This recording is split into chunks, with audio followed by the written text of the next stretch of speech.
wallahi wa inna ilaihi raji'un kamun wurin wallahi mun taka mai bom inna lillahi wa inna ilaihi raji'un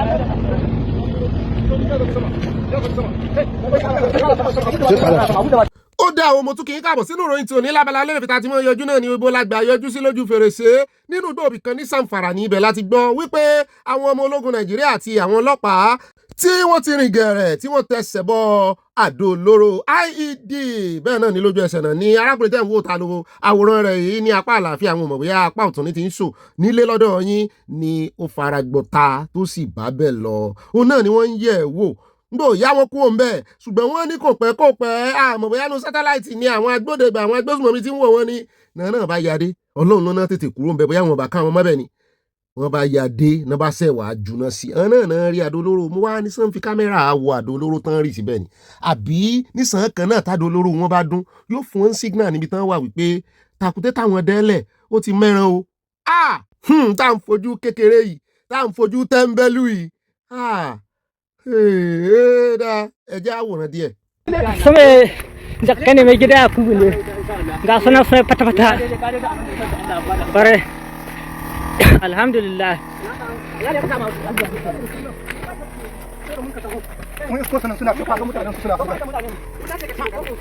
Alhamdulillah mun samu nasarar kunkuru ta bakin aiki ya kyau ya masa pátápátá yan duro ba alhamdulillah kare dan akwai aiki alhamdulillah rabbil alamin kun káàsì. Aya ò rí wípé intelligence ó kù díẹ̀ káàtó lórí ọ̀rọ̀ yìí bọ́n ọmọléeṣẹ́ ológun náà ṣe lọ yẹn bọ́n ṣe kú òun bí ní ìsìn ó yẹ kán náà dẹ àdó olóró síbi kan ti irú fídíò yìí ó yẹ kó ti kọ́ wọn kán náà dẹ àdó olóró lẹ̀ fún wọn kán kó mẹ́ ìbọn bá fi padà wá gbogbo bọ́n ṣe ń yí káyẹn ní ìsìn sàárà súyà ni. Aya ní tó ń tiẹ̀ rò ní wípé kán dẹ kámẹ́rà síbẹ̀ kán wá mọ́ wojú gbogbo wọn kán lè fi identify ibi tán lọ àbí ibi tán ti jáde wá. Ẹjọ́ iná ti wá rí dájú gbangba wípé tó bá ń sọ ti intelligence terrorist intelligence wọ́n ní ta ló pè wọ́n lẹ́yìn ìgbà tí ìṣẹ̀lẹ̀ yẹn ṣẹlẹ̀ tó tún wá lọ dáná ya. Tó dẹ̀ padà wá síbẹ̀ ọlọ́run lọ́mọ láwọn ará bíi ti kú ọmọ ẹ̀ tílẹ̀ tó bá ṣúbà wọn mẹ́ẹ̀ ń tà ń wí ìkọlá àbámọ́ wí o wọ́n sì máa pa wọ́n pààyàn nìyẹn ṣùgbọ́n arákùnrin kan ọmọ Nàìjíríà ló ní ẹ jẹ́ kó ń ṣàlàyé fún yín. Our government has sold the country to terrorists. That's what it is. Nigeria as a country has been sold to terrorists. It is not coincidence. It's rare. We should be scared. Very scared. We're talking about international terrorism now. These are not homegrown terrorists. That's why when I got the news about the convictions, I was actually very cheered, right? It's good to give closure to some of the families of the deceased, right? But then when I heard that Shabab, I got more scared. These are international terrorists. So that means their sponsorship is not from Nigeria. So we have people being sponsored, trained in Somalia, brought into Nigeria. So it appears as if Nigeria has become a hot cauldron. So the country is under siege. And it's bigger than what we're thinking about. We think it's just those guys we see in the bush. No, it's not just those guys with cattle. It's not them. It's way beyond them. Náà ti rí èmi ò wá dáyàjá yín o. Ṣé ti rí gbogbo diaspora báyìí gbogbo àwọn ìlú yẹn Netherlands ni Rome bí ni ní UK gbogbo àwọn ìlú yẹn náà ti ń sọjú báyìí wípé kó ní kálukú padà lọ sí ìlú ẹ̀. Kódà ilé làbọ̀ sí mi oko ilé làbọ̀ sí mi oko ilé náà ń bàjẹ́ yẹ jẹ́ àsowọ́pọ̀ bó ṣèrò ẹkùn ilé tí wàá rí láríjà wípé a gbọ́dọ̀ kọ́kọ́ dúró ti rí nínú ètò ààbò náà. Ẹ wo Yorùbá ò ṣeré nóbi ṣeré kà ń bí a pẹ̀lú òwe tán pa wípé bọ́wọ́ ọmọdé ò bá tí ì tẹ̀kú dà kì í béèrè ikú tó pa bàbá rẹ̀ o béèyàn ò bá tí ì ní àwọn àmúyẹ kan dání èèyàn ò tí ì lẹ́nu ọ̀rọ̀ láti béèrè òmìnira o bẹ́tò ètò ààbò bá dúró sánsán wo gbogbo ìbéèrè olúwa ẹ̀ wọ́n dà sí gọ́tà ni. Ó dẹ̀ já tún padà sórí fọ́nrán yẹn ni mo tún padà sọ́dọ̀ bàbá yà ni mò ń yìn wọ́n ni láti jẹta mò ń progress ń wà bàbá yìí ò tún wá dúró lásán èmi ò mọ̀ bí táwọn commissioner of police yòókù wá o bàbá yìí tún wá wọ gbogbo environment gbogbo ibi tí wọ́n rè wó lánàá wọ́n padà sísàlẹ̀ ní àárín àwọn aráàlú gangan wọ́n wá ń ṣe sensitization wípé kì í ṣe kàn dojúkọ àwọn wèrè nìkan bí kò ṣe wípé àwọn aráàlú náà àwọn sátìmọ́ rí wọn tán lọ tán ń bọ̀ bí ilẹ̀kẹ̀ dì wọ́n jiyàn gbé ibẹ̀ yẹn náà máa gbà sọ́ndún kùkù lajà mọ́ yín ni ẹ sọ fáwọn àwọn ọmọ àwọn ti wà lára ń di ẹ sòótọ́ ìbọn náà rìn sí sensitization when you see something you say something ẹ jẹ́ àgbọ́ wọ́n sì sọ fún wọn bó ti ẹ̀jẹ̀ pápúsá náà fi sọ ṣùgbọ́n àwọn tó túmọ̀ ẹ̀ fún wa tó ṣòbù fún rẹ̀ wọ́n ní tán sọ fún wọn nìyẹn. No, ẹ ṣe ń bọ́ kó fún ẹ ọ́fíìsì náà lọ́wọ́ ṣí ẹ̀yìn yàtọ̀ àbúkẹ́ tí wọ́n máa tẹ́lẹ̀ dáadáa mo mú táwọn mú sẹ́kí dẹ́gbẹ́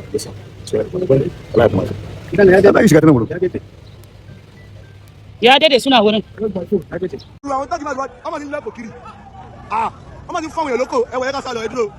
Sálà fún ẹ̀mí rẹ̀ ò má ṣe wẹ̀yìn Ìbàdàn láwà Ìbàdàn ló mọ̀ ó mọ láyípo wọn láwọn tó gèrè o political talk wọn náà gbọ́ pé very dark man ń bọ̀ bẹ́ẹ̀ náà ni vedakman àti ẹni tó jẹ́ olórí àjọ NANS tó bá bàbá wa Sunday Igboho lálejò láìpẹ́ ìlẹ́nu lọ́lọ́ yìí wọ́n ti tahùn síra wọn lórí agbágbé tí ìyún náà dóhùn padà wípé àwọn ìsọ̀lẹ̀ mú ní ẹwọ́ ẹ fi jalẹ̀ gbogbo ohun tó ní kálukú bá wọn ṣe bẹ́ẹ̀ bá lè join VDM gbogbo ohun tẹ́ ẹ bá mọ̀ ṣe gbogbo ìgbésẹ̀ tẹ́ ẹ bá fẹ́ gbé láti dáàbò bò lù ẹ bẹ́ẹ̀ lẹ́ẹ̀ fẹ́ mọ̀ dáàbò bò gbogbo skul ni ẹ̀yin ẹ máa gbé ìgbésẹ̀ yẹn ẹ fi vedakman lẹ̀ kò ní ìdíkẹ́ tahùn síra yín kó lè dá gbogbo yín náà ń bá kiri ẹ bá àbẹ́yìn ní tọ́ọ̀gì tí ń bá wí ni àmùdí ẹ̀wà nú ọ̀rọ̀ rẹ̀ ṣùgbọ́n ẹja kọ́kọ́ gbọ́ bí ó ṣe lọ níbàdàn bẹ́ẹ̀ náà ni vedakman àti àwọn sàbẹ̀ rẹ̀ wọ́n pàdé Seyi Makinde. And as for Nigeria, I believe we don't deserve it. In an atmosphere of insecurity, hardly can you do anything. We have to close down the schools. The farmers in those neighborhoods, they are all left the farm, and we're talking about food security. So that is our situation. But please and please and please, I beg of you, we've been monitoring you since you started this morning. You are about to destroy anything. Yes. What about the protest? wọ́n ní ẹ ń bá jẹ gbìnì mọ́kú gbé o ẹ ń tààrà òfu tí ń tẹ̀fọ̀ tẹ́ wá ní ẹlẹ́fọ̀ ò tó lẹ́fọ̀ òun ìṣẹ̀fọ́ àtàn wọ́n ní táwọn ọmọ Nàìjíríà bá náà fẹ́ ṣe protest kí ni wọ́n bẹ̀ ẹ̀yin olórí lẹ́rù bẹ́ẹ̀ náà ní pápápá ẹ ti rè kó àwọn kan jọ àwọn rò wípé àwọn kanta lẹ́kọ̀ọ́jọ pro làwọn eléyìí ẹ kó anta ìjọ kí lẹ wá fẹ́ fi tọ́ọ̀gì ṣe. mo ní mo sì ń béèrè wípé very dark man kí ló dé tó ojú kò ti máàpù ṣé torí pé o fẹ́ lọ ṣe protest nìbàdàn náà ni àná ló ti ṣe fọ́nrán tẹ̀ ń wò yìí ó ní kì í ṣe torí ẹnìkan ó lóun kàn fi máàpù Nàìjíríà hàn ọmọ Nàìjíríà ni àtàwọn tó bá wù kàn gbọ́ tó whom it may concern ń bá létí kó gbọ́n tí ẹ̀mí ń sọ òun lè mọ́jọ ẹ̀mí létí wọn ṣùgbọ́n Ọlọ́run ló rán sí wọn wípé òpin ayé Nàìjíríà kù sí dẹ̀dẹ̀ wípé ẹ wo point àti ojú ọ̀gangan bí tẹ́ ẹ ti rí máàpù Nàìjíríà yìí pé bẹ́ẹ̀ bá dìde fúyà kẹ́ẹ̀dá sọ̀rọ̀ ìkẹ́ẹ̀jẹ́ àjọgbèjà ara wa wípé ẹ̀ ní rí máàpù ń bẹ̀ mọ́ ó nítorí pé àjẹ́ndà wà láti wipe away Nàìjíríà o kàn gba Nàìjíríà kàn sì sọ́dí ìlú wọn ní gbogbo wa náà lámọ̀ wọn kàn jára sí ni wọn fara sí ni wọn jáfara ni àìjáfara sì léwu ó nítorí ẹ̀ ló ń ṣe ń pè wá sákíyèsí ó lájẹ̀ndà wà ń díẹ̀ àwọn terrorist àwọn jihadist mo ní tá a jọ ń sọ náà rè ṣùgbọ́n àwọn tẹ́ ń bá jà yìí àwọn fẹ́ new country wọ́n fẹ́ gba country yìí ni wọ́n fẹ́ dá tiwọn lẹ̀ wọ́n fẹ́ fi ẹ̀mí ti àwọn ọmọ Nàìjíríà wọ́n fẹ́ fi ṣèràpadà fún ẹ̀mí tiwọn wọ́n ń tàjẹ̀lẹ̀ wọ́n ń gé èèyàn lọ́rùn wọ́n ń pa àwọn èèyàn through ideology very dark man ìbàdà gbogbo ìjà tí wọ́n náà ń jà yìí ìbàdà kò jà síbi ire wípé kó ní kálukú bá tiẹ̀ lọ àwọn èèyàn ní kò lè sọ wípé wọ́n gbé kò sẹ́ni tó láyà Sunday Igboho nu gbogbo wọn mo ní ṣe lóòótọ́ kákan pariwo yìí náà ni àìmọye protest yìí ẹ gbọ́ kí ni production ẹ̀ bẹ́ẹ̀ ni tẹ́lẹ̀ ni protest múlẹ̀ protest jẹ́ wípé tẹ́ ẹ bá ní kàlẹ́ ní èjì ní ìsìn tí wọ́n bá tún ṣe day 2 ń bẹ̀rùn ìjọba wọ́n kó èrò tí wọ́n jáde tán máa wọṣọ sí wọn lọ́rùn tán máa dágbádá wọ́n máa dáṣọ gidi fún wọn. so lójú gbogbo ayé kí ni ayé máa lérò wọn àwọn kan ló ń support gọ́ọ̀mẹ̀ntì yìí náà ẹ̀yìn lẹ́ẹ̀wà against wọ́n wá káyé àwọn tó support wọn àrípọ̀ pọ̀ jù àní àwọn ará bíi ẹ̀ ń bá máa bẹ́sù jẹun ni yóò ní síbi tó gùn ọpọlọ sì ni kì í ṣe agídí gbogbo ohun tí Sowore ṣe ní ìsìn ẹ wá wo bí tó já sí gbogbo protest ẹ gan wọ́n tún ti fẹ́ mú Sowore sọ́wọ́ nílé ẹjọ́. bẹ́ẹ̀ náà ló jẹ́ ká mọ̀ wípé wọ́n ní wọ́n fẹ́ rán tọ́ọ̀gì sáwọn o ó sì dárúkọ NANS president ẹ jẹ́ àkọ́kọ́ gbọ́ díẹ̀ ń bẹ̀ ká wá gbọ́ èsì lẹ́nu NANS president ẹ mọ̀ wọ́rí ànípẹ́. Tip off that some thugs will be sent to our protest ground in Ibadan today. So according to the news reaching me, that they may likely send the NANS president, National Association of Nigerian Students, that they usually send him and then he comes with the gun and blah, blah, blah. Now, see, the protest we are coming to do. Very dark man. First of all, I am the NANS president and I was tagged to your video this morning. And of the fact, I wasn't even aware you were having a protest in Ibadan. You know that the video I saw this morning that you were calling out NANS leadership. And ordinarily I would have just ignored and let it slide, just move away. But I just felt it's good to clarify some of those things you've said. You see, number one thing is, we NANS comrades, we are not cowards. You understand? We are not cowards. The records are there and they are clear. So the issue of threatening to stone us or to do this or that does not even stand. There's no good water. And you see, we are veterans and we are experienced when it comes to the issue of protest. Protest is something even when we want to do, we are always happy to do it. Yes, we want to do it. But recently we just felt that it isn't just about protest.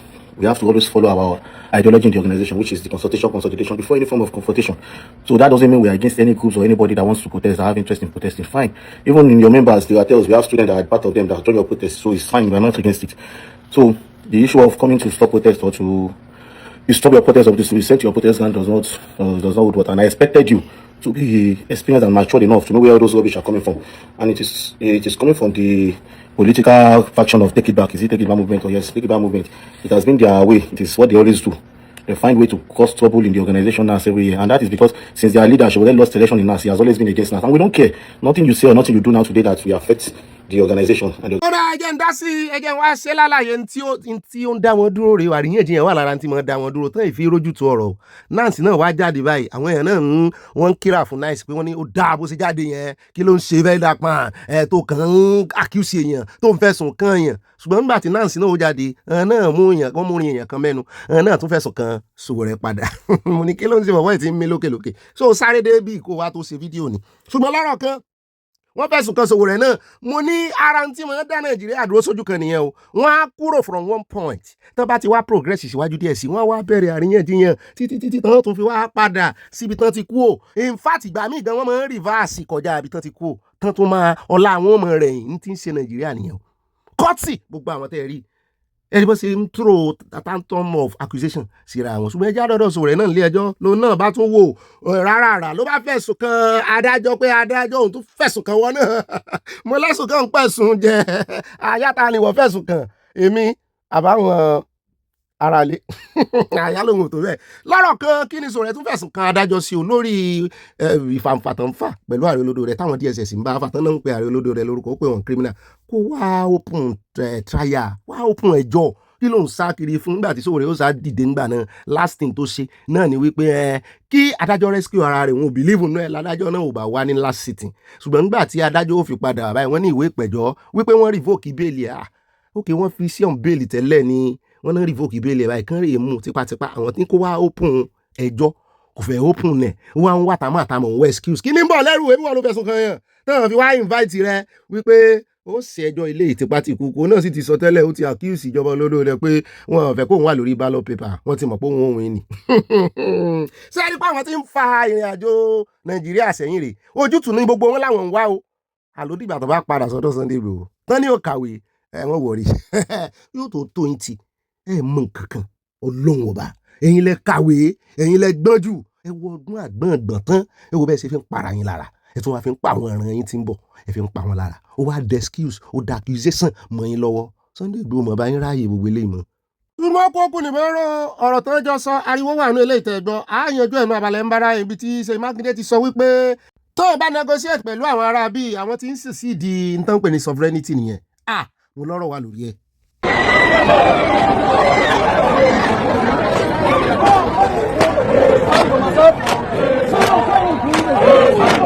kódà ẹjẹ́ kún bẹ́ẹ̀ jẹ́ àtẹ̀kọ̀ létí lọ South Africa eégún ilé bàbá rẹ̀ gùn ó ló bá jáde síta arákùnrin gbogbo ayé ló ti mọ̀ ọ́n wípé òun gangan lẹ́ẹ̀kan máa pè ní demon of xenophobia. ẹ̀yin lè wo bí ṣe ń ṣe shenanigans ẹ̀ bó náà ṣe ń galivanti káàkiri èmi náà ti lọ kéèbó shenanigans ṣùgbọ́n lọ́rọ̀ kan fọ́nrán kan tá a fi hàn yín lánàá níbi tó ti ń na arákùnrin kan tó ń gbá lójú mọ́gìrì ó ní àwọn èèyàn tú àṣírí rẹ̀ ẹ jẹ́ mọ̀ wípé lójú agbágbé ó sì parọ́ ó lóun ò gbà lójú ó ní kì í sùn ó ní AI ni nígbà tó wáyá wọn wá fún láìpẹ́ kó ṣàlàyé bó ló ṣe jẹ́ AI ló bá tún ṣàlàyé ló bá lọ ẹjọ́ mọ́ra rẹ̀ lẹ́sẹ̀ wípé bóun ṣe gbà yẹn iwájú ló yẹ kó dojú kọ ṣùgbọ́n rìvásì ló mú sẹ́yìn pé ìdí tó ń ṣe mọ̀ àti ibi tó ń ti mọ̀ wípé kì í ṣe àkọ́gbọ́dọ̀ jẹ́ ìgbájú tòun ká ní ìgbájú tòun ni iwájú ni ó dojú kọ mù ní ìwọ Ọlọ́run ṣùgbọ́n àwọn náà wọ́n ti mọ yẹn wọ́n ti ń jẹyàn rẹ̀ ń ṣúbà yìí o wọ́n ti ń mẹ́wàá ló ń jẹ́ àjẹsùn nítorí wọ́n ti bà orúkọ wọn jẹ́ káàkiri gbogbo ibi tí àwọn ọmọ ìlú wọn ní opportunity sí àwọn èèyàn kan cancel ẹ̀ ní ẹ jẹ́ àwòbó ṣe parọ́ mọ́rọ́. There's a particular video I want to show you. I think this is you hitting someone. No, it's not me. It's AI. This is you. It's a real video. No, this is you. That is AI. This is you. That is AI.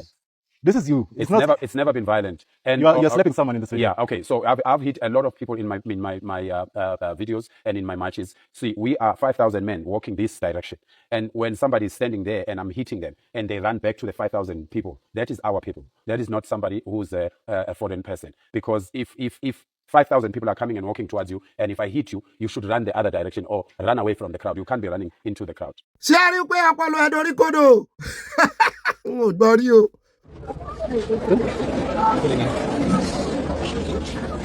ó rọ ẹjẹ́ àwo díẹ̀ nínú ìran yìí àwọn èrò tẹ́ rí yìí àwọn èrò Zimbabwe ni o wọ́n fẹ́ wọ mọ́tò lọ lù wọn láti South Africa wọ́n ló ti tó gẹ́ ọmọ Léfì ẹ mọ̀ wulẹ̀ pariwo ẹ mọ̀ fọ̀tọ́sàn lára mọ́ àwọn náà ń gbà lọ àwọn lọ ó sì ṣe kò jìnnà tó bí Nàìjíríà ṣe jìnnà sí South Africa wọ́n múlé tira wọn ni. ó dáa níbẹ̀ já sáré dé Imo já padà lé arábìnrin lọ́wọ́ tẹ̀ tán náà bá fóònù èèyàn kan tán jí gbé lọ́wọ́ rẹ̀ ṣùgbọ́n kí n tó sọ̀rọ̀ tiẹ̀ jẹ́ n kọ́kọ́ fi ìròyìn kan tó yín létí ẹ bá ń dúpẹ́ lọ́wọ́ Ọlọ́run ká dúpẹ́ lọ́wọ́ àwọn aláṣẹ wọ́n ti gbé ìgbésẹ̀ wọ́n ti dájọ́ ọkú fún arábìnrin kan amúfọ́nrán rẹ̀ wá fún yín láìpẹ́ yìí. àyà ní sẹ́kò ní confuse yín báyìí wọ́n yàtọ̀ síra wọn wọ́n sì fẹ́ jọra wọn náà o ṣùgbọ́n wọ́n yàtọ̀ síra wọn sẹ́rẹ́ lè tó wé orí yìí ó ń gangan ni ó máa ń fi àwọn nǹkan ìjà ogun ránṣẹ́ tán máa ń lò tó máa ń kó sábẹ́ aṣọ tán bá fọ́nrẹ́ kìíní kan rounds of ammunition lọ́wọ́ rẹ̀ tó kó sínú àpò lọ́jọ́ sí yóò ti tọ́dún tó kọjá gan tá a ti mú wá wọ́n ti dájọ́ kú fún báyìí o wọ́n ní kán rí ìpàdánù nìkan mọ̀tún gbogbo Katsina wa ni ṣé gómìnà yẹn ò ní í dáwọ́rú ṣé kò ní í ná fẹ́ ṣe negotiation fún wọn oh my god gómìnà yẹn sì gbọ́dọ̀ sign warrant àyà rí i pé nǹkan yí Nàìjíríà ẹran yìí ní jẹ́ náà mọ̀ bẹ́ẹ̀ náà látún gbá wọn ní ọmọ olórí àwọn Boko Haram tẹ́lẹ̀ rí tán ti pa àkúmọye ṣèkàràwù tán ní báyìí wọ́n lòun náà jáde lórí agbègbè mo ní so ó sì ní fámìlì lẹ́ẹ̀ṣẹ̀ kìíní yẹn fún fámìlì wọn ló ní òun ọ̀rọ̀kùnrin tó ṣe sóun láti jọ ìwọ̀n pé òun àfẹ́fẹ́ ẹ jẹ́ gbọ́rọ̀ ní ẹnu arábìnrin Imo ìbò ní fóònù ẹ̀ńtán jí gbèsè dọ́wọ́ rẹ̀. I'm from hospital. I'm just coming back from hospital. Okay. So as we reached at junction, junction there, I was entering back. So I now saw him as someone we are going to send this. I now stand there calling his phone and watching comedy at the online Facebook line. Okay. So before we now got back, both of us now enter back and I pick up the phone. Okay. You now put up the phone. Yes. Okay. So what did you who did you tell me that has the phone? When I said it's my younger brother. That is where? At home, but wait now. I'm not putting any words in your mouth. I asked you a question. When I saw you, I said, who owns this phone? What did you answer me? I said it's my younger brother. And I asked you, where is your younger brother? He said he's at home. He said he's at home. And when I found out that it was the person you are staying with inside the bike, the person you are sitting with in the bike that owns the phone, what did you say? abẹ́rẹ́ rojú ẹ̀wọ̀n kókó kò ní iye ọ̀pẹ̀lẹ̀ ẹ̀bẹ̀ tó fẹ́ ó mọ̀ ń bẹ̀rẹ̀ láṣàṣì ni pé kán jọ wọ́n mú ọ pẹ̀lú fóònù ẹni tán jí gbé bóyá ti pẹ́ ní ẹ̀ àmọ́ ó wá parọ́ òní bọ̀dá rẹ̀ àbúrò rẹ̀ ló ní fóònù àṣé agbódegbà tẹjọ́ ń ṣiṣẹ́ ni ẹni tẹ́jọ́ wà lórí báìkì bóyá ẹsẹ̀ lọ pín owó ránsọ́ọ̀mù tán ní oko níbi tó ti ń bẹ̀bẹ̀ rẹ̀ pé kán jọ kí ló wá kọ́kọ́ parọ́ máa búrò rẹ̀ fún. ó wá gorí báìkì tán ó sáré chẹ́ẹ̀kì Facebook ó yóò sáré sẹ́ndì mẹ́sẹ̀gì ní bóyá sì ti ìsanwó ránsọ́ọ̀mù fún yín ó wò bóyá wọ́n ti sẹ́ndì ẹ̀ sákàǹtì yín àṣé ọkùnrin tí ẹjọ́ ń ṣiṣẹ́ ni olóní fóònù kí ló parọ́ fún in the first place ó wá ń bẹ̀bẹ̀ pé kán jọ wọ́n ṣe é rí gbogbo ń tà ń bú ọ̀pọ̀lọpọ̀ ń tà ń bú àwọn olórí ìsìn náà ṣe é ráwọn ọmọ ẹ̀yìn gan-an wọ́n ya wèrè o wọ́n sì wà lára àwọn tí àwọn náà ń bú àwọn olórí. bí Nàìjíríà bá jẹ́ mass kò lè lójútùú kò lè láǹsà ẹ wá wò bó ṣe múra ẹ wojú ẹ bó ṣe rí ta ló lè fura sí. Look at your son is speaking French. Look at ẹ wo èmi náà tún rí ọmọ Ìgbò ni o ẹ wò bó ṣe ṣe ọmọ ọlọ́mọ tẹ́ ẹ bá rí ọmọ ìbára ọmọ ìṣeré ẹ rò pé Jóòbù nínú Bíbélì ni mi ò lè lo fídíò rẹ̀ wá àwọn èèyàn dájú o ṣùgbọ́n ẹjẹ́ àpò ẹ̀jẹ̀ wa tún sáré dé fọ́nrán kan tá a mú wá fún yín àtìjẹta la ti ń lò amúkan wá níbi tí àwọn ọmọ Ìgbò kan wọ́n béèrè question náà ní lọ́wọ́ ìkànnì àwọn ọ̀jọ̀gbọ́n wọn ṣùgbọ́n ibi tá a ti ń retí ọgbọ́n òmùgọ̀lá bá ń bẹ̀ tó sọ fún ọ̀pọ̀ ọmọ Ìgbò náà lè du ipò kípò pàápàá jùlọ politically lẹ́kọ̀ọ́ ṣùgbọ́n ìdáhùn yẹn ò tẹ́ wọn lọ́rùn wọ́n tún tọ ẹlòmíì lọ bí àwọn ọmọ ẹ̀yìn ṣe ń tọ Jésù lọ gẹ́gẹ́ bí master wọn ìyún dán lóhùn lánàá wípé ẹ má jẹ́ kó tàn yín o jàmọ́ nǹkan kan politically o wọ́n tún ti wá tọ ẹlòmíì lọ́wọ́ ẹ̀ tẹ́ ẹ bá gbọ́ ìdáhùn tí ẹni ìfìdáhùn inú mi dùn. Whether we can claim the same rights as those from Lagos. Because I know that Nigeria is one of the member states in ECOWAS. And in ECOWAS, we have the absolute right for movement of human beings and businesses. You can do business across the ECOWAS without any restriction. So my question is direct. In your view, do you think Ndibo should enjoy equal opportunities as those from Lagos State? Thank you. He said, do I think that Igbos have the right to claim equal rights in Lagos? At least you know me a little bit. I'm a blunt person, and I'm going to be blunt right now. I am from Imo State. I don't care whatever ECOWAS said. I'm just being realistic. In every entity, there are landowners. And how this thing works, whether in America, whether in Israel, whether in India, you can't come from Lagos State and you come to Owerri and you want to be dragging rights with me. You know go work now. You know go work now. The only thing I will have to guarantee you is the freedom to do your business, the freedom to work, the freedom to live, the way to live according to our customs and traditions. The day you begin begin to question us, we go pursue you. Life. That is how it is. I also believe that we as Igbos, if we go to Lagos, they have been liberal with us enough. They allow us to contest elections and win. Also, actually, it's solo. For the past 3 consecutive election seasons, federal constituency, Igbos have been winning it. Even the one that is there now. I just poured out how many chairmen of markets now? Over 10 since 1970 to now. That were Igbos. That's enough. They give us freedom to do business. Interfering in their politics, I don't accept it. I don't support it. And I'm also saying clearly right here now that we don't have rights to claim equal rights with them. The only thing we have to do is to enjoy the privileges that they have given us. That's enough. Thank you. Straight to the point. I'm gonna learn sina. Ele o sin dia bos yo sọ fún wọn ni mo wa coast. Wọ́n ko ti ECOWAS law kankan. ECOWAS tó ń quote kan. Ó sì quote ni. ECOWAS sọ pé kẹ́ rí mo fo lálẹ́. Ẹ wá dúró nta àgbọn lẹ́nu ọmọ Ìgbò rí. Gbogbo àjẹmọ́nú tán jẹ, gbogbo bí tán ti jẹ kíní ní sọlọ ní gbogbo ẹ̀. Ẹ wo bọ́n ṣe ń ṣe gàlégàlé. Bẹ́ẹ̀ dé Ọkọ́ta ní ìsìn wọ́n ròyìn wọn. Gbogbo ilẹ̀ Ọkọ́ta náà ti fẹ́ ra wọn ranú ra. Ẹ wá kò tó yín náà.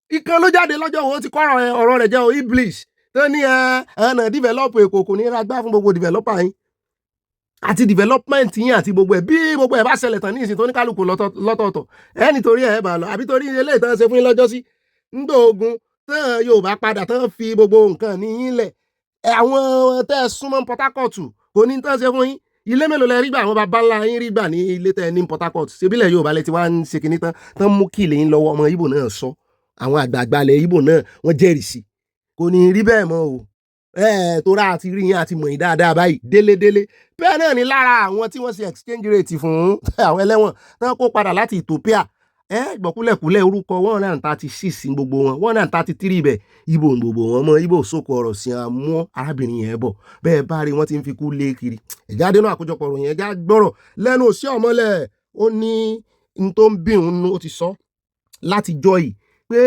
ibi tí ìpínlẹ̀ṣẹ̀ kìíní ti wọ́ wá náà ni amúkùntẹ́rù rẹ̀ wọ́ pé nígbà tó ń fìgbà kan jẹ́ national chairman APC mo láwọn èèyàn ti gbàgbé wọn rántí mọ́ ó ní orí Zoom náà ti zoom òun off orí Zoom náà ti sáàkì òun. President didn't have to run around the country to talk to people. We do the marketing, explanation, persuasion, all the tools available to manage the democracy. Once the system stabilized, I was sacked through a Zoom. And when people couldn't get me removed democratically, they claimed that 8 members of my ward signed a petition to declare that they passed vote of no confidence on me. And on that basis, they took the matter to World Justice Senchi, who granted an interim order. I appealed the order. The Court of Appeal quashed it. You were not 3 weeks later, the Court of Appeal recalled us back and restated the order. And a few days later, I saw for the first time a NEC meeting held by Zoom in the villa, in the council chambers, where I saw people were labored for saying the NWC, not just me now, NWC that was never accused of any wrongdoing, except that some governors claimed that we were working to impose an aspirant, Bola Ahmed Tinubu, that he will become, we will impose him as a candidate. And on the basis of that, they dissolved the entire National Committee. And they recalled only those who were with them. Those who supported Tinubu today, they never smelled the NWC. Those who remain there are those who played the game of those who were opposed to Tinubu. Ó ga o, body dey pepper am o, in fact, ó ń lọ ń bọ̀, tẹ́ bá mọye station tó ti lọ lórí ọ̀rọ̀ yìí, bí ẹni pé wọ́n fẹ́ sideline ẹ̀. Àyà ni tó ń rínú ọ̀rọ̀ ni wípé there is a major dispute nínú ẹgbẹ́ òṣèlú APC. Mo ní kò kàn wá àìsàn ọmọ ẹgbẹ́ wọn. Ẹ jẹ́ wá yà lọ́dọ̀ ìkànnà àwọn pásítọ̀ tó rán ààrẹ Tinubu létí wípé mọ́mọ́ gbàgbé ìwọ ló mọ̀ sọ wípé wọ́n ló kan terrorism délẹ̀ ní ìsìn ó ṣe nǹkan kan. Ó kàn gbọ̀ngbọ̀n o. It's your turn. Go after the terrorists. Stop the terrorism. It's your turn. Secure this country, sir. It's your turn. Bring those children back from captivity without paying ransom. It's your turn. It's your turn. Give us electricity, because you told us if you don't give us electricity, we should not vote you again. It's your turn. Glory to God. Is it not his turn? Abẹ́rí bíbà tó ń fi ààrẹ olódòdó pa wẹ̀dẹ́ ní onú ṣọ́ọ̀ṣì àbí ẹni tó bá jẹ́ righteous man náà ọ̀rọ̀ ẹnu rẹ̀ ní ó júwe ní ó tọ́ka polódodo ni ẹjọ́ ẹ bá ń wo bàbá tó fẹ́ sọ̀rọ̀ yìí dáadáa bàbá yìí kí bàbá Sunday Igboho àwọn èèyàn nìkan sájìnà rèé sírú bàbá yìí. Igboho ló ń fẹ́ lọ gómìnà fún lápòfà. Mi ò wá rò pé ó yẹ kí Igboho máa bèrè àpòfà because nǹkan tó yẹ kí Igboho ṣe ni pé tí wọ́n bá tiẹ̀ jẹ́ ní Èkìtì wọ́n jiyàn kó lẹ́yìn eléyìí náà sọ̀rọ̀ Igboho lè lọ láì gbà àpòfà bẹ́ẹ̀ ni because tó bá bú lọ́wọ́ ńkọ́ wọn ò ní sanra ńṣẹ́ wọn àfòfin gbé àwọn títí sọ tẹ́lẹ̀ wọ́n kàn fòfin gbé ni. ibi tí mo ń lọ lélẹ̀ ẹni tí ó bá fẹ́ lọ rúbi báyìí tó náà sójà wà ń bẹ̀ o àmọ̀tẹ́kùn wà ń bẹ̀ o ọlọ́pàá wà ń bẹ̀ o wọn à lè lé padà kò ní ìdí àpòfà. kò ní ìdí àpòfà. ni mo sọ bẹ́ẹ̀ Igboho ò ní ìdí àpòfà ó bá gbé àyè ní sọ́ba lóyún jẹ́ wọn à ní lé padà. nítorí pé wọ́n lè padà ẹ̀mí òbí. so títí ọ̀la Igboho lè gbé akómọ lọ kò ní ìdí àpòfà. kò ní ìdí kó béèrè àpòfà. ó dá Sunday Igboho ọ̀rọ̀ yóò yàtọ̀ bàbá ọlọ́. Bàbá wo ni bàbá ọ̀rọ̀ bàbá tí ó ń sọ lọ́jọ́ sí tó ní òun ló ń parí ìjà láàrin Igboho àti ọmọ kan mo gbàgbé ọmọ náà orúkọ rẹ̀ báyìí mo parí ìjà èèyàn ọmọ tàbùkù àgbàlagbà lè ń parí ìjà láàrin wọn. ọ̀rọ̀ àwọn ẹja sáré yẹ fọ́nrán ìwọ àwọn èèyàn ni wọ́n ti ń pàkíyèsí mi sí mọ́ọ̀mí Òkúnlọ́wọ́ ọ̀gán wà lára tó pàkíyèsí mi sí wípé Bobby agbọ́n tó sọ lórí ọ̀rọ̀ yọ̀ àti tí àwọn police command sọ ní ìjọ́wò níjẹta àtijẹta àbíjẹrin náà ti bẹ̀rẹ̀ sí dìbọ́ǹkì ẹ̀ wípé fọ́nrán kan tán sọ pé àwọn kan ń bọ̀ o wọ́n ń pa àwọn èèyàn bọ́ sí ń kọjá lọ o pé Muftau kan ló wà ń di ẹ̀ pé ó fi fọ́nrán yẹn hàn wá ẹ̀ mo nígbà táwọn ọlọ́pàá ti dìbọ́ǹkì ẹ̀ kò ní ìdíkà tó máa pín mọ́ wọn ní rárá wọn ní nǹkan kan wà nù fọ́nrán yẹn wípé ó yẹ kán invite Muftau yẹn gangan ni tó jọmọ Yorùbá pé ilẹ̀ Haúsá ní ń gbé ó sì sọ ní ó sojú òun kòrò pé ó yẹ kán invite ẹ̀ kó fún wọn ní intelligence eléyìí kì í sọ̀rọ̀ ẹ̀rù wọn lọ́yọ̀ọ́ náà ọlọ́pàá ti dìbọ́ǹkì ẹ̀ o ṣùgbọ́n pàtì tí mo fẹ́ kẹ́ ẹ gbọ́ náà níbi tó ti ń bí léèrè pé bóun ni wọ́n ṣe mọ̀ bóun ló ṣe fìdí òtítọ́ múlẹ̀ wípé ilẹ̀ Yorùbá náà ń bọ̀ àti pé apààyàn ní ẹ̀wà dúró màálù tàn kó bọ̀. ìsáfẹ́ lọ́lọ́ káyọ̀ mọ́ tí ń bọ̀ àti bẹ̀tì. ẹ ṣeun ṣé ọ̀rọ̀ yín tẹ́ ẹ bá wa sọ yìí sáà lè gbé sórí social media kí gbogbo ayé gbọ́. ẹgbẹ́ síbẹ̀ o gbogbo ayé bá ọmọ kẹta pé tẹ́ ẹ bá gbọ́ sàkẹ́rẹ́ ó ti gbé síbẹ̀ rẹ̀kẹ̀tẹ̀ gan-an. ẹ ṣeun. ẹ̀dàkùn pa wọn lópin o alọ́ sọ wọn lẹ Yorùbá o àní dààmú o. àmì kí ló kọ́ tẹ́ ká wọn yẹn. lákúráwá ló kọ tiwọn. bẹ́ẹ̀ ni. ọlọ́mọ àṣàánú wa o. àmì o àwọn kan máa bá yẹn tiwọn. ẹ ṣeun.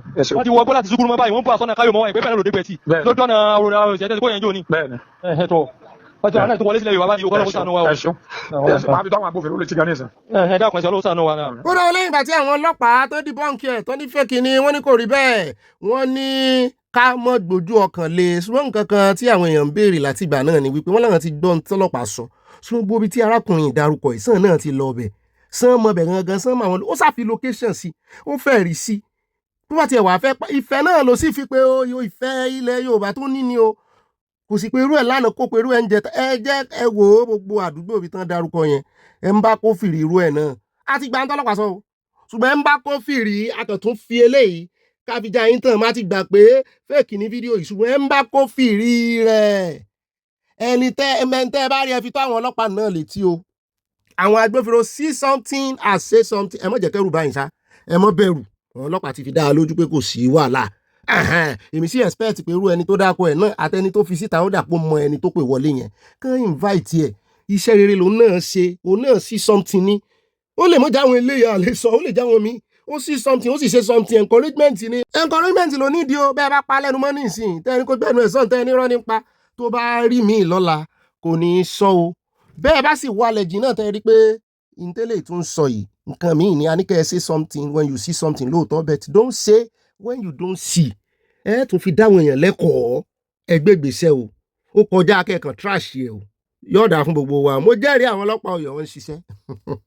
ó dá mọ́ wàrà ro àní pé kúrò nínú abala lérè fẹ́ jẹ́ sáré dé INEC office níbi tárákùnrin kan tó lòun lọ bẹ̀ pé nígbà tí òun rèé sí registration lórí ọ̀rọ̀ ìdìbò tí ń bọ̀ náà ni pé nǹkan míì náà kọ́kọ́ gbélé ẹ̀wọ̀n lọ́wọ́ pé kàn kọ́kọ́ sign death certificate hospital ló ń wà ní kò sẹ́ni tó ń kún bí alàyè gbogbo àwọn táwọn wà bí wọ́n ní death certificate ẹgbọ́ ṣe bá ṣe ń ṣe fún yín rèé Nàìjíríà wọ́n ro kúrò yìí ní bá ro kúrò mi àfọmọ́rọ́pò. How can Nigeria INEC be giving us a form, certificate of death warrant, to sign our death warrant? I don't even understand, guys. Just take a look at this form, read what is there. I've been here since morning. This is getting to 1 o'clock now. Look at it, the rowdiness and everything. ṣùgbọ́n wọ́n ní ẹmọ́ làágùn jìnnà wọ́n ní alarmist ní ọkùnrin yìí o wọ́n ní ó lọ fún voting registration ni ṣùgbọ́n ó ní ìdí tán ṣe fún kò gbọ́dọ̀ jẹ́ gbogbo wọn náà fún wípé bóyá ó fẹ́ lọ bá àyàn gba voters card ni ID card ọ̀ kí nǹkan kan ṣẹlẹ̀ kan wá fún ní fọ́ọ̀mù yẹn wípé òun láti tọwọ́ bọ̀ wípé ẹni yẹn ti kú pé ẹni yẹn ti kú o pé kì í ṣe death certificate kì í sì ṣe death warrant o kan wádìí ẹ̀ dáadáa ó dáa wọ́n bá ti ṣèwádìí àmọ́ retí. ọ̀rẹ́ ẹ̀yà sáré dé ojú reluwé tí Muhammadu Buhari náwó rẹpẹtẹ sí rèé o nígbà tí Amechi tó ṣe òní ó ṣe running mate fún Àtìkù nísìn òun ló jẹ́ Minister of Transportation ẹ wojú reluwé.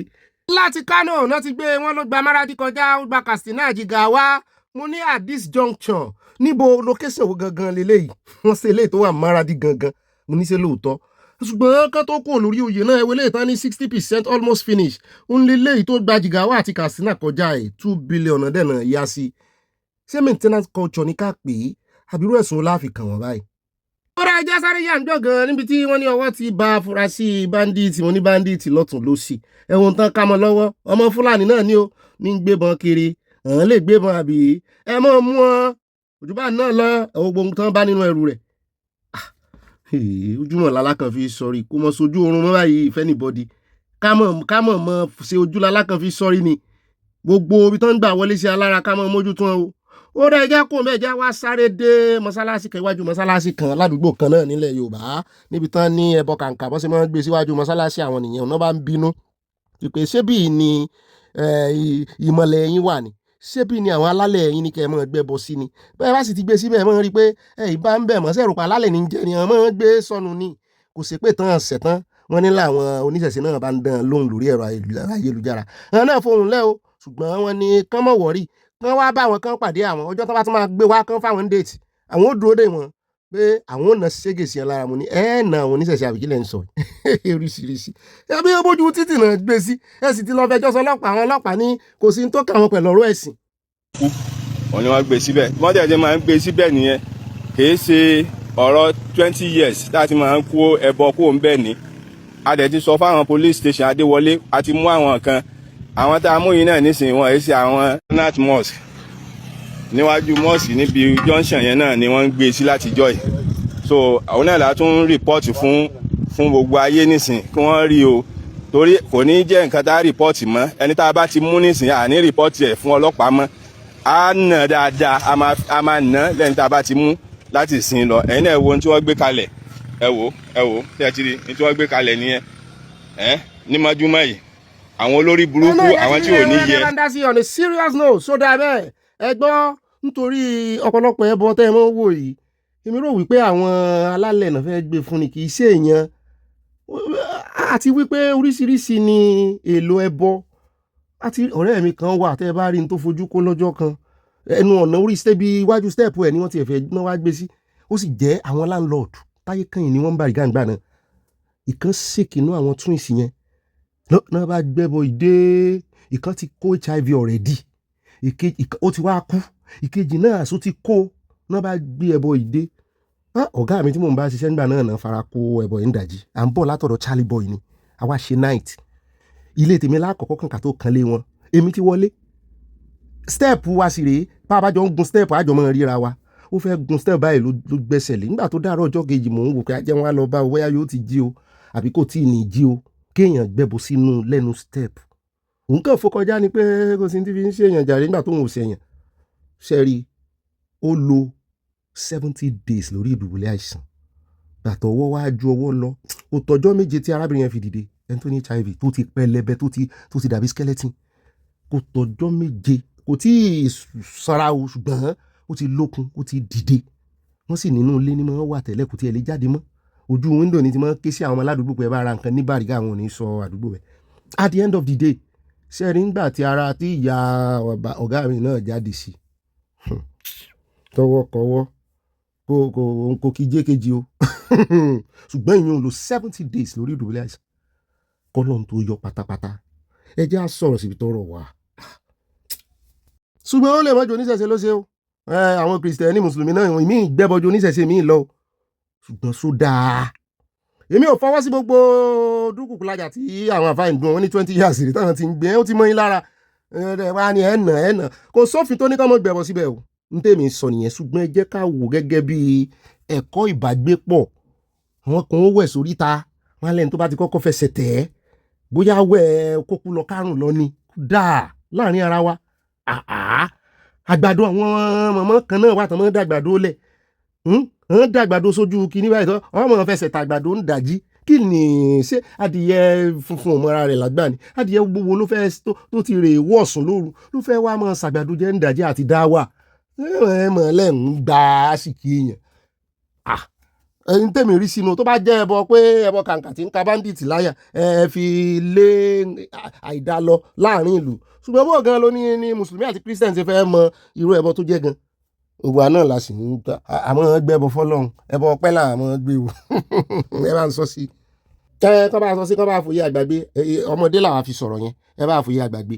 wayansu suna kyama da su amma shirin igiya mu ne shine wanda yana ciwo da mu da su duka haka to kar su ji haushin shi saboda zaman lafiya ya nema ba dan kan shi bane dan mu duka ne wanda yana jin haushin shi ma a karkashin shi yake mun da ma a karkashin shi yake ba banci tsakanin mu da su. kódà àwọn ẹwojú ẹ̀ dáadáa òun náà láfi káde abala lérèfé ńlẹ̀ lára àwọn tí wọ́n ronú pìwàdà tán fún láàyè ọ̀rọ̀ pé kò náà sọ̀rọ̀ sókè lẹ́yìn ìgbà tí ìjọba ti dáríjì tán lòun náà bá ganu sí máìkì wípé wọ́n fọ́ọ̀sì àwọn ní o ìyẹn àwọn Boko Haram ṣé ẹ rántí píkítọ̀ tá a fi bẹ̀rẹ̀ ẹ wò bọ́n ṣe jó mọ́tò ológun ẹ wò bọ́n ṣe pa ìkànnú àwọn ọlọ́pàá tó mọ̀ nípa àdó olóró wọn pàdánù náà kẹ wá fojú pé kan nù wọn lórí pẹ́ǹtì wọ́n ní language tó wá sọ tó múnú bí àwọn èèyàn náà ni wípé let bygone be bygone the past is in the past pé nítorí kọjá ti ré kọjá ohun tuntun láwọn èèyàn bá bẹ̀rẹ̀ pé wọ́n ní the only forgiveness náà lè forgive ẹ̀ náà ni wípé kó ré kọjá lọ sọ́run àrèmọ́bọ̀ gbogbo àwọn tó ti pa wọ́n fọ́ọ̀sì ẹni wọ́n fọ́ọ̀sì ẹni wọ́n ní kò náà níṣó àwọn tó náà ti fọ́ọ̀sì lọ sọ́run.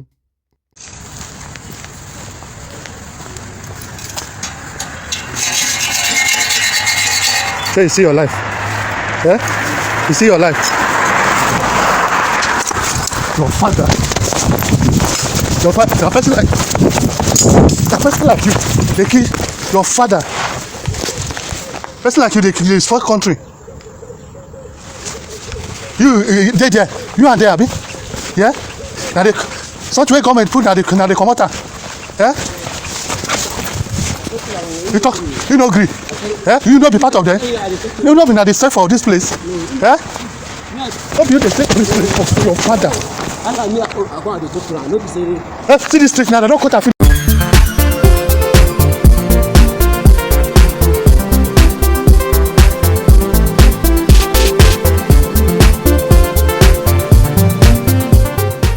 ó ṣé Jésù tó fìfẹ́ ńlá dá mi sí dá wá sí ọ̀tọ̀ ìjáwádé jẹ́ tún kọ ẹwọ́ bínú. Ó ṣé Jésù tó fìfẹ́ ńlá dá wá sí ọ̀pọ̀lọpọ̀ ló ti kú tí wọ́n ti fi lẹ́bọ̀ra Olúwa àánú rẹ̀ tó fìfẹ́ ńlá dá wá sí.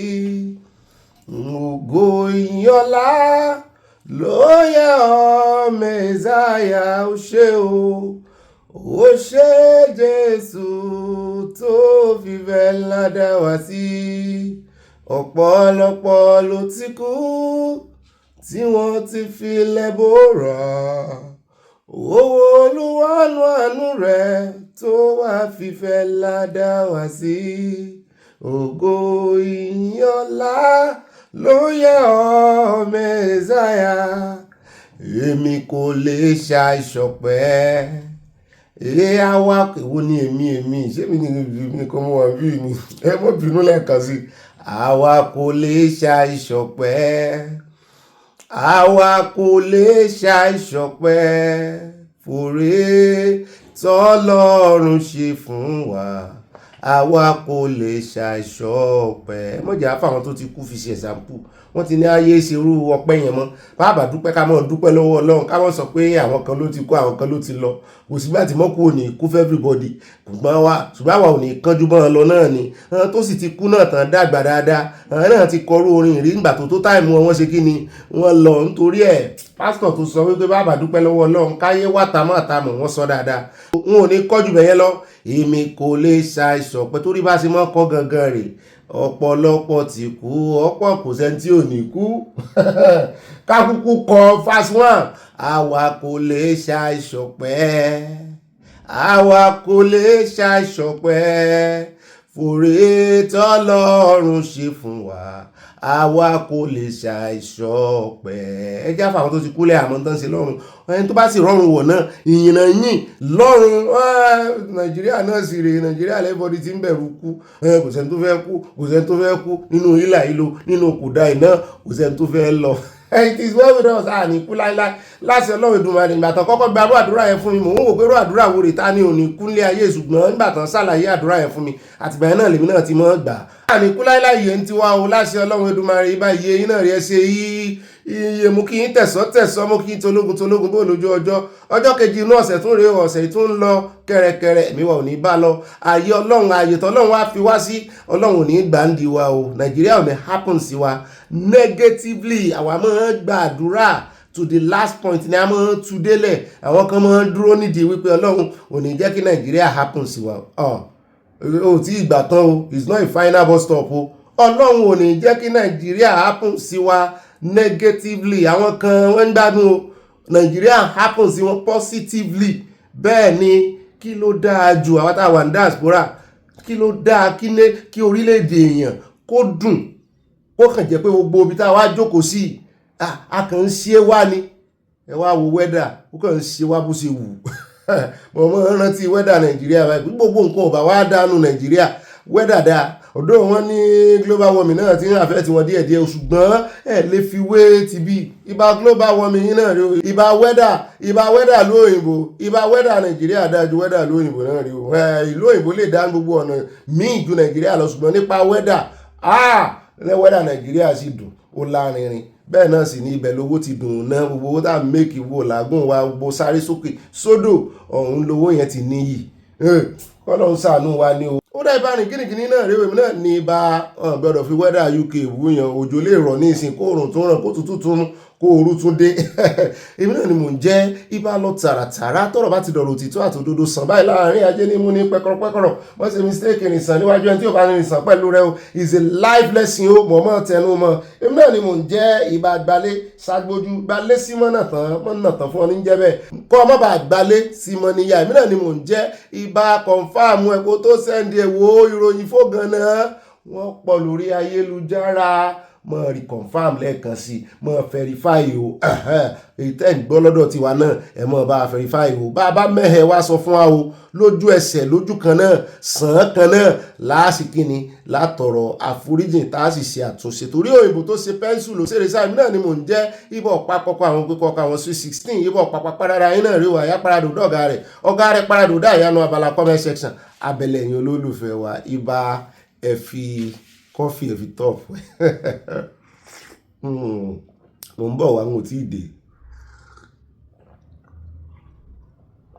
kì í jẹ́ kí itọ́ gbẹ lẹ́nu èèyàn yóò yá kò ní yẹ́ ẹlẹ́ o ibo mo kíra mi dé ó dáa ẹ bá ń ṣe ibà kọfí ibà cappuccino èmi náà ni mò ń jẹ́ ibà macchiato àwọn kọfí wa nù èmi náà ni mò ń jẹ́ ibà lẹ́jẹ́lì ibà rìpọ̀tẹ́lì gbogbo ń tẹ́ ẹ bá gbọ́ lórí ìkànnì kí ni o rìpọ̀tẹ́lì and allegedly na wo tàbùkù èèyàn kankan o a fi ń pàkíyèsí ara wa à ń pe àjọ tó nírònú wípé ẹ jẹ́ àjọ mójútó ọ̀nà olúwa yìí tó ń pàkíyèsí wa sí ilẹ̀ ìmúṣẹ ìlérí gbogbo ilé ìtẹ́ ń jà èyí náà gbìyànjú ṣùgbọ́n ẹ jẹ́ ń sòótọ́ fún yín kò lè work n tó mú odidi VDM wá padà wá sọ pé gbogbo bóun ṣe protest sí gbogbo bóun ṣe ń gbìyànjú sí òun rí pé nàìjíríà lè work mo gbọ́ lẹ́nu Primate Ayọ̀délé náà lánàá wọ́n ní àwọn ò lérò pé nàìjíríà lè work mọ́ mo lẹ́mìí mọ́ lọ́gbẹ́nu wọn sọ̀rọ̀ wọn mọ̀ ní bàbá yìí ó ń sàwọn òótọ́ ọ̀rọ̀ kan lẹ́nu ọjọ́ mẹ́ta mo lérò pé wọ́n máa maintain ẹ̀bẹ́ wọn ni mọ́ yà sí bí yà sọ́hùn ó dáa ibà kéde fún Yorùbá Nation fún Oòduà Nation káfàtà náà ni o ó dáa alákọ̀ọ́kọ́ náà àkórí ìròyìn wa gbélé ìtẹ́ bá pàdé náà abala lérèfé ó ti dàfẹ́ ẹ̀yìn tẹ̀gún fi ṣọ́ o agbójú wíńdò yọjú ni àwọn àmọ́ gbẹnu ọ̀nà wọlé báyìí ẹ̀ àkọ́kọ́ dami tútù wájú ká lè tẹ̀lẹ̀ tútù bàbà fi wọlé gangan alákọ̀ọ́kọ́ náà àkórí ìròyìn wa tòní á bẹ̀rẹ̀ lọ́dọ̀ àwọn oní politics lórí ilé ẹjọ́ tí ilé ẹjọ́ dá lánàá wípé kí wọ́n di rẹ́gísítà àwọn ẹgbẹ́ òṣèlú kan ó mọ̀ ti fẹ́ fa yánpọnyán rìn ó ti fẹ́ fàríyànjiyàn ó ti fẹ́ fa wàhálà ó nítorí gbogbo àwọn ti ẹgbẹ́ ADC pàápàá jùlọ tàtíkù àti takọ́ọ̀d torí ó àfẹ́ẹ̀tì àtíkù ó àfẹ́ẹ̀tì Adeleke àkọ́ọ̀d ló wà ó ti ẹ̀tún àfẹ́ẹ̀tì Oríyọmí Hamzatu torí fásán kan náà àkọ́ọ̀d lágbọ́pọ̀ náà wà bó ti ẹ̀jẹ̀ páwọn olólùfẹ́ wọn ni rárá o àwọn gangan ni ògbóǹtarìgì àwọn gangan lábẹ́nú gan nínú àkọọ̀dù lọ́yọ̀ọ́ lọ́rọ̀ kan wọ́n ti láwọn ìgbàlẹ̀ ẹjọ́ lọ àgbé agbẹnusọ wọn bọ̀ àtàwọn amúgbálẹ́gbẹ̀ẹ́ wọn tán sọ̀rọ̀ àákàn fúláṣì ẹni ṣùgbọ́n tí agbẹnusọ wọn yẹn gangan lálòdélẹ̀délẹ̀ àgbébọ̀ lónìí náà ni kò ní dọ́là bá ti wá kó ń bẹ̀ tán á sàrédé Kogi níbi tá a ti kófìrí fún ọ̀ràn kan mú mọ̀rí tán lè gbé ìkan lára àwọn ọ̀gá àwọn agbésùnmọ̀mí tán náà ń dalẹ̀ láàmú làwọn èèyàn bá bẹ̀rẹ̀ sí jóná ń yọ̀ wípé ìjà dópin ogun sì tán olùgbàlà jagun mòlú wọ́n fi fọ́nrán rẹ̀ hàn wá helicopter náírà fi gbé wọn lòun ló lórí wọn tí ń dalẹ̀ láàmú ní Kogi o làwọn èèyàn wá ní ìtumọ̀ náà ni wípé kò ní ságbésùmọ̀ mímọ́ nìyẹn pé nígbà tí wọ́n pa Gòláyátì lọ́jọ́ sí gbogbo àwọn ọmọ ẹ̀yìn rẹ̀ láti Filistin gbogbo wọn náà sá tefetefe mo ní ẹja mọ̀ wà àwọn eléyìí àwèrè o agbésùmọ̀mí yàtọ̀ sí ogun Gòláyátì àti Dáfídì o àwọn eléyìí pápápá wọn àti yẹn olórí ogun míì ti ń dúró ká mọ̀ wo ṣùgbọ́n wa ó dùn bó bá lè jẹ́ àṣemọ̀ wọn àmú fọ́nrán rẹ̀ wá bẹ́ẹ̀ náà ni bàbá tí wọ́n kó bẹ́ẹ̀ tán áyà lọ́dọ̀ arákùnrin rèé n ò tiẹ̀ mọ̀ ó zigbo ló kọ rẹ̀ ó zigbo níbi tó ti ganu sí máìkì tó ní òun ò rí yàtọ̀ láàrin Tinubu Obi àti Kwakwanso mo ní kí ló wá ń gbìyànjú àti sọ ó ní they are Nigeria's problem ó ní wọn ìgbà tẹ́ bá sì ń dìbò fún àwọn eléyìí tẹ́ ń pariwo wọn Obi dáa ju Kwakwanso dáa ju Tinubu àtàtìkù kìnìkan ó ní ẹ̀yin gangan ni problem Nàìjíríà tẹ́ bá sì ń pariwo wọn ó ní kò sí èyí tó dáa nínú gbogbo wọn mo ní ìwò tí ìwò òré èèyàn kankan mú lóhùn òré èèyàn mọ̀ à ń bọ̀ yóò sọ̀rọ̀ sókè torí mo láìkì ọ̀rọ̀ tó sọ bàbá tí wàá kó ń bẹ́ tán àwọn èèyàn ní adúpẹ́ lọ́wọ́ Dangote wọn ló ti já owó epo wálẹ̀ by 75 naira per litre mo lè lò náà ń tepo tẹ́lẹ̀ wọ́n ti yìn o lọ́dọ̀ tèmi ẹjẹ́ àkọ́kọ́ mọ iye tán ń tepo àyà ní láti 830 ni ṣé láti ìgbà tí ogun Iran ti bẹ̀rẹ̀ 830 per litre náà ń ta èlò wà lè pọ́nsìn wọ́n náà ń ta ní 1.3 mbó mi mú ní kò tán ẹ̀sìn ni a mọ̀ dúpẹ́ lọ́wọ́ rẹ̀ afẹ́ mọ̀dí tó fi jẹ́ pé 75 naira ló já wálẹ̀ ṣùgbọ́n àwọn èèyàn ní káyìn nítorí wípé lẹ́yìn ìgbà kan declare pé wọ́n ti open Strait of Hormuz wọ́n ní pápápá ló já 75 pé ká mọ̀ ohun tí ó ṣẹlẹ̀ bílẹ̀ ọ̀la ó bá fi mọ́ pé yóò tún wálẹ̀ sí mu ní ó dáa á mú ẹ̀kúnrẹ́rẹ́ ìròyìn wá bẹ́ẹ̀ náà látún wá ń gbọ́ kúlẹ̀kúlẹ̀ gbogbo nǹkan tọwọ́ bọ̀ ìyẹn tí wọ́n fi make peace deal tán fi sí Strait of Hormuz wọ́n ló jọ bẹ́ẹ̀ ni wípé Amẹ́ríkà kàn lọ náwó dànù wọ́n kàn lọ ṣe lásán wọ́n kàn waste time wọ́n waste life wọ́n waste nǹkan ogun wọ́n waste time àwọn àgbáyé ni wípé àwọn náà tún wá fẹ́ mọ́ sanwó fún ìránù ní ìsìn àwọn ọmọ Amẹ́ríkà bá ya sójú agbájọ pé kò jọ ohun fẹ́ sọ eléyìí lẹ́ni wọn ò fẹ́ sọ nínú àkójọpọ̀ ròyìn náà ní kò jọ irọ́ ni pé gbogbo asset yẹn pé wọ́n máa hàn freeze asset wọn ni tán ti freeze tẹ́lẹ̀ pé kì í ṣe pé ó ń bọ̀ wá gba taxpayer money ní Amẹ́ríkà wàá máa fi san owó fún ìránù torí àwọn apologists ti Iran wọ́n ti jáde báyìí wọ́n fa Amẹ́ríkà sí yẹ̀yẹ́ lójú ara wọn wọ́n mọ̀ wípé ẹni tó sì wà dúró gẹ́gẹ́ bí negotiator náà wọ́n ló tún ti ń tàbùkù Amẹ́ríkà wípé láti bàtà àwọn ti wá tọ́ ọmọ peace deal pé apá yín ò ka Israeli ni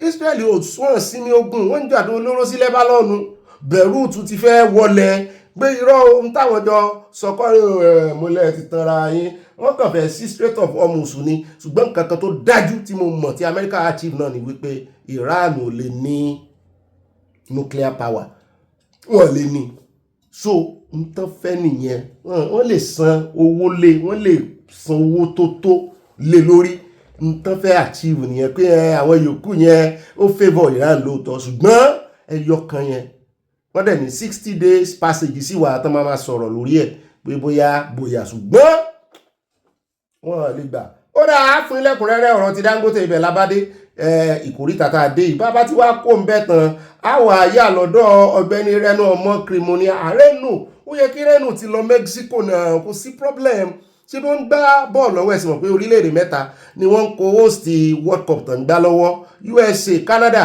àti Mexico lọ́jọ́ ń kó host ẹ̀ ó dùn àwọn South Africa ó dùn wọ́n wọra gbàgbó tí ń bá wọn báyìí wọ́n ń ṣe káàkiri orílẹ̀-èdè wá wo ti Rome ìtàn ṣe ń Rome náà lánàá táwọn Italians tán jáde pé àwọn ò fẹ́ immigrant mọ́ gbogbo pàápàá jùlọ àwọn Morocco àwọn Algeria tẹ́ bá rí táwọn ọmọ wọn ń ṣe nílùú yìí ẹ̀yin gan-an ẹ̀mí ó tó bẹ́ẹ̀ àṣejù ni wọ́n á wọ ṣọ́ọ̀bù báyìí wọ́n á kàn déédéé máa ju àgálù ṣọ́ọ̀bù wọ́n máa ń jíjà gan bí wèrè sáwọn Italians àwọn èèyàn dẹ̀ ní àtàkì wọn so wọ́n làwọn ò fẹ́ mọ́ wọ́n ní àwọn wo ọjọ́ ọ̀la àwọn tí wọ́ra àwọn ìrìn jù pàápàá jùlọ Allahu Akbar tó máa ń pariwo tó bá sì ṣẹlẹ̀ tán ní ìsìn yóò bójú yóò bá mú wọn ní mọ́kọ́lọ̀ ṣùgbọ́n àwọn yẹn gangan náà target káwá sọ pé wọ́n dá kí ni ebi lu wọn ni oníkálukú ni ó so wa gbẹjẹmọ wa àwọn blacks mìíràn wá o mo rí kan tó rí èjì kẹ̀kẹ́ oníkẹ̀kẹ́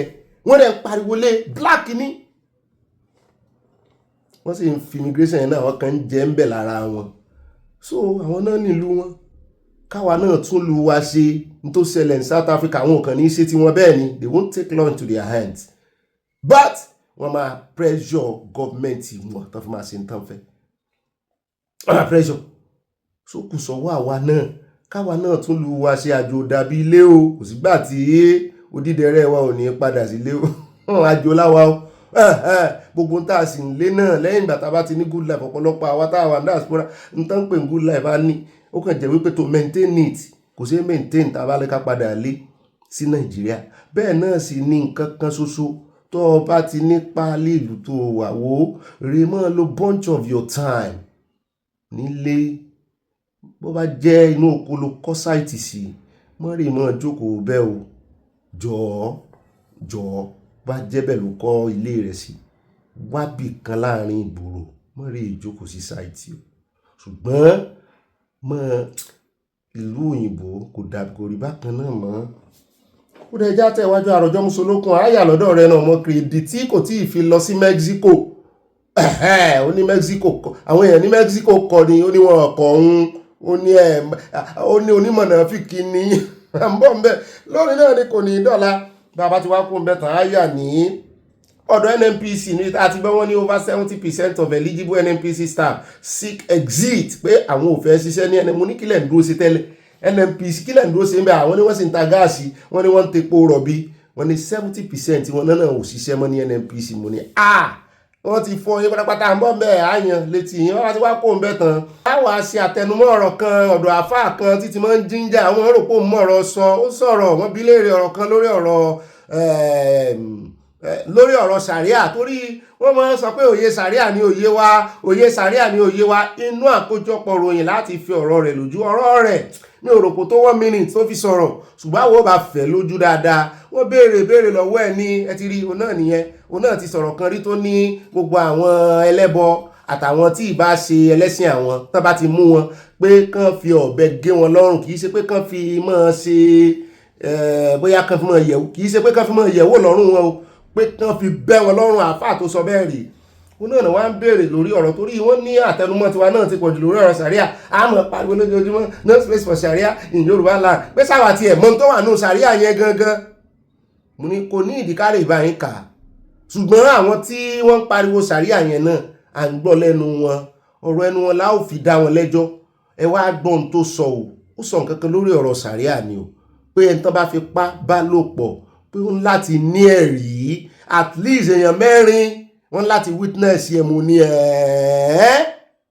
ní tí sàríà sọ rèé tí ó bá wá ní ẹ̀rí nǹkan wọ́n ní nǹkan wà tán sí fún nǹkan yan kò yàtọ̀ sí òfin bandit àmọ́ bẹ́ẹ̀ àfẹ́ lójú àní ìdíjú bẹ́ẹ̀ lọ́nu gbogbo àkórí ìròyìn wa wá dé náà àkójọpọ̀ ròyìn a máa expand a máa amplify ibà amplify náà rèé o ó yá ibà gbéborùn gbé fìlà ẹja gbéborùn kà gbé fìlà èmi ò dé fìlà ní tèmi o ṣùgbọ́n mo gbé inú ẹ̀mí mo gbé fọlọ́run ọlọ́run ẹ ṣé o ẹ sọ pé hallelujah ẹ ṣe alhamdulillah ẹ ṣe lódùmarè ìbà rẹ o ẹwẹyẹ ẹ ṣe peace àlàáfíà láfẹ́ àlàáfíà lẹ Yorùbá àdúrà láfi ṣe kò ní di fíafíà no space for any law tó bá fẹ́ bà àlàáfíà Yorùbá jẹ́ no space for sharia capital letter in Yorùbá land no space for blaspheming law in Yorùbá land kó wu mufti kó forí janlẹ̀ kó wù kó forí la igi kó forí lọ̀pẹ̀ kò sí tó kà wá kó rutọ́ lẹ́nu jù bẹ́ẹ̀ lọ wàhálà àti ẹ̀ ní wàhálà àgòsì rèé wọ́n lóun ní ó pa aláìsí wọ̀tà ẹwẹ́yẹ ẹsẹ̀ mọ̀ṣin olóòṣà àfi kí wọ́n ti ṣe pàkà ó ń dùn wọ́n ìmọ̀ mi grace olùsòótọ́ ẹ like picture àfi pàkà yọ̀ọ̀yà kò ní yẹlẹ̀ alákọ̀ọ́kọ́ nínú Abala Sanawole wa tòní ẹ jẹ́ àkọ́kọ́ yà l'Amẹ́ríkà ẹ jẹ́ bá wọn kẹ́dùn èèyàn 8 náà kú níbi tí aircraft wọn kan wọ́n ní níbi tí aircraft wọn kan B-52 wọ́n ní níbi tó ti já o B-52 náà pé kìí ṣe B-2 o eléyìí tí wọ́n ṣẹ̀ ṣe yẹn kìí ṣe òun o wọ́n ní wọ́n ti tẹ̀tì ẹ̀ bọ́mbà B-2 bọ́mbà eléyìí tán àbí B-1 ni ó sá bí nkankan gbogbo tó bí sí ìránù báyìí wẹ̀ náà la rí ṣùgbọ́n wọ́n ní B-52 lélẹ̀ 52 California ló ti já o àwọn ò tí ì mọ̀ tó fà á o ṣùgbọ́n wọ́n léèyàn 8 ló bá lọ mú ní àmú bá wọn kẹ́dùn o bẹ́ẹ̀ náà ni bàbá kò mẹ́tàn ẹ jẹ́ wáyé àlọ́dọ̀ ẹni tó sì gbà kan jẹ́ CP commissioner of police rí mọ̀ bóyá kò ní náà ti ṣe CP ṣùgbọ́n former commissioner of police ni wọ́n Fatai owó ṣe é ní ó fẹ́ jọ pé èkó ni ó ríǹgì àláàmù létí mi níbi tó ti ń sọ wípé ẹ kìlọ̀ fún gbogbo commissioner of police ẹ wá gbọ́ experience ẹni tó bá sì ń dúró pé kán give òun ní order from the top from above lórí ọ̀rọ̀ insecurity pé ìkànnì o onímọ̀nàfíkì ni o pé ẹ lọ́ọ́ fi ti CP Àbújá ẹ lọ́ọ́ fi ṣe àwòkọ́ṣe pé everybody múra kẹ́ dúró gírí pé if you have a commissioner of police who is sitting down there waiting for a governor or an IG or the president to give him instruction is not worth wearing the uniform. Ẹ bọ́ sọ́dánù lọ́rùn rẹ̀ bá ń tẹ̀ sí. I was there. I have won the show. I have never waited for the Inspector General of Police or anyone to give me instruction to respond to internal security problem in Lagos and in Benue State. And commissioners of police are not supposed to do that. The responsibility, the obligations of commissioners of police are created by the law. The job is already cut out for him. If you have a commissioner of police who is sitting down there and they have an internal security problem and is waiting for a governor or an IG or the president to give him instruction, it's not worth wearing the uniform. The law has already set the obligation that you should do when it comes to law and order. So we should start deceiving ourselves. Let us create it, but they should focus attention more on take that part, internal security problem, just like you've taken traffic control, drug control, immigration control out to immigration and all those people, custom, NDLA. Just take internal security operations problem into that aspect of the constitution. You know, you have the exclusive legislative list, you have the concurrent legislative list. Move it to concurrent legislative list and stop wasting time on, oh, you must amend the constitution section 214. The constitution already makes the states to make laws. It makes local government to make laws. If the constitution allows them to do that, the constitution indirectly has obligation that when local government make edit on market and whatever, they should have a means of, you know, enforcing that edit. And the law we have now, everybody has been talking of how bad our constitution is. What you don't try, what you've not even examined, where are we coming from? I will always go back historical. When people talk of the state police, it has always been a feature of the different constitutional conference that they did. You are now talking of you want to create a structure. We should stop deceiving ourselves. We should stop, doing rhetoric and whatever, and face our problem. We've been talking of internal security problems. We've been talking of terrorism, and everybody is talking of, oh, let us use technology. Yes, technology is good. Where are these people getting the source of their weapons? The people that are kept in the bush, some people are buying food for them. You must also prioritize human intelligence. Our culture must change. Civic responsibility has to come into place. You must resource the police. You must resource the military well. As of this moment, do they have what it takes to even do the job? Plus, you know, getting the people at the grassroots to get involved. The traditional rulers are there. We've been seeing all what is happening. We are not overwhelmed. We are only not serious. The president, with his willpower, can come out and say, look, service chiefs, I want this problem to be solved. Call the traditional rulers. Call the leaders in different communities. We can solve this problem. It is not above us. We don't need to import any solution from anywhere. So if we are using this state police as an excuse for not solving internal security problem, we are fooling the masses. We are fooling Nigerians. We are not saying the truth. That is my opinion. CP mo ní ẹni tó ṣe báyìí sọ̀rọ̀ mi ò mọ̀ wọ́n bá ṣe ń gbà náà ṣùgbọ́n ẹni tó ṣe báyìí sọ̀rọ̀ mo mọ̀ pé òun náà jìn jẹ́ sáré fún yín lélẹ́yìn àfikún ni ìròyìn kan tá a gbé lánàá nípa Kano tán sọ wípé odidi 1,500 ẹgbẹ̀rún kan àtọgọ́rùn-ún márùn-ún ni wọ́n fi lé ọkọ lọ́wọ́ náà rán lọ lé ọkọ lánàá mass wedding àti gbọ́ ìtàn náà lórí ẹ̀ wọ́n dé 1.5 billion naira náà lórí mass wedding program for 1,500 couples làwọn ẹ̀ bá mú calculator tí wọ́n bá bẹ̀rẹ̀ sí ṣe mathematics lórí ẹ̀ wọ́n ní 1 million fẹ́yàn kọ̀ọ̀kan wedding wọn 1 million òun wọ́n jù 1.5 billion yẹn owó ni ṣùgbọ́n bá a bá divide ẹ̀ láàrin àwọn tán àwọn náà mọ̀ọ́mọ̀ ṣe ni ṣùgbọ́n lẹ́ẹ̀kan náà 1,005 ṣé kí Yorùbá náà máa ṣe mass wedding gbogbo àwọn ọmọ tí máa ń sọ pé àwọn tiẹ̀ lọ́kọ àwọn òrọ́kọ kò sọ́kùnrin ọkùnrin wọn bóyá kán máa ṣe mass wedding fún gbogbo wọn nílẹ̀ Yorùbá àwa iṣẹ́ kì í ṣàṣà wa 1 million ló bá dé o ṣé èèyàn lè fi 1 million ṣe wedding kó gba tent àbí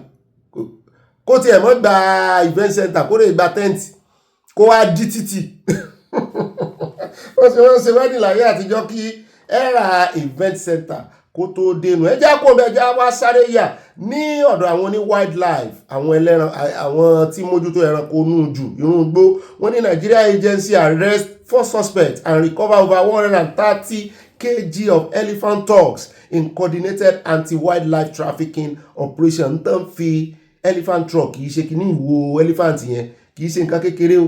Wọ́n máa fi ṣe jewels, àwọn expensive jewels. Wọ́n ní wọ́n ń jí kó lọ. Ó dáa, ibo lẹ ti rí wọn? Elephant mélòó lẹ pa? Tẹ méjì lẹ elephant kọ̀ọ̀kan mọ́ ni. Ṣé gbogbo elephant lẹ fẹ́ pa tán ni? Ẹ wá dúró ìwo ńlẹ̀. Àwọn Ìgbò náà sì máa ń lò dáadáa. Kò lè yẹ lẹ́yìn wọn jàre. Kàn la àkórìíra wọn ni àkórìíra wọn. Ẹ jẹ́ wá yà lọ́dọ̀ ọmọbìnrin. Wọ́n ń lé ẹ̀mí rẹ̀. Wọ́n ń dúnkùkù lájà mọ́. Wọ́n ń fi kú lọ. Ọmọ Ìgbò ni ṣùgbọ́n ó nífẹ̀ẹ́ Yorùbá. Àwa náà nífẹ̀ẹ́ rẹ̀. Bóyá gan ni wọ́n fẹ́ lé Oyin Kanṣọ́lá. Oyin Kanṣọ́lá tí ó ti wọlé.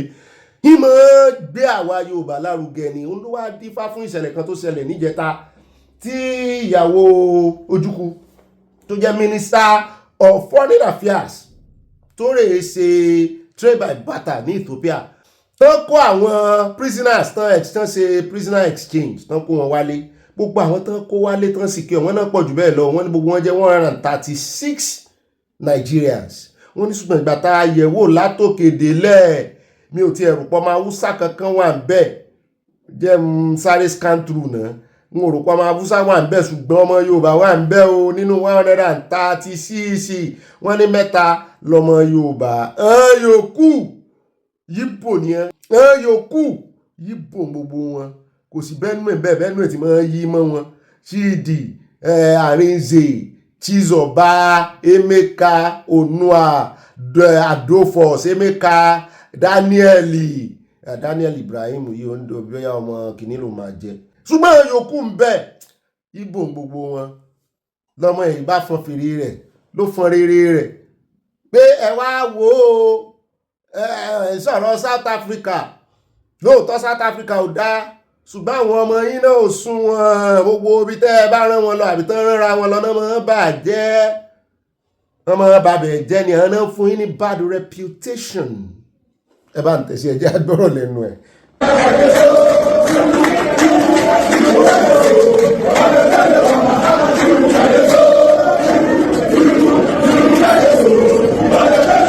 Children of iniquity, daughter of Zion, sons of the valley, my greeting.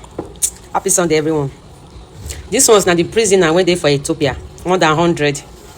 When Ojukwu wife, Bianca, with the Nigeria government, help release them for prison for Ethiopia, come carry them come Nigeria, back home.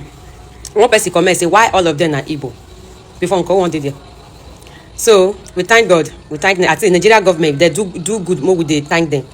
So we thank the federal government and we thank Ojukwu wife Bianca for them to join hands together and make this possible. I know there are still millions of them there. I pray this one will open doors for the rest to come outside. Tomorrow now, some of them will come back. So tomorrow now, the one when they here will come poison their mind. They go come out for social media. Nigeria na Zoom. Nigeria na Zoom. Nigeria will not make it. Nigeria will do this one. Nigeria will do this one.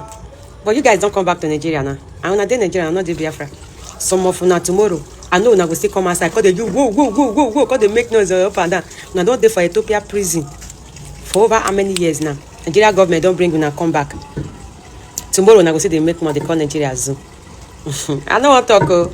Ó rẹ mẹ́lẹ̀ ti báyìí bá mi orí ọlọ́run sí àwọn náà sẹ́ndì orúkọ gbọ̀nàgbọ̀nà sí mi báyìí ó gùn báyìí mo ní ó mà sí ó lè ní òwà mú wa yà lọ́dọ̀ ọmọ kékeré tá a lo fọ́nrán rẹ̀ rí ọmọ kékeré tá a lo àwòrán rẹ̀ rí tá a ní kẹjọ kẹ bá wa ràn lọ́wọ́ àwòrán náà lẹ̀ ń wò yìí ọmọ yìí sì ní ìdí ìrànlọ́wọ́ o Baby Mika ló kọ rẹ̀ wọ́n ní ihò 4 ló wà nínú ọkàn rẹ̀ ẹjọ́ ẹ bá ràn lọ́wọ́ àìṣerú ẹ̀ wọ́n ní before kò pé 6 months a sì ti lò lẹ́ẹ̀kan a rí pé kò tí ì sí yàtọ̀ ẹ̀yin mọ̀mọ́mọ́ ẹ̀yin bàbá mi gbogbo ẹ̀yin tẹ́ fẹ́ fún mi lówó lọ́jọ́ sí ẹ bá ń fún ọmọ yìí ẹ bá ń fún ọmọ yìí yóò yẹ kò ní yẹ ẹjọ́ ó dá àwọn ẹja tẹ̀wájú àròjọ́ mùsùlùkùn ẹja wá yà lọ́dọ̀ ẹja bẹ́ẹ̀ bá ń lo fọ́nrán yìí náà fọ́nrán arákùnrin iṣẹ́ mọ̀ dáadáa agbẹjọ́rò ni òun gangan wà lára àwọn agbẹjọ́rò tí ó ń tẹ̀lé tọ́jọ́ ṣẹjọ́ Nnamdi Kanu ṣàdédé làwọn èèyàn rí àwòrán rẹ̀ lòun náà ti join ẹgbẹ́ NDC èmi tí ẹ̀ mọ̀ mo fẹ́ kàn mọ̀ tẹ́lẹ̀ wípé agbẹjọ́rò wọn ni ṣùgbọ́n mi ò mọ̀ pé náà ṣùgbọ́n mi ò mọ̀ pé òun náà fẹ́ lọ fún ipò làwọn èèyàn ní Biafra làwọn mọ̀ Nnamdi Kanu lọ́ọ̀yà rẹ̀ ìwọ náà fẹ́ lọ fún federal legislator Biafra tó wá ń pariwo ń kọ́ ó ṣe mọ́ ara àwọn tó ń Buhari nígbà tí bàbá Sunday Igboho tí wọ́n padà lé o tán ni ẹbí Yorùbá nation ní agitate fún so ẹ̀yin náà lè lọ́pọ̀lọ́ wo ìwọ tó bá tẹ̀lé ẹnu ẹnu wọn mẹ́fà ẹnu wọn méje Biafra la mọ̀ fún Biafra bóò ní Nnamdi Kanu ó ṣe fíìmù tó bá gbọ́ pé ó ti join ẹgbẹ́ NDC àwọn èèyàn wá ní kí mọ́tàrà mi jàre bí Òbí ló bá lọ pé ṣé Òbí náà kan ló dárúkọ lẹ́nu ọjọ́ mẹ́ta pé Biafra lòbí wà fún kò kàn sọ nǹkan kan pa rẹ̀ ní olódà ó ti ní bóun bá wọlé bóun ó ṣe ṣètò òun approach tóun ó lò gbogbo àwọn agitators lòun ó pè lòun ó bá make peace ó dẹ́ mọ́jà pẹ́ńbẹ́ jáwáyà lọ́dọ̀ arábìnrin kan alájà náà pé áyàtù kan náà porúkọ rẹ̀ sàdédé lárí tó mú ìjìdá ní ìjì líle tó fẹ́ fi ja àwọn tí ń ṣe chọ́ọ̀chì lábẹ́ tẹ́ǹtì ló bá ní káwọn ọmọ ogun òun máa tú sàríà lóní bí lónílẹ̀ l'Ábùjá àwọn ò ní gbà kan ṣe ìsọjí kankan bí èèyàn bá ń bẹ̀ kí ìṣẹ̀lẹ̀ kìíní rẹ kí ìṣẹ̀lẹ̀ kejì rẹ kí náà ṣe fún ẹjẹ́ àwòdí ẹ̀ ń bẹ̀.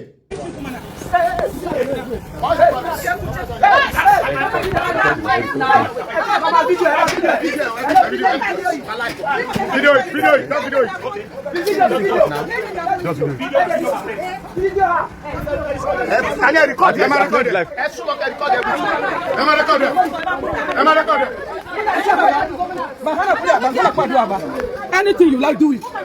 Madam, you respect God.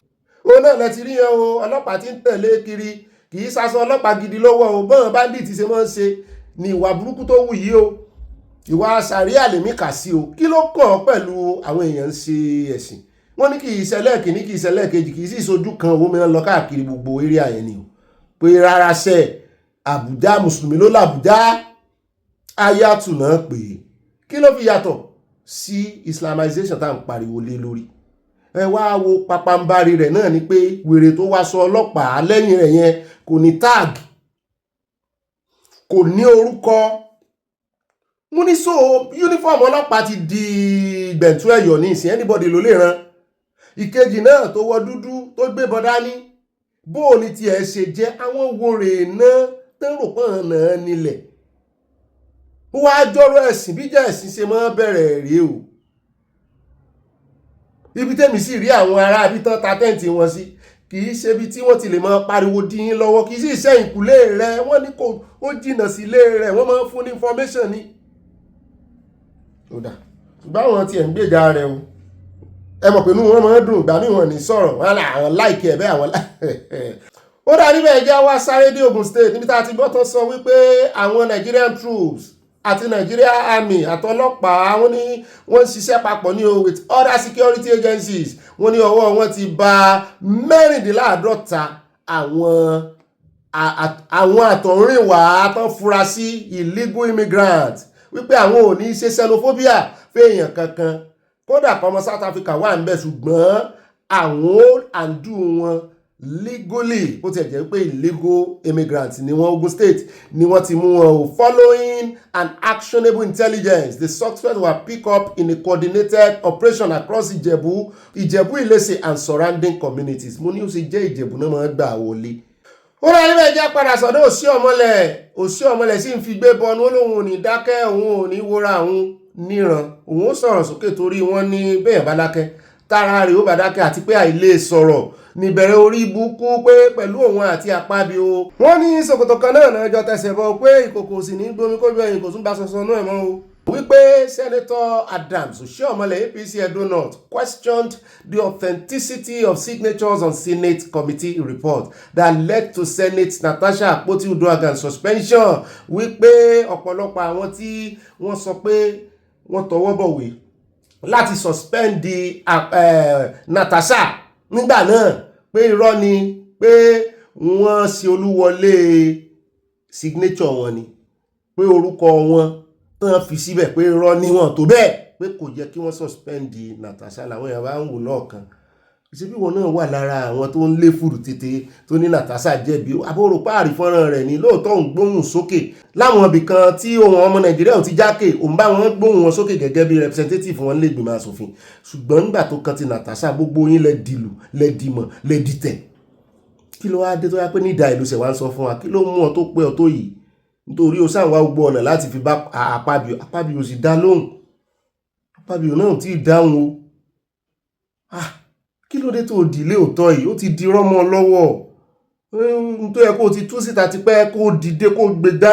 Natasha nìkan la rí at the end of the day àwọn èèyàn tẹ̀sí lójú padà pé gbogbo ọ̀rọ̀ tó ti ń sọ láti jẹta gbọ́ àwọn wà lẹ́yìn rẹ̀ ṣùgbọ́n lè tó sọ yìí irọ́ Natasha ló dá ìjà rẹ̀ jà Natasha ò wá sí lẹ́yìn rẹ̀ ní ìsìn kò tiẹ̀ lè bọ́ pariwo mọ́ òun náà ti wọ abanation mode wọ́n ní kó wọ́n wulẹ̀ tó wọ́n ní kórè wá pọ́ǹtì mi mo ló ga o ṣùgbọ́n òótọ́ ọ̀rọ̀ ló sọ o ẹ̀jẹ̀ á sọ̀rọ̀ sí tọrọ wa o àlùdí àpàdé pọ̀ lẹ́gbẹ̀ẹ́ asòfin ó rẹ̀ já tẹ̀wájú náà Abala Sanawole ní àní pẹ́ kò ń bì ní ìsìn nítorí àfẹ́ pẹ́ rárá báyìí bá wà bọ́ bá dilẹ̀ mọ́ bá a pin fáwọn olólùfẹ́ yín kókálé kókágo ẹ̀jẹ̀ àyà lẹ́kọ̀ọ́ níbi tí ọwọ́ ti ba àwọn onímọ̀nà fíkì traffickers woman traffickers lélẹ́yìí wọ́n ní ọmọbìnrin kan ló fẹjọ́ rẹ̀ sùn fúnra ara rẹ̀ ló pélé sí ọlọ́pàá wípé ìyà ń jẹ òun wọ́n tí wọ́n mọ́lé ń bì ní o iṣẹ́ náà ní kò ń wá sí látẹ̀kọ́ o ṣùgbọ́n gbà tó ń fi dé bí iṣẹ́ owó nàbìnà fóun ṣe o wọ́n ti fẹ́ẹ̀ báyé òun jẹ́ o gbogbo ojoojúmọ́ náà ń bá òun sùn o kò sì fòun lẹ̀ o arábìnrin náà sọ̀rọ̀ bẹ́ẹ̀ náà ni ẹ̀ tán fẹ̀sùn kan sọ̀rọ̀ àwọn ọlọ́pàá náà sọ̀rọ̀ ẹ̀ bá ń tẹ̀sí. 30,000, they'll not give you money. Work 60,000, they'll just give you like 1,500 or 1,000 throughout that. I based in Delta State. I used to do baking, learning with one woman like that. Then this auntie that I brought her, she now saw me one sourcing her sister. She now saw me that she has a job for me in Lagos State. They used to pay 100K. I should come with my friend. The second week, I not tell that I'm tired. Inside my preferred price, I cannot different. I'm too small for that. She now seen I lie you. I must complete that 6 months that will. I'm not tell that you don't tell me the work that I'm coming to do. You just tell me that I'm coming to serve you in office. Why are you telling me all those things? I don't like you. I want to go back. Then she now drag me, go inside room, beat me, bleed me, blood. She now use bottle. She now started use iron that they used to use on hand glove, beat me, blind my eye. 1 week I did not use this my eye. See. The suspect, identified by the victim as her handler, denied the charges. I did not tell that girl is catering work. Which work? I did not tell her. She know what she's coming to because she know that she's coming to do the work. And that is what she's doing. That girl is going to 21 years. She's just lying. They say I'm into traffic. Well, I don't have any girl among all of them. It's because of them pack all of us the same hotel. That woman travel because of them pack all of us the same hotel. They now allege me that I'm their madam. Why I'm not their madam? I'm not their madam. I don't have me. I'm a girl on my own to stay. I don't have girl. For a very long time. But luck ran out of her because we decided to investigate the matter when we were informed by the victim. From here, we'll continue with our investigation, which will lead us to the prosecution of the principal suspect.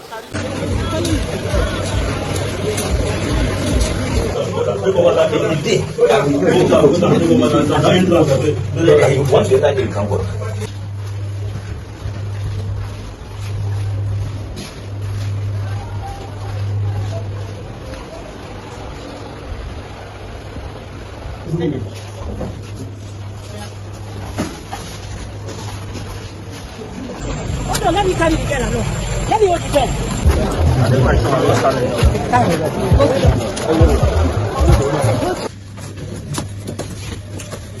ẹ wo ayé ti bàjẹ́ èmi ò mọ̀ bóyá ọmọ yìí mọ iṣẹ́ tó ń bọ̀ wá ṣe lóòótọ́ ṣùgbọ́n ó fi hàn wípé aṣẹ́wó ni wọ́n sì ń recruit àwọn ọmọ kéékèèké àwọn ọmọ yìí ò tiẹ̀ wá fojú wọn bò mọ́ ṣé wàá rí kì í ṣe pé bóyá nǹkan máa bá sùn lásán o ọ̀sẹ̀ méjì lọ́nà ti lò lórí wọn o tán ti fẹ́ báyé òun jẹ́ different oríṣiríṣi ọkùnrin wọ́n tún wá máa ń sójú wọn tí rí oríṣiríṣi tí wọ́n lọ lórí Telegram àtòrí TikTok ilé ìdín tán bá ní ilé ìdín ibẹ̀ ní Telegram àti TikTok tẹ́nìkan nǹkan kan bá lu dá ebi ta alágbo náà ṣiṣẹ́ alágbo ebó rí Telegram láti rí àwọn yìí ò fojú wọn bò mọ́ wọ́n lọ́ọ́ mọ̀ jẹ́kẹ́ lómi ìpàdé ọmọ rẹ̀ ń bẹ́ẹ̀ mi bí wọ́n ti ń wò kú wò kiri ilé ti líìkì wáre wò check my bio wọ́n lọ́ọ́ mọ̀ yẹ mo mọ̀ pé ọmọ wa ò ní sí mbẹ̀ntíà.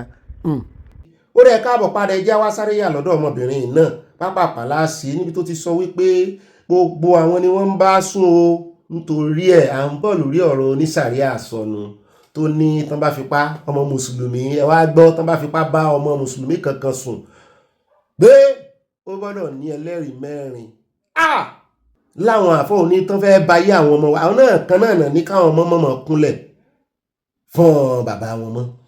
ẹ jẹ́ àkọ́kọ́ gbọ́tọ̀ ọmọ yìí ó ní ẹ má fọ́ o tẹ́ ẹ bá ti rí tán jí àwọn gbé tóbìnrin sì wà nú àwọn òun ò lè sọ́tà àwọn àgbàlagbà o ká má bà ọkàn àwọn ẹbí àwọn tí wọ́n jí èèyàn wọn gbé ká má bà ọkàn wọn jẹ́ ká má mọ̀ rò pé àyàwó àwọn wọ́n ti bá a sùn wọ́n ti ṣe wọ́n ní ọ̀pọ̀lọ́ níta bá débi rò ká fò ó ṣùgbọ́n báyìí kọ̀ǹfẹ́sàn ọmọ yìí tí mo sì mọ̀ wípé abúlé ojú ẹ̀ ni ọmọ kékeré ni ọmọ yìí ò tí ì lè jọ ọmọ haúsá bóyá ni ó ti tó 15 years ó ní gbogbo àwọn náà máa ń ní ìbálòpọ̀ pẹ̀lú tán bá ti jí àwọn gbé o oríṣiríṣi nǹkan haúsá ló sọ ẹjẹ́ ń sátótónu ní yorùbá survivor of kidnapping narrating a story on the ordeal she and other women passed through in the bandits' den pé ẹ gbàgbé nínú gbogbo nǹkan tó fi ń ṣe àwọn pé kékeré ní ìtìbálòpọ̀ ìwédè ìyọ̀n àwọn ilé tẹ́ ń rí yẹn n tó mú nǹkan nú àwọn ṣẹ́ tí wọ́n ti bayé ẹ̀jẹ̀ everyday ní anyhow ní wọ́n dẹ̀ mind pé wọ́n ìwẹ́ pèsè tó fi mú sọ fáwọn òbí rẹ̀ nígbà tí wọ́n ń pè tán ń pè fún ransom pé ẹgbọ́n bọ́mọ yín ṣe ń sunkún o ẹ tètè wowó wá o pé ọmọ yẹn sọ fún wọn bẹ́ẹ̀ ni pé ẹ̀yin òbí òun bó ń bá yẹlé ìbọ ẹ mọ̀ wulẹ̀ san ransom o bó ń bá yẹ bọ́ gan òun bọ̀ wá para àwọn ni o wọ́n sì kọjú sí wọ́n sì fìbọn sí lórí ìgbọ́n ẹ bá ń tẹ̀sí ẹjẹ́ á gbọ́ bó ṣe sọ.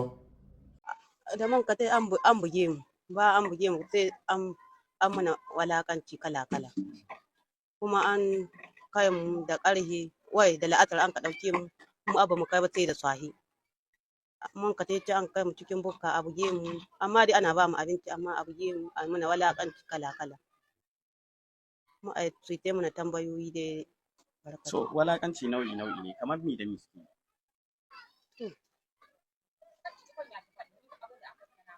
an yi mu iskanci da mu kuma an ba mu kashi an samu zama wuri an bubbuge mu an samu kwanci ga ƙasa duk dai an mana to ko da kuka je kun iso wasu ne wurin koya abu a'a mun da mun ka tai mun ɗaya ne an ka sa wurin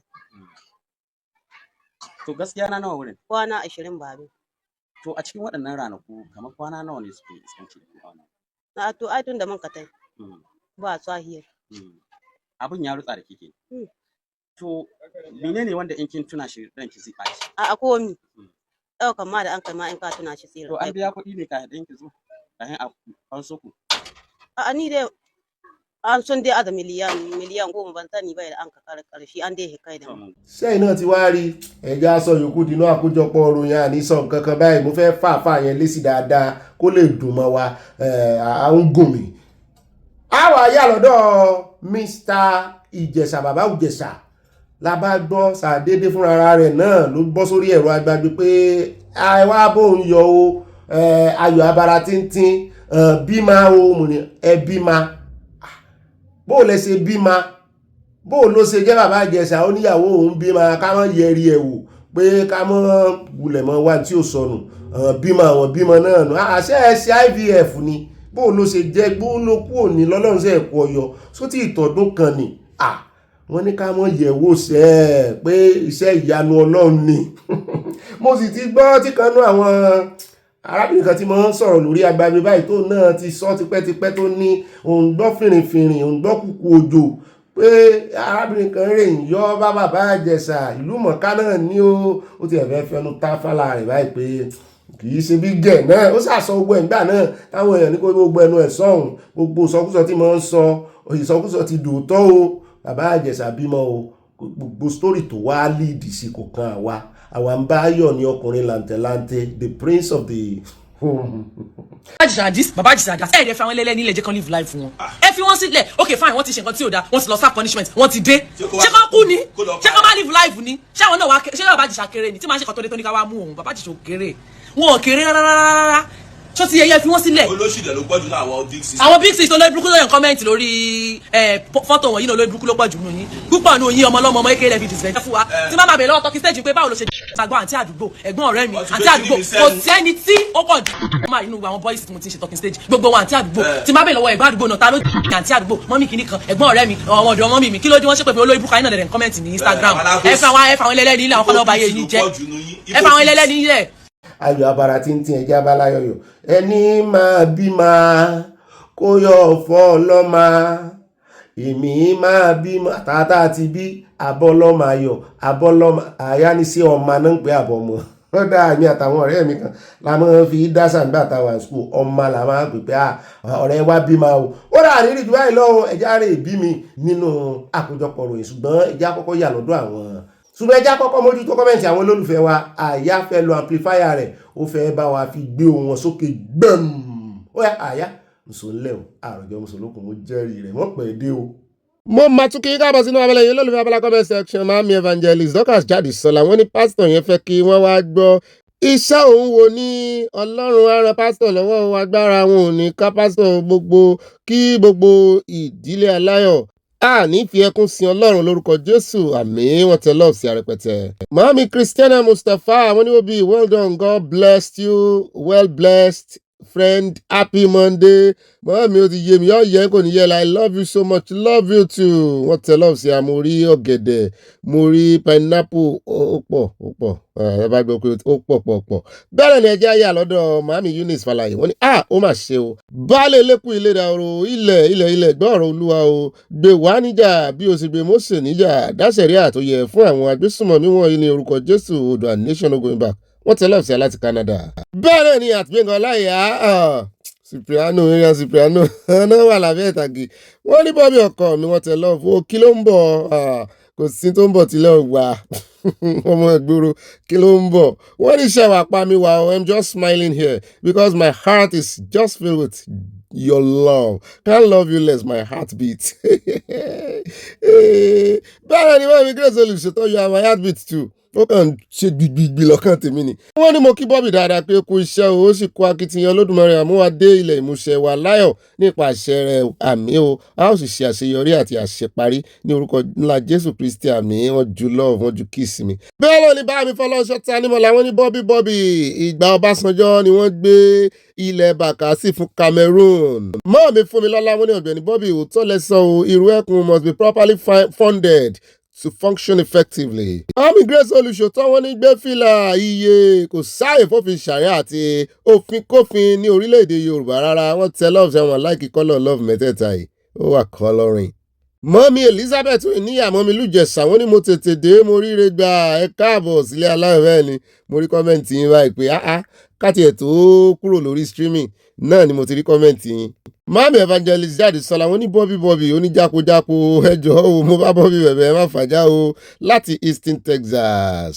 ẹ ṣeun jàre màámi mo ti dọ́dọ̀ grandma Josephine Aláwìyé mọ́mí dáadáa wọ́n ní Ọlọ́run alágbára àtòrí nǹkan ṣèkan jọ̀wọ́ gbà wá lọ́wọ́ aninilára òṣèlú no space for blaspheming law in our Yoruba land Ọlọ́run gbà wá o mọ́mí Ọlọ́run ti gbọ́ God bless you thank you again and again for the other day. mo lè ṣe kí wọ́n dúpẹ́. bẹ́ẹ̀ náà ni ẹjẹ́ alọ́sọ́dọ̀ Màámi Olúfúnkẹ́ Fájimólú news wọ́n ní Bobby èyí tí Tinubu fi jókòó tẹ̀tẹ̀rẹ̀ tí kò gbé ìgbésẹ̀ lórí gbogbo nǹkan tó ń ṣẹlẹ̀ ní Nàìjíríà Bàbá Ọbásanjọ́ tó jókòó lásìkò ìjọba rẹ̀ OBJ ó lọ sí Kano nígbà tí wàhálà bẹ́ẹ̀lẹ̀. Màámi tó iná rìn wọ́n ní ibà kò ṣeré ní Moscow bẹ́ẹ̀ ni o kò ṣeré lẹ́niwẹ̀ ìta ló gan àṣeré. Ibà màámi mo dọ́dọ̀ yín mo yọ wọ́n ní ibà àfi pákà ó really sad pé wọ́n ti bà traditional throne jẹ́ ní ilẹ̀ Yorùbá àwọn agbésùmọ̀mí freely entered palaces and slaughtered oríadé àyà rántí the glamour of the institution in the days of Ọọ̀ni Ọba Adémilúì and Aláàfin Adéyẹmí too. Àwọn ọba àgbàlódé ló pọ̀ jù nísìnyí. Bẹ́ẹ̀ náà ni mo ti dọ́dọ̀ Màámi Stella Odele wọ́n bú sẹ́rìn àwọn ní Ọ̀gbẹ́ni Bobby ẹ sọ́ra yín kí ni mo ṣe Màámi o. wọ́n ní ẹ má jẹ́ kí ẹwà gan yín máa wù mí jẹ́ wá níbo la ti fẹ́ rí yẹn báyìí Màámi ẹ pọ̀ sáré wá London kẹ wá sáré rẹwà gan yín. ohun tí mo fi gbádùn London nìyẹn. bẹ́ẹ̀ náà ni mo ti dọ́dọ̀ ibà Màámi padà wọ́n ní ògo ni fún Ọlọ́run lókè ọ̀run glory be to God in the highest. Obi o ti fẹ́ ilé yìí náà yẹn mi rí Cipriano kan tí n bá gbọ́ ọ̀rọ̀ ẹnu ẹlẹ́yà Cipriano mo máa rẹ́rìn mo dẹ̀ appreciate ẹ̀mí ọ̀gá ẹlẹ́yà Amazon for her maturity ayọ̀ wa kò ní dìbànújẹ́ nulẹ̀ aláyọ̀ àmì ọ̀ ní mature ọ̀kẹ́. majority ni mo fẹ́ bẹ́ẹ̀ náà ni mo ti dọ́dọ̀ màámi Stella Ogunbájò mo rí pọ̀ wọ́n ní pọ̀pọ̀pọ̀ Oòduà nation no going back God bless Oòduà nation wọ́n tẹ love sí a o iṣẹ́ ló mọ̀ kún ọwọ́ ẹlẹ́yà ní ìsìn náà fi ráyè iṣẹ́ ni iṣẹ́ irun ẹ̀wọ̀n pé irun ṣíṣe òyìí èmi náà máa help wọn máa ń yọ attachment báwo ni ẹja lọ sọ́dọ̀ màámi Mary Odùnú yìí mo ní mo kí gbogbo wa ládùúlẹ̀ aláyọ̀ yìí akú rògbòdìyàn ìlú yìí o wọ́n mi tó ń kí wa kú rògbòdìyàn Yorùbá ní ìkíni Ọlọ́run ọba ní tó bá kú ti kọjá ẹkún ẹ̀rín láàmú ọ̀fìnrin á kó àmúmọ́ra o àyà mi ọkọ àwa ọmọge alálàáfíà kò ní rẹ̀yìn àmì o Olúwa ní okun àti agbára yín òmìnira yìí á dẹ̀ sójú ẹ̀mí gbogbo wa àmì wọ́n tẹ́ lọ́ọ̀ sí àyà ire o màmí ire kàbìtì màmí Mary Odùnú yìí very active mama.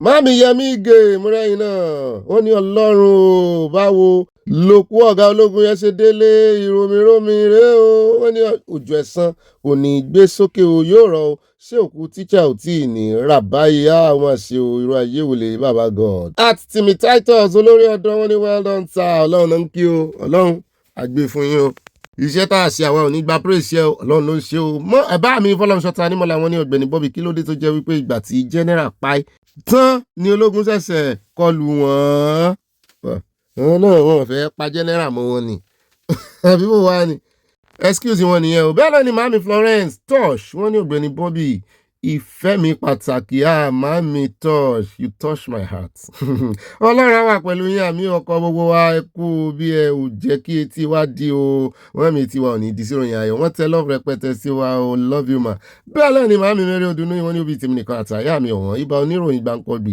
àwọn àgbà ni wọ́n ń sọ wípé ohun tí a bá fi sílẹ̀ ni ọmọ ẹran ń gbé o ń ló dífá fún àwọn tí wọ́n tún fẹ́ tún gbà lára ilẹ̀ Nàìjíríà yẹn àwọn Cameroon ìjọba ò rí nǹkan kan ṣe fún ènìyàn dépò ilẹ̀ Yorùbá ní tiwa o ilé ti yá o Oòduà nation no going back wọ́n tẹ́lẹ̀ ọ̀sẹ̀ àti nǹkan ọ̀pánu àní Nàìjíríà tóbi ó tóbi jù wọ́n lọ kì í ṣẹ̀rù wọn kàn ń ṣagídí ní so many ungoverned places àtàrí àjànàkú ni Ọlọ́run kì í ṣẹ̀rù ọmọdé bẹ́ẹ̀ náà ni màmí Adésọlá Ọládèjì wọ́n ní ibà gbáǹkọ́ gbìí wọ́n tẹ lọ́ọ̀bù sí màmí ó dún gbìí vibrate mọ́ mi létí màámi Grace Olùṣòtán wọ́n ní ó ṣe fún wa o alájú wa sílẹ̀ títí títà lùbọ́ fi kó wọ́ o wọ́n ní ó ti tó gẹ́ báyìí wọ́n gbé màálù wọnú oko àwọn ènìyàn ẹ̀ ń pa wọ́n lẹ́kún òjijì alálẹ̀ máa mú gbogbo yín àmì àṣẹ Ìdùmarè bẹ́ẹ̀ náà ni mo dọ́dọ̀ màámi Mary Odùnú ìpadà wọ́n ní Bobby mi tó ṣọ̀ á dúpẹ́ lọ́wọ́ àwọn ọmọ ológun Àbújá kò ní bàjẹ́ fún yín àwọn ọlọ́pàá mọ́ni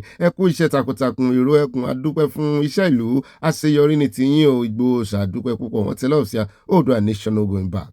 Màámi ètò ìnárì wọn ní ibà amplifier gbọ́ àwọn ọ̀rọ̀ mi lẹ̀ mọ́ sọ. Màámi smile wọ́n ní wọ́n ti fi ìyàwó ẹ̀ sílẹ̀ bẹ́ẹ̀ ni àpàdà wà gbé at the end of the news.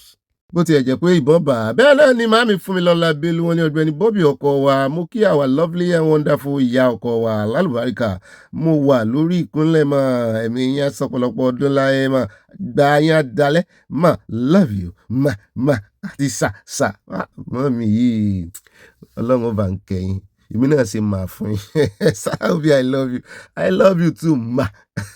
Bẹ́ẹ̀ ni ẹja lọ sọ́dọ̀ mami Anansu mo rí pọ̀ yín o pọ̀pọ̀pọ̀ ìmọ̀ ń pé mẹ́jọ lọ ó increase sí ni wọ́n tẹ́lẹ̀ ọ̀sẹ̀ àti nǹkan panu no space for blaspheming law in Yorùbá land at all Oòduà nation no going back. Bá mi David Festus wọ́n ní Bobby mi ọ̀wọ́n bá mi ẹ̀gbọ̀pọ̀ lọ́wọ́ mi ò support Igbo rárá nígbà kankan o èmi ò lè nífẹ̀ẹ́ ẹ̀yà tí ò nífẹ̀ẹ́ ìran mi àwọn Igbo yìí ò nífẹ̀ẹ́ Yorùbá rárá I will be the last person on earth to support them á jẹ́ pé kì í ṣe ìyẹn wọn bìnú tí àwọn pé mò ń rò náà lánàá pé sẹ́yìn ni àbẹ́yìn kọ́ àkíṣẹ́yìn mo ti gbàgbé orúkọ bàbá mi yẹn ni bẹ́ẹ̀ náà ṣeun bẹ́ẹ̀ náà ni Àtòyìnárì mọ́ mi ní ogun mélòó Nàìjíríà fẹ́ jà báyìí o ogun Fúlàní ogun Cameroon Cameroon yẹn ò mójú kò nu Nàìjíríà Ọlọ́run bá mi orí Ọlọ́run Rees mo rọ́wọ́ yín wọ́n ní ó bí sí àwọn tó kun aeroplane lọ́dà Nàìjíríà ni a máa nígbàgbọ́ pé armored car tuntun ni wọ́n kó wọlé àti wípé àṣẹ òfégè ní bàbá Ṣèyí ń pa o kó kọ́kọ́ fi gómìnà kan jófin àwọn tó kù à sit tight orí Ọlọ́run Rees from Dallas, Texas. Bẹ́ẹ̀ náà ni mọ́mí Mòró mú bọ̀. Ẹja ọ̀sán. Mòró mú bọ̀. Àti Mòró ń adébọ̀ wọ́n ní Ọ̀gbẹ́ni Bobby mi tó tọ́ my darling team èmi lẹ́ ń ké sí o. Ẹ kú iṣẹ́ takuntakun o. Wọ́n ní ìgbà yìí láàárọ̀ Dr. Abati tí arúgbó wọn ń sunkún ọmọ ẹni Ọlọ́run gbé ga ní CSI ẹ̀dá kan kò lè fà wálẹ̀ Oòduà nation no going back. Mo gbádùn kọ́mẹ́ntì yìí. Bẹ́ẹ̀ náà ni màámi Abọ́láńlé Ògúntọ́lá. Ìyàwó àyà wọn ní ó bí ejò lọ́wọ́ nú àwọn wo ló gbé òkú ọkùnrin yẹn wá. Nàìjíríà ìkà ni àwọn apànìyàn wọ̀nyí o. Ọlọ́run á dá o. Ojú ló pẹ́ sí ìpàdé ìjìnà bẹ́ẹ̀ ni. Obi and my love àyà. Ẹ kú ìyànjú Ọlọ́run á fèrè síṣẹ́ ẹ̀yìn àti ẹ̀yìn náà màámi. Love from Mama Dollar mo jẹ́rìí wọn tẹ love sí a. Mo rí wine. Màámi Grace Olùṣù tí wọ́n ní Ìgbòho is the answer to all questions. If we really want security for ourselves, children and the whole community, enough is enough. Yorùbá nation no going back. Ẹ bá mọ́ gẹ̀dẹ̀ ìwọ mú pineapple. Àyà mo bá ń dùn. Mami Amige wọn náà kí Mr. Trump happy birthday. Ìbà Fẹ́mi Bọ́sẹ̀dé mo miss yín bá mi dáadáa wọ́n ní àánú Àyànkúnlé ṣe mí o. Ọlọ́run amúláradá àmì o. Wàsíù lè má mọ̀ nípa ìṣẹ̀lẹ̀ tó ṣẹlẹ̀ sí o ṣùgbọ́n ẹ̀rù ènìyàn bá mi. Wàsíù kì í ṣẹ̀ràn rírọ̀ wọ́n tẹ lọ́ọ̀sẹ̀ àti nǹkan panu. Tèmi náà rò nìyẹn. Ìbà Fẹ́mi lórí ọkọ̀ oyin kọ́ àbá mi ti gbà fún mi. Wọ́n ti gbà fún mi lórí ọ̀rọ̀ oyin kọ́. Bẹ́ẹ̀ náà ni at Isaac Strongtar ó ní Ọbásanjọ́ should tell the truth about how much he was compensated when he single-handedly conceded Bakassi to the Cameroon. Àbí yẹn náà làwọn yẹn náà tún ṣe ń wò pé àwọn ò tún gba díẹ̀ sí fẹ́ gbé ni lórí ilẹ̀ tán ti gbà tẹ́lẹ̀. Bẹ́ẹ̀ náà ni Ìbà Cipriano wọ́n ní èṣù is not Satan. Ó ń jọ bí ẹni pé oníṣẹ̀ṣe proper ní Cipriano níyàwó mi Cipriano. At unique baby girl wọ́n tẹ love sí wa o yọ yẹ yín kò ní yẹ lẹ̀. Máàmí Olúfúnkẹ́ Fájimólú news wọ́n ní wà ní Kano láàrin Yorùbá àti ẹ̀yà tó kù wà ní Kano. Obj fi òwe bá àwọn Yorùbá sọ̀rọ̀ wípé bí sánmọ̀ ṣe wà níbí náà ni sánmọ̀ wà nílẹ̀ Yorùbá wípé tí Kano kò bá rọrùn fún wọn mọ́ kí wọ́n padà wá sílé ibo ńlé wọn. Àtàdésọlá Ọládèjì wọ́n ní àwa Yorùbá Fúlàní wọ́n sún ọjọ́ ìyá wa síwájú ni o. Wọ́n mi àní jẹ̀yà àwọn náà jẹ ìyà wọ́n jẹ̀wé ìyá. Wọ́n ní bàbá tètè kojú wọn lẹ́ẹ̀kan náà kò sí ogun kankan ju eléyìí lọ o. Wọ́n mi ń ṣèkìlọ̀ ní o. Bẹ́ẹ̀ náà ni màmí Victoria Bádéjọ bá ń sá wọn pẹ́pẹ́ ti reduce wine nítorí àti wọn ní ọ̀sẹ̀ káwọn rí mọ́ fi lẹ́nu iṣẹ́. Wọ́n ní àkúdédé àsìkò yìí ò gbogbo ẹ̀bí aláyọ̀ kí Ọlọ́run máa fi ìṣọ́ rẹ̀ ṣọ́ wa tọmọtọmọ. When is Nigeria going to be free of bandits and terrorists? This is beyond Tinubu government. Nigeria will the mo rí wine bẹ́ẹ̀ náà ni mo rí ìfẹ́ tẹ́ fi dá láàrin mo jẹ́rìí wọ́n tún thumb up sí wa. Ìyẹn ni pé drink responsibly àárín ọ̀sẹ̀ láwa. Báàmí Olúwadésínà lára àwọn first commenter wa wọ́n tẹ̀lé ọ̀sẹ̀ àmúra àwọn kan náà mẹ́ta tó dààmú rè bẹ́ẹ̀ náà ni wọ́n fi nǹkan pàánù ránṣẹ́. Oúnjẹ mi ẹjẹ́ wa lọ tààràtàrà sọ̀rọ̀ Báàmí Òkèńlá Adédọ̀tun Olùkùnmi wọ́n ní Ọ̀gbẹ́ni Bobby mi a kú ìgbìyànjú o. Báwo ni Katsina ṣe máa gba òkú general yẹn láì fi tó àwọn ọmọ olóòkú létí ń bọ̀? Kí ló dé tí wọ́n sunkún ju ọmọ olóòkú lọ? Gbogbo àwọn governors yẹn wọ́n kàn ń sojú ayé ni òṣìṣẹ́ ọmọlẹ̀ nìkan ló sign death warrant yẹn nígbà tí ó wà ń pò gẹ́gẹ́ bí gọ́vnà àlàyé wọn ni wípé àwọn ò fẹ́ ní ẹ̀jẹ̀ ènìyàn lọ́rùn ṣùgbọ́n wọ́n ní àwọn ẹrú ikú. Gbogbo tó ń pààyàn nígbà political wars àwọn ẹrú ikú agbésùnmọ̀mí ńkọ́ wọ́n mọ̀ wípé àwọn èèyàn tó ń pa sáwọn lọ́rùn táwọn ò pèsè ètò ààbò fún yìí wọ́n mọ̀ páwọn làwọn máa jẹ́jọ́ ẹ̀ o. Tí sàtàn rẹ lọ́rùn gómìnà tó wà ń bẹ̀ Seyi Makinde ló máa jẹ́jọ́ ẹ̀ níwájú Ọlọ́run torí ìwọ ló sọ pé wà dáàbò bò wọ́n tó dẹ̀ kọ̀ ìyún òun kì í ṣe ẹ̀jẹ̀. Ìyẹn gan burú ju kán wá mú ẹni tó géèyàn lọ́rùn lọ kán wá dájọ́ ọkú fún un pé kó o sáìn ẹ̀ kó o tún wá kọ̀ kó o tún wá mọ́ sáìn ẹ̀ ẹ̀jẹ̀ gan wá di méjì lọ́rùn ẹ̀. Ó ṣèmi ní ọjọ́ tó bá dájọ́ ọkú fún ọjọ́ ẹ̀ ní máa sáìn ẹ̀ pẹ̀lú ẹ̀rí tí mo ti fẹ̀rí lélẹ̀ pé yes ó ṣe ọjọ́ ẹ̀ ní máa sáìn ẹ̀. Ẹ jẹ́ lọ tààràtàrà sọ́dọ̀ alájà tó tún wá jẹ́ terrorist. Alájà Àmọ̀dínà Solomon yọ yẹ̀yìn wọ́n ní ọ̀gá ológun yẹn deserve ikú pẹ̀lú àwọn criminals kílẹ̀ rí màámi àti ẹ̀mú fọ́nrán rẹ̀ kan wá lónìí níjà àti lo àbáṣẹ lónìí ẹ̀ẹ́dẹ̀lẹ́ gbọ́ bẹ́ẹ̀ ni ẹjẹ́ àdọ́dọ̀ àtọmọlára wọn ní Bobby Ìbà oníròyìn tó mòye ẹ̀sìn òṣèwọ̀n ẹ̀kú iṣẹ́ takuntakun Ọlọ́run ní í ṣe o. Wọ́n ní mo gbé gbòòsà fún bàbá pásítọ̀ Ayọ̀délé o ìyẹn primate wọ́n sojú abẹ́ ń kó fún ìjọba kò sí ibi tí wọ́n ti ń dáríjì agbésùnmọ̀mí apààyàn lágbàáyé. Wọ́n ní ti Nàìjíríà yìí nìkan ló yàtọ̀ yàjọra ọgbọ́n ni wọ́n fi ń replace àwọn tí wọ́n pa nínú wọn. Bẹ́ẹ̀ ni àwọn tí wọ́n repent lónìí ni wọ́n tún padà di bandits lẹ́yìn oṣù kan, kì í tiẹ̀ póṣù kan mọ́ mi. Orílẹ̀-èdè Yorùbá nìkan ni ọ̀nà àbáyọ. Wọ́n tẹ green love sí wa, bẹ́ẹ̀ náà ni mo rí watermelon. Wọ́n ti bá wa bẹ́, àwọn ti bó ọ̀gẹ̀dẹ̀ náà dídájí o, ká má bàa wọrí ara wa mọ́. Láti Canada, God bless you. Àtàdétọ̀nà àìná mo mí sí wọ́n ní ó bí ìyá kó ètò ìdílé aláyọ̀ wá yìí o. Ọlọ́run tó o, Ọlọ́run kò ní jẹ́ kó sú yín, kò ní rẹ̀yìn àmì. A dúpẹ́ lórí ogun tó dúró ní Iran, á jẹ́ kí nǹkan tún dẹrùn ní Nàìjíríà. Ẹ bá mi kí àyà o. Sharia law in Yoruba land we no want. Bẹ́ẹ̀ ni Alhaja Modina Solomon wọ́n ní sign it off. What are the governors afraid of? Ẹ̀rù ń bá wọn, lẹ́rù ẹ̀jẹ̀ ń bá wọn pé ká máa lóko yẹn lọ́rùn. Abẹ́ẹ̀rí. Bẹ́ẹ̀ náà ni ẹlẹ́yà tèmi nìkan, ẹlẹ́yà Amazon at Formate Hair Braiding. Ó ga ó pẹ́ kí mi náà tó sùn lánàá. Mo kàn bẹ̀rẹ̀ sí yọ attachment ni. Wow, ẹ tún fi orin ìgbé mi débẹ̀, ẹ kú iṣẹ́ olúwa ọkọ mi. At Mami Cipriano ẹjọ́ ẹ fi ọkọ mi sílẹ̀, ọkọ mi ti gbẹ lórí kànga ojoojúmọ́. Wọ́n á bá ń gbẹ́ kànga, wọ́n á bá ń fa kànga. I love you baby, I love you too baby. Bẹ́ẹ̀ lọ ni ẹjẹ́ lọ tààràtàrà sọ́dọ̀ Mami Mosúnmọ́lá Olíwò tèmi nìkan, mi ò fi wọ́n ṣeré. Wọ́n ní Ọ̀gbẹ́ni Bobby tèmi nìkan, Mami Mosúnmọ́lá tèmi nìkan. Wọ́n ní ẹ kú iṣẹ́ òní o, wọ́n ní àṣejèrè ilẹ̀ máa ṣe lórúkọ Jésù àmín. Wọ́n ní ẹ̀yin àjẹ́ ilẹ̀ Yorùbá ṣé ẹ ò lè mú ẹ̀jẹ̀ àwọn Fúlàní wọ̀nyí àfi kí ẹ máa lépa ológo ìdílé yín. Ojú tí yín ó Mami lè ń bá wí. Tí ẹ sá ẹ ò ní ṣìṣe, wọ́n tẹ love sí wa ó wá ṣe ilẹ̀ máa ṣe àmì àtẹ̀yìn náà Mami ẹ kó ọwọ́ lómi o. Ẹ bá ń kó àwọn pineapple àti kiwi wọlé. Àyà tèmi nìkan ni ìwọ mú ìfẹ́ yẹn, mọ̀ jẹ̀fẹ́, èmi ó jẹ̀fẹ́ náà fún. Bẹ́ẹ̀ ni ẹjẹ́ lọ sọ́dọ̀ Mami Elizabeth Oyeniya Mọ́mi Lújẹ̀ṣà. Wọ́n ní Ọ̀gbẹ́ni Bobby ìrẹ́à bí mo bá gbọ́ gbogbo ìròyìn lórí àgbàgbé láì tí ì gbọ́ ti ọkọ wa, èmi ò tí ì gbọ́ ìròyìn o. Mo jẹ́rìí yín o. Wọ́n ní yóò máa ju yín ṣe àṣẹ wá. Wọ́n tẹ love sí mi from Texas. Àyàmú kan bẹ̀ mẹ́ta ni. Odua nation no going back, no Sharia in Yoruba land. Ẹ̀yẹ kan tó ó dà kó mẹ́tẹ̀ẹ̀ta. Mami Adésọlá Ọládèjì wọ́n ní ayé sí àwọn Fúlàní Haúsá yìí máa fi obìnrin lọ́kọ ní tipátipá tí kú abẹ́rẹ́ 1005. Wọ́n ṣe mass wedding fún wọn. Ibà Mami mo padà sọ́dọ̀ yín. Ó ní àyè agbésùmọ̀mí kò lè gbé Babangida àti Abdulsalam nítorí a kò lè fi ọmọ rẹ̀ bọ̀ rẹ̀. Àyè arántí pé Babangida ló mọ odi Jericho Zambiza forest. Wọ́n sọ bẹ́ẹ̀. Abdulsalam lo his helicopters for supplies in the forest. Distinguished ambassador Kundusi Shomba. Bẹ́ẹ̀ náà ni Mami Oyemi Salamu ti dọ́dọ̀ yín. Wọ́n ní mo kí yín o Ọ̀gbẹ́ni Bobby àti gbogbo ẹbí aláyọ̀. Mami aláyọ̀ lẹ́yìn náà ara wa nìyí. Wọ́n ní ohun tí mo rí nínú ọ̀rọ̀ ọ̀gá ológun yẹn ni wípé ọwọ́ àwọn olóṣèlú wà nínú ọ̀rọ̀ yìí. Wọ́n gbé òkú wá, ó yẹ kí wọ́n béèrè lọ́wọ́ àwọn ọmọ olóòkú bóyá bàbá wọn ni wọ́n ń gbé wá. Àwọn tí ò tiẹ̀ mọ bókù ti dé. Ó sì yá pápápá wọ́n ti sáré gbókù dé. Èmi rò pé wọ́n máa tiẹ̀ ṣe bíi ti tíṣà kìíní ní tán release òkú, wọ́n ní tètè release òkú ẹ̀.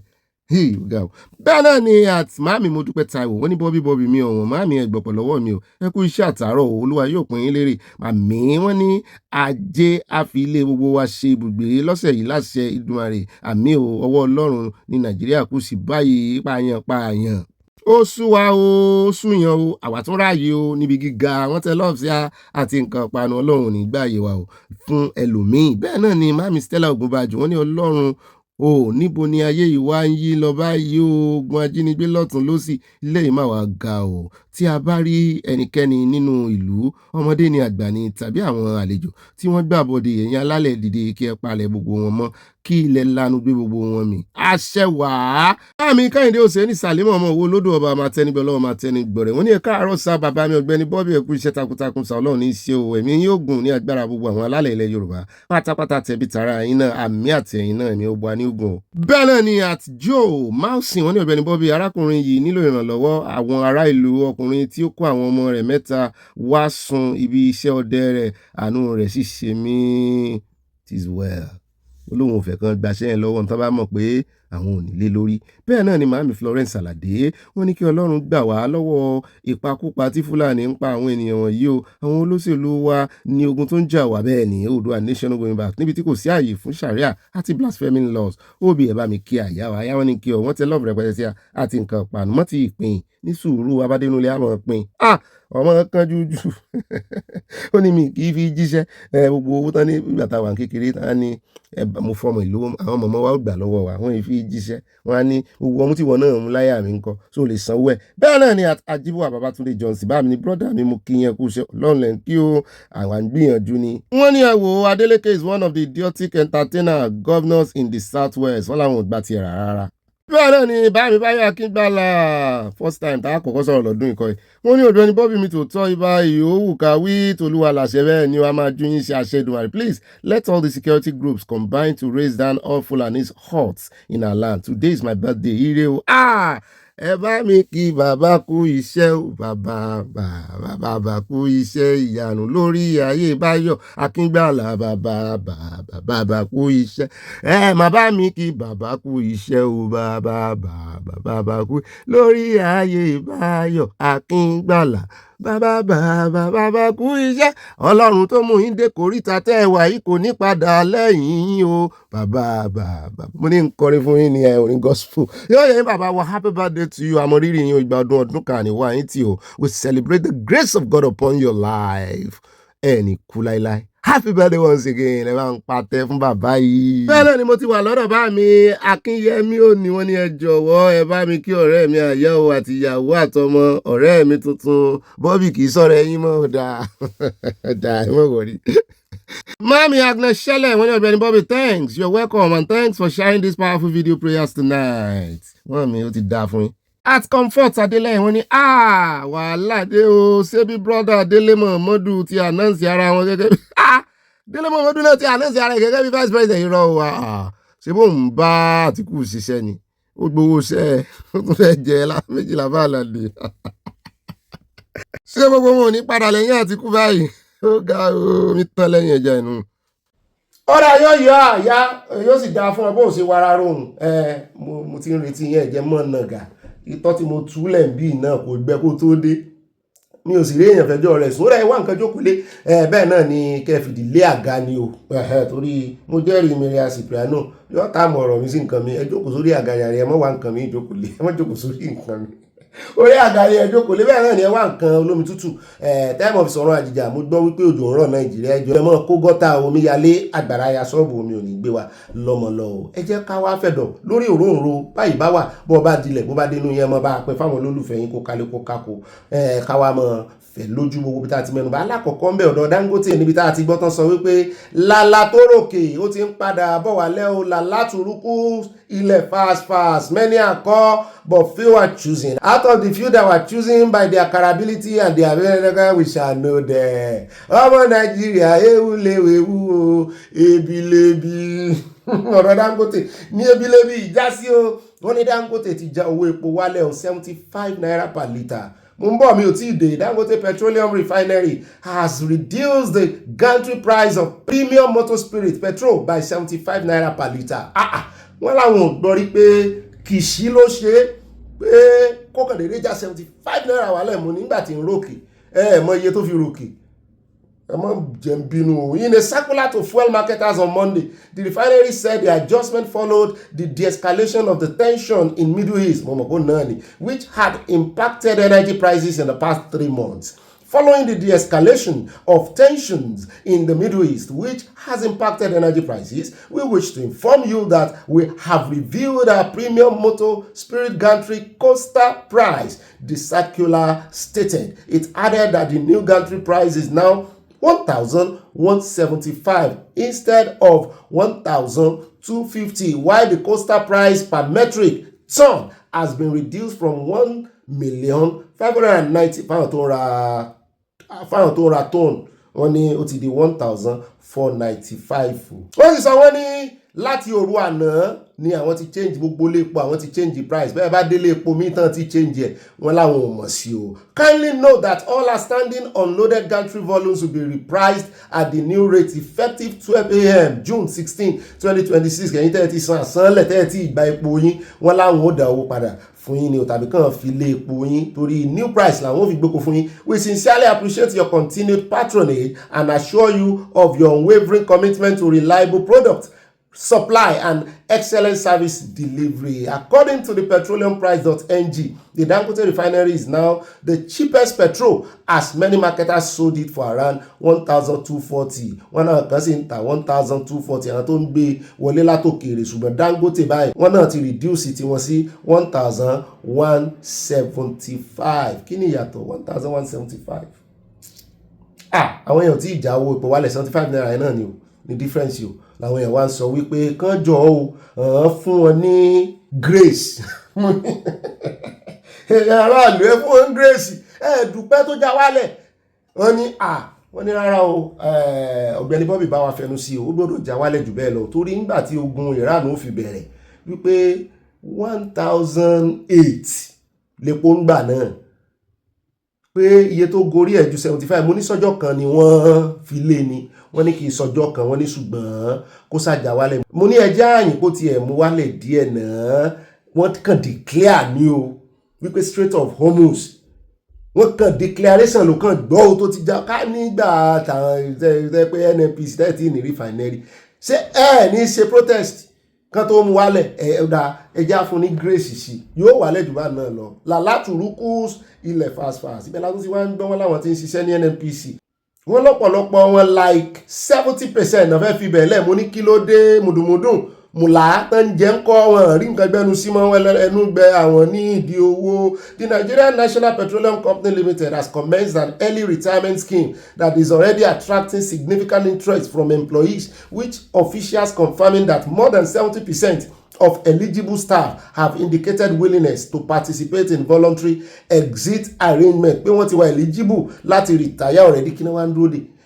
Wọ́n ní the initiative structured under the accelerated exit scheme and the voluntary exit scheme is being positioned by the company as a strategic and non-coercive reform àwọn òfẹ́ fọ́ọ̀sì wọn designed to align its workforce with long-term transformation goals, improve efficiency and create space for younger professionals. Pé wọ́n ní àwọn ọ̀dọ́ ọjọ́ iwájú tó jẹ́ pọ̀n gangan ni wọ́n di orílẹ̀-èdè mú àwọn náà fẹ́ pèsè àyè sílẹ̀ fún nítorí àwọn tó ti tó rìtáyà àtàwọn tó kú bóyá ọjọ́ wọn wọjọ́ wọn wájú ó kọdún kan ó kóṣù mélòó kan pé kan wá tọwọ́ bọ̀ gbogbo ẹ̀tọ́ wọn náà máa gbà kan máa wọ̀rí mo ní kán rò dáadáa.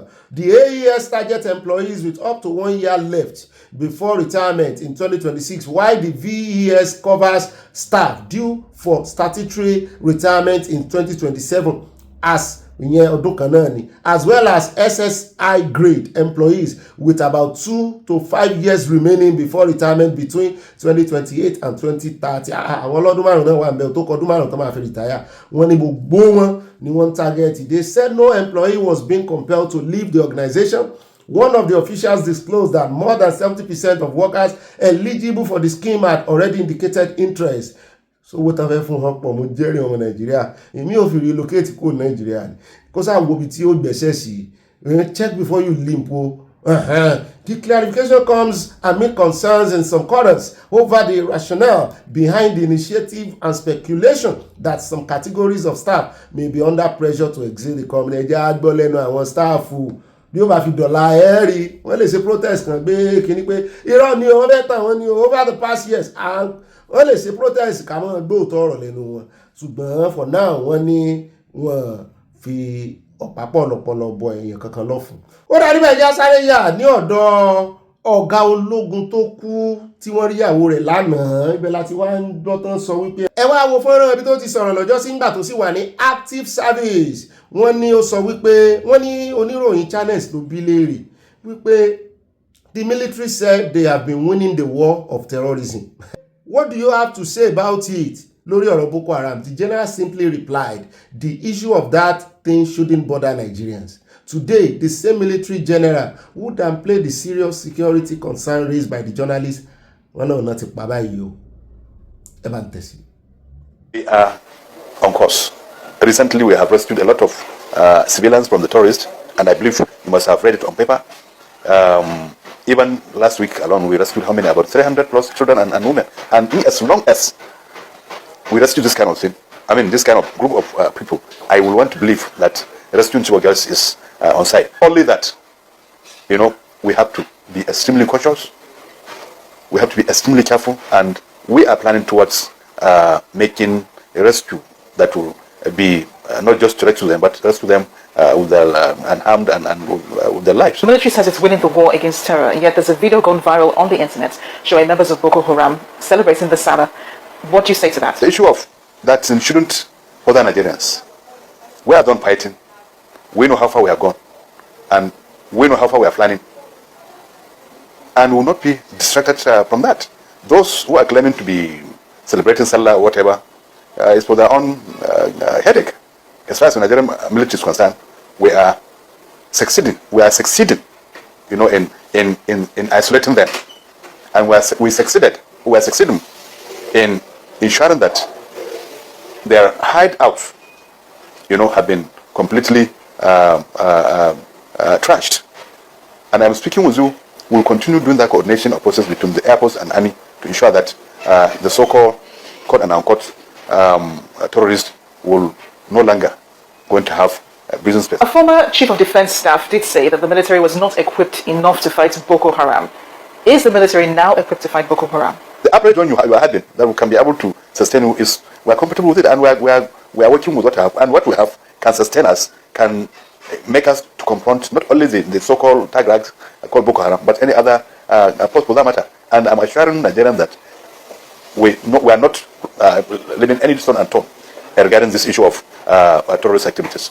ó mà ṣe o náà dẹ̀ sọ̀rọ̀ bí akọni ẹlẹ́rù ṣùgbọ́n àṣì ọ̀rọ̀ rẹ̀ àwa bá padà wá kọ́rọ̀ rẹ̀ jẹ àwọn tán náà ti parẹ́ káwọn ọmọ nàìjíríà mọ́ bọ́dà kán mọ́ wulẹ̀ kán mọ́ dára wọn láàmú lé lórí àwọn náà ló padà wá pa.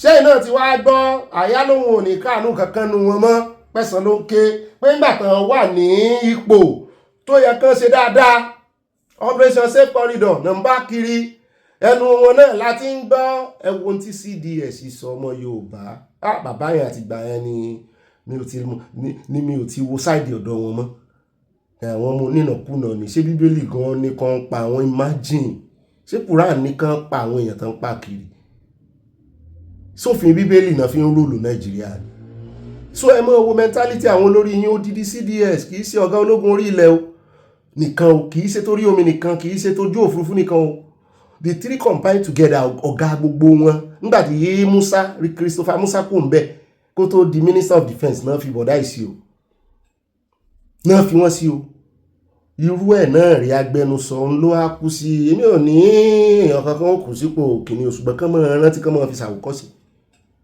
wọ́n á ń pa àwọn ọ̀gá ológun wọ́n yẹn lẹ wá ń pè lọ́mọ onínàkúnà àìronú jinlẹ̀ ń bá mi kéèyàn tó sọ̀rọ̀ ìmọ̀ ń ba nǹkan jẹ́ wọn káwọn náà ti mọ̀ regret ọ̀rọ̀ tán sọ ìyàwó wọn ti pè wọ́n sákìyèsí pé ọ̀rọ̀ tó sọ yìí ó kù díẹ̀ káàtó ṣùgbọ́n ẹyin lóhùn wọ́n bá ti jábọ́ kì í ṣe kójọ òwúyẹ́ sí ni ẹ wá jáde sọ̀rọ̀ ìfà gbogbo ṣẹ́ rere tẹ́ ẹ lè ṣe láyé yìí tán bá rìtáyà ọ̀rọ̀ yẹn làwọn èèyàn ò fi mọ́ rántí wọn pé ọ̀gá tó sọ lọ́jọ́ sí táwọn náà wá rìtáyà kọ́lọ̀ mọ́jà àrílà àbí káwá mọ́ gbọ́rú sítórì ń pa wọn sáwọn èèyàn mọ́ ní ọwọ́ àwọn ọmọ oníkọ̀nàkùnà náà lẹ́wà ẹjọ́ náà ẹ̀nà gbogbo ẹ̀nàkùnà gbogbo tẹ́ ẹ bá mọ̀ náà sọ́ọ̀ ní sọ bẹ́ẹ̀ fún yín sọ́ọ̀ ní sọ bẹ́ẹ̀ abọ́ ẹ̀yìn sí mọ́ gbàgbé àtúbọ̀tán náà wọ́n gbàgbé ọjọ́ àti sùn wọ́n ní ẹni tó dífá fún àwọn ọmọ Nàìjíríà tán láwọn ò ní kẹ́dùn lórí ọ̀rọ̀ ẹni tó kú sáré kìíní nísìn wọ́n láwọn ò ní kẹ́dùn ó bẹ́tà káwọn bá tíṣà kẹ́dùn kàn bá àwọn ọmọléèwé yẹn kẹ́dùn ju kàn bá àwọn tó ti fìgbà kan wà níbi tó yẹ kàn ti paná kìíní pátápátá tán wá ń fẹ́ lójú lábẹ́ ìṣèjọba lábẹ́ ìgbà tó ń wà ní kìíní sàn ṣe negotiation náà wọ́n sí ribiléria ká náà ti ń pa wọ́n gbà yẹn ṣé yóò padà wà á jẹ̀bi èmi ò bá ẹ̀rọ kẹ́dùn mọ́nú wọn o. ó dẹ̀ já tẹ̀wájú àròjọ mùsùlùkùn àyàbá nìyẹn ẹja wáyà lọ́dọ̀ rẹ̀ náà Omokri ó ń fẹ̀ fún sọ̀rọ̀ ní wípé lóòótọ́ wọn ń gbá football Worldcup lọ́wọ́ ó yẹ kóun wà ń bẹ̀ gẹ́gẹ́ bí ambassador Nàìjíríà bẹ́ẹ̀ ẹ ń bá fojú ànáwó kú òun ẹbọra òun ó bọ́ lásọ o ẹjọ́ o question tí wọ́n ṣe ń bi òun yìí kì í ṣerú question tó yẹ kó máa bi torí question tí ṣe ń kọ́kọ́ fi gbá lójú kó tó wá sọ wípé wọ́n léun ní Mexico òun àtó lọ tó fàárẹ̀ kó tó sọ tó fà wọ́n bí léèrè wípé lẹ́nu ọjọ́ mẹ́ta wọ́n mú àwọn kan tó ń ṣògùn olóró Nàìjíríà tó sì jẹ́ wípé Mexico náà ti wá ibẹ̀ ló sì ń lọ pé ṣéwọ̀n náà ò ní mọ́ gbóòórùn torí ẹ ń bá mú létí mọ́sálásí yọ́ mọ́ gbúrò Allahu Akbar sẹ̀mí Allahu Muhammadi wà láàlẹ́ wà sábẹ́ wà sálà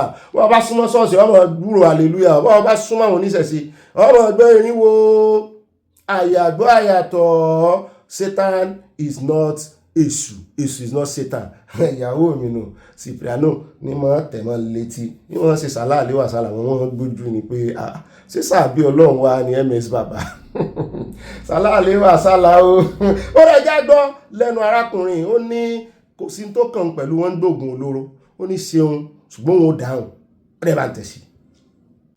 Well, I'm rather surprised about that question because I was thinking that we were going to be talking about progressive things, beneficial things. I just want to say we shouldn't frame our relationship with Mexico on the basis of criminality by individuals. What happened has nothing to do with the United Mexican States. It was just criminality by a few individuals. Now, don't forget, Nigeria has been independent for about 66 years, and we've had diplomatic relations with Mexico since 1976, so 50 years. And in that time, you've not had incidences like this, criminality involving people of Mexican heritage. So this is an isolated event.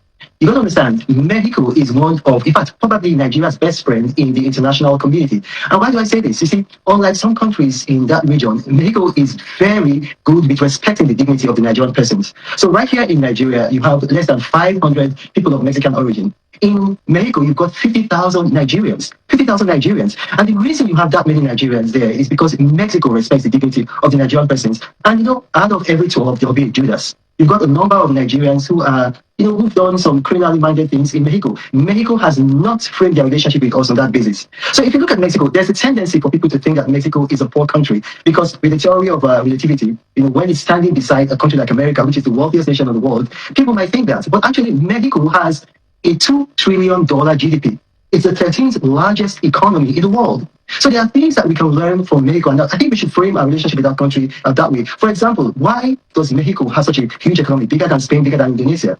One of the reasons is because of NAFTA, the North American Free Trade Agreement, which in 2020 changed to USMCA. Yeah, I agree with you that we should look at the positive side of the relationship. But before I ask my next question, what has stopped you from resuming your duty? Did the country reject you? What exactly went on? What is happening? Why are you waiting? Your colleagues in other countries have resumed duty. No, Mexico has not rejected me, not at all. You should understand that Mexico is right now hosting the World Cup, along with the United States of America, and all of their focus is on that. And then having said that, most of us as ambassadors have not resumed. So I'm not the only one, the vast majority are in my situation. But it's okay, these things happen, we understand that. It's not something we should be talking about on television, but I'm not being rejected, no. Yeah, but your own appointment nomination came with a lot of controversy, and that they fear that many countries may not accept you. Well, that is from the opposition, and the opposition will always say things like that. We do not work on the basis of the opposition, we work on the basis of reality. And the reality of it is that, we have countries in the world that respect Nigeria, and they're going to be taking Nigeria's envoys. Ọ̀dà náà lẹ́sìn bá lẹ́nu rẹ̀ yẹn wọ́n gbọ́ Mexico wọ́n ní Mexico náà ń pè ó kì í ṣe Mexico fún ẹni tó bá jẹ́ Spanish ẹ mọ̀ pé èdè tán sọ́ńbẹ̀ náà Spanish náà ni. So Mexico kò tí ì lọ Mexico wọ́n ti ní torí Worldcup ni o excuse ìsọnù kí ló kan Worldcup pẹ̀lú iṣẹ́ tán ràn ọ̀rẹ́ ṣe ń bẹ̀ kí kó bó ló ṣe jọra wọn. wọ́n kò wá tán síbẹ̀ o Davido náà dá sọ̀rọ̀ yìí o Davido pè ní foul mo ní kí ni ń jẹ́ foul àyà ẹ̀dìyẹ kọ́nù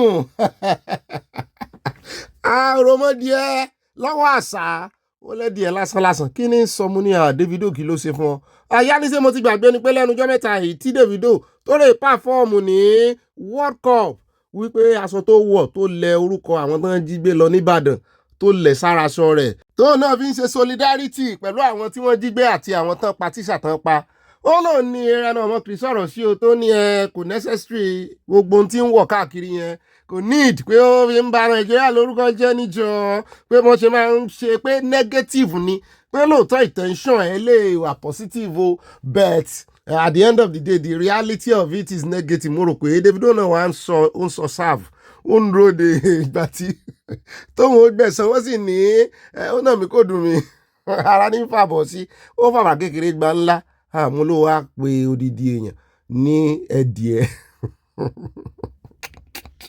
wọ́n ń sọ̀rọ̀ àwọn sáàfù ní onírọ́ nípa pé kò ní nǹkan kan ṣe pẹ̀lú Worldcup pé wọ́n níbì kankan lọ wọ́n lè gbà wọ́n Mexico ò ní gbà. Ó dá o ẹ mọ̀jà àfikún ọ̀rọ̀ rẹ̀ mọ́ bó ṣe yé ló ṣe sọ ó ti dáhùn àmọ́ òwúyọ́ lóòótọ́ ni bóyá wọ́n lé bọ̀dà àìkejì rẹ̀ náà sì rí FFK àti ìgbọ́n kankan bóyá náà ti rí zoom ní South Africa xenophobia káti ẹ̀gbin ọlọ́rẹ̀ ní ìsìn kẹ́rẹ̀ kojú xenophobia kì á ní ìdí wọn ní ìsìn yóò pẹ̀lú gbogbo ọ̀rọ̀ tó máa ń sọ̀hún bóyá wọ́n bá wa filẹ̀ àtàkì South Africa dáadáa. Kí ló tún wá ń dá wọn dúró bọ̀dà FFK? What is delaying you? Ṣé ẹ ní ìdí kábàáyín fàdúrà jagun ni? Kábàáyín kabas kábàáyín rà tàtàtàtàtàtàtà tí bá ti fìdí fọ́ xenophobic àṣà wọ́n máa milẹ̀gbẹ̀. Ẹ jẹ́ wá yà ní ọ̀dọ̀ agbẹnusọ ẹgbẹ́ ADC òun ló kó gbogbo ẹ̀pọ̀ àti tí bọ̀dá Àtìkù fẹ́ fi dá àwọn ẹgbẹ́ APC lóhùn. Mo ní kó sí ń tó kẹgbẹ́ APC àwọn tó gbé yín lọ ilé ẹjọ́ wọn ìṣẹ́gbẹ́ APC ọmọ Nàìjíríà ni wọ́n lẹ́yìn náà ẹsẹ̀ kí ló dé tẹ̀yìn náà bọ̀dá Jídé ṣàlàyé ẹ̀ fún wa lánàá kí ló dé tẹ̀yìn náà ẹ̀wọ̀n ìní kankan. Níbẹ̀ táwọn èèyàn catapult wọn dìfẹ́tì sínú ẹgbẹ́ wọn náà wọ́n ní kíní ilé ìgbìmọ̀ asòfin àwọn representative wọ́n ní rárá nínú ètò ìdìbò ni òfin sọ kì í ṣe defection. Ẹ jẹ́ àwa gbọ́ ìdáwó láwọn ìgbàlẹ̀ ẹjọ́ lọ o lónìí ilẹ̀ òní mọ́ táwọn ó ti lọ dúró de adájọ́ ní court of appeal làwọn ń lọ o pé wọ́n fẹ́ fi hàn léèmọ̀ ni àwọn ò sì ní gbà àwọn wà lórí ballot paper wọn rògùn ẹ̀sìn ẹ̀ bá ń tẹ̀sí. No. I can assure you by tomorrow morning we're in court. Right. You see, ADC. But what court will you be going to now then? To the Court of Appeal. Yeah, right. Court of Appeal. Okay. Yeah, exactly. You see, like I said, ADC is a party that's been birthed, as it were, in adversity. So we are used to this. We are not distracted. It's in spite of this that we have built a formidable political party. It's in spite of this that we have implemented one of the most ambitious internal democratic exercise. What we did with our primaries, no other political party had done it in the history of Nigeria. So, I mean, it may not be perfect, but we did it. So we are proud of that. So ADC will not be intimidated by this. ADC will not, we are ADC. We don't cow before dictatorship. We don't bow to this kind of shenanigans. Yeah, but because the only reason you have to obey the decision of the courts.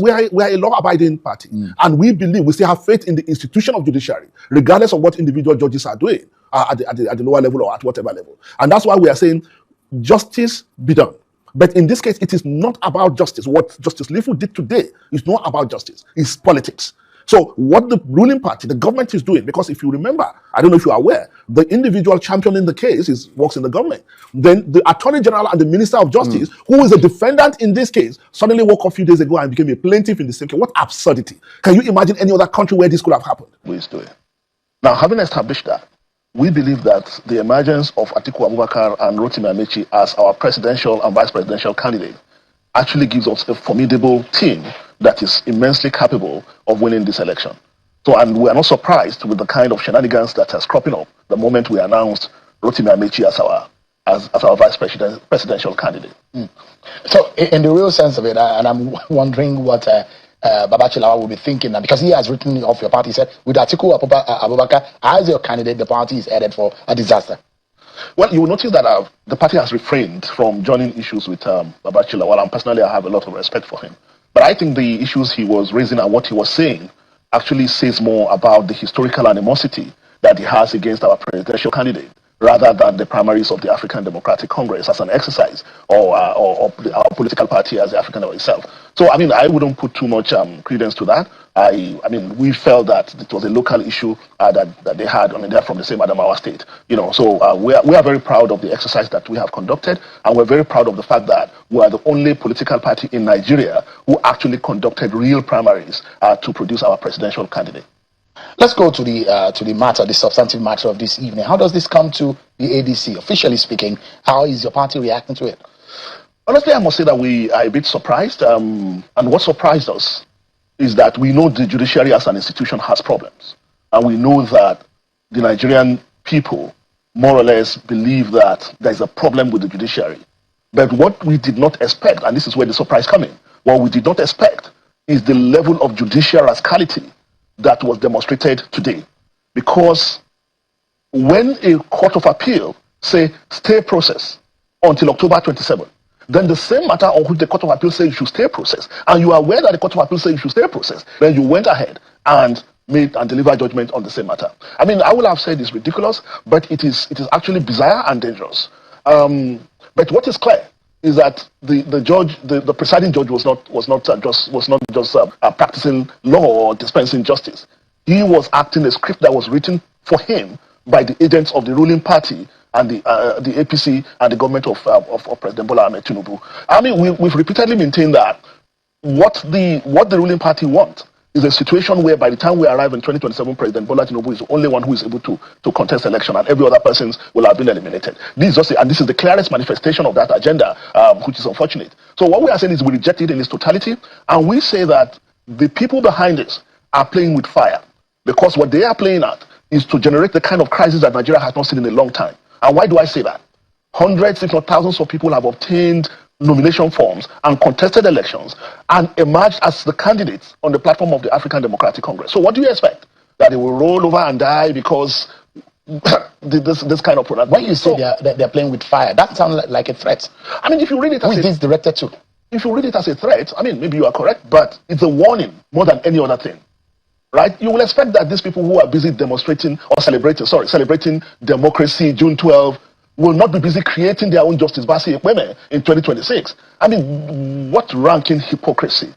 kódà àwọn náà lẹ́sìn gbọ́ yẹn ni wọ́n ń fi iná ṣeré ó ti ẹ̀ sọ ó ní crisis náà ti rí nàìjíríà mo léwo ní crisis náà ti rí nàìjíríà wọ́n ti la ogun kíní kọjá rí ogun abẹ́lé ogun biafra nàìjíríà ẹ wọlé ogun terrorism náà tó ń là kọjá ẹ̀ crisis wo lẹ wá fẹ́ gbé wá crisis wo lẹ́yìn náà fẹ́ gbé wá so ẹ ní ẹ fi crisis pamọ́ ẹ fi ẹ tilẹ̀kùn mọ́ wèrè tiyín ni gbogbo yín lẹ ní wèrè abájọ ààrẹ olódò rẹ sì ti ń sọ wípé ẹ̀yin lẹ ń ba ìjọba àwọn jẹ́ àṣẹ tí ẹ sì ní crisis tẹ dé mọ́kúlà ẹ lọ ilé ẹjọ́ ibi ilé ẹjọ́ ní ń bá yín fa wàhálà wọn lọ́wọ́ ààrẹ olódò rẹ wà mẹ́wàá bí ẹ wo ẹjẹ́ àmọ́ òwòrán wọn àwọn èmi ò tí ì ríjà láàrin wọn náà tí ì lura wọn náà tí ì gbára wọn ń gbò crisis tí ó bá sá wá àwọn fámìlì wọn náà ní kájọ fèsì ẹ o èyí tẹ́ ẹ dálẹ̀ sọ́run nàìjíríà yìí kò sí èyí inú ẹbí yín tó ń forí kó o. mo mọ̀ ìgbà láàyè kò sọ̀rọ̀ dáadáa ni ṣùgbọ́n Adélékè náà fóun lèmi ò tí ì gbọ́ nǹkan kan abẹ́ ti gbọ́ lẹ́nu bọ̀dà Oríyọmí. ọ̀yá ní ọ̀gá mi àti ìgbọ́ nǹkan kan o ṣùgbọ́n àwọn náà rè kọ́fà ibi tí wọ́n ti ń ṣe campaign wọn ní Ọ̀ṣun ìní ni Adélékè tán bẹ̀rẹ̀ campaign wọn fàkọ́ọ̀dù wípé kò túnú kan lára àwọn gbogbo tó bá wo àwọn ìjọba nìkan ṣe o àwọn máa gbadé àwọn máa gbégbá orókè ṣùgbọ́n wọ́n bá ṣe wá ń gbọ́ o nìbàdàn náà ni àwọn ọlọ́pàá àbàdàn wọ́n túlétúlé tọ́ bòkú lójú o mo ní ṣé táìmù yìí ni ó yẹ kánṣẹ́ mọ́ sọ fún wa pé àwọn lọ lé ọ̀daràn afurasí sẹ́wọ̀n pé láìpẹ́ yìí ni bọ̀dọ̀ Oríyọmí sọ wípé ẹni tán furasí tán pè lọ́daràn àwọn ò mọ̀ rí o ṣùgbọ́n nígbà táwọn ọlọ́pàá Ọ̀yọ́ fi débẹ̀ wọ́n náà bá àwọn nǹkan tó ní í ṣe pẹ̀lú ẹgbẹ́ àkọọ́dù ńbẹ́ o àwọn ráwọn aṣọ àkọọ́dù ẹgbẹ́ ọmọ ẹgbẹ́ wọn àwọn rí aṣọ ẹgbẹ́ wọn jàre àwọn rí fìlà ẹgbẹ́ wọn bá ìbọn mọ́tò rẹpẹtẹ alùpùpù ni at this time lẹ́sẹ̀ rèrè ìdílé rẹ̀ ẹ kú sẹ́ o ṣùgbọ́n àwọn èèyàn ní àwọn ò mọ̀ tẹ́tí lẹ́kọ̀ọ́ àwọn ò mọ̀ bí ṣe ń lọ ẹ jẹ́ àgbọ̀n Tádélékè sọ o ẹ ti wo díẹ̀ nínú campaign wọn ṣùgbọ́n ó sọ̀rọ̀ kó tó di pé wọ́n ṣe campaign lónìí nígbà tí wọ́n break news fún wípé ilé ẹjọ́ ní kan dáwọ́ dúró kan di register wọn. Gbẹ̀jẹ̀ Amútadélékè gbọ́ Ọ̀ṣun State Governor Adémọ́lá Adélékè has faulted Monday's judgment of the Federal High Court in Abuja which deregistered 5 political parties, describing it as an abuse of court process and a direct violation of a subsisting order of the Court of Appeal. Pé lọ́dọ̀ tàwọn ní jurisdiction àwọn ní state subnational àwọn ti gbẹ́jọ́ lọ sí ọ̀dọ̀ appeal tẹ́lẹ̀.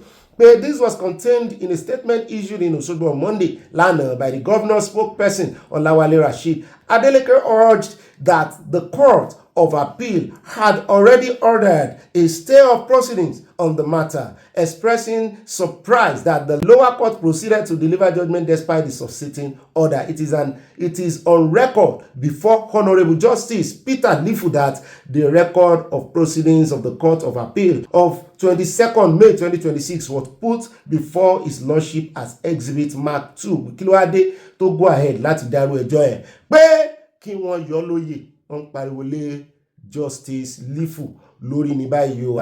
ṣùgbọ́n o lẹ́yìn ọ̀rẹ́yìn lẹ́yìn ìgbà tí ilé ẹjọ́ kò tẹ́mi lọ́rùn tán gbọ́ ẹjọ́ yìí gẹ́gẹ́ bí ẹgbẹ́ òṣèlú ADC ṣe ní àwọn ò lọ ilé ẹjọ́ àwọn àmọ́ bóyá àkọọ̀dù náà tẹ̀lé wọn.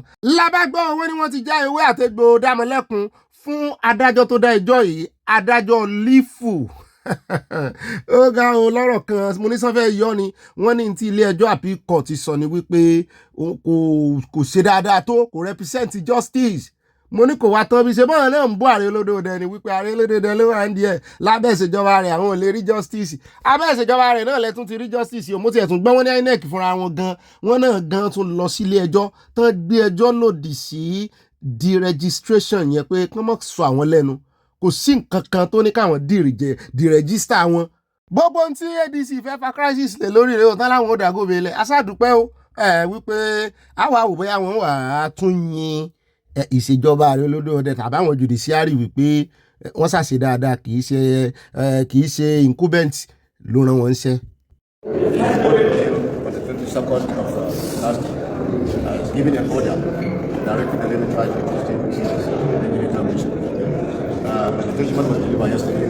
So if we look at it, considering what they have ordered they have made on the 22nd, directed that judgment that was delivered yesterday be suspended. Anything final, all that will arise from this matter due to the ID card considering the fact that the election is ẹ wo ẹmọ́bìnrin torí ariwo tó pọ̀ ń bẹ́ẹ̀ àwọn tí wọ́n wí nínú nù àwọn tí wọ́n wá gbé wọn lọ ilé ẹjọ́ tán fìdí rẹmi rèé o tínú wọn ti ń dùn tán fẹ́ dá wàhálà lẹ̀ àmín tó rán wọn àmín tó sponsor wọn IPAC náà pera wọn ọ̀rọ̀ sá ti yanjú báyìí o ẹgbẹ́ ADC ò ní problem mọ́ o at least for now.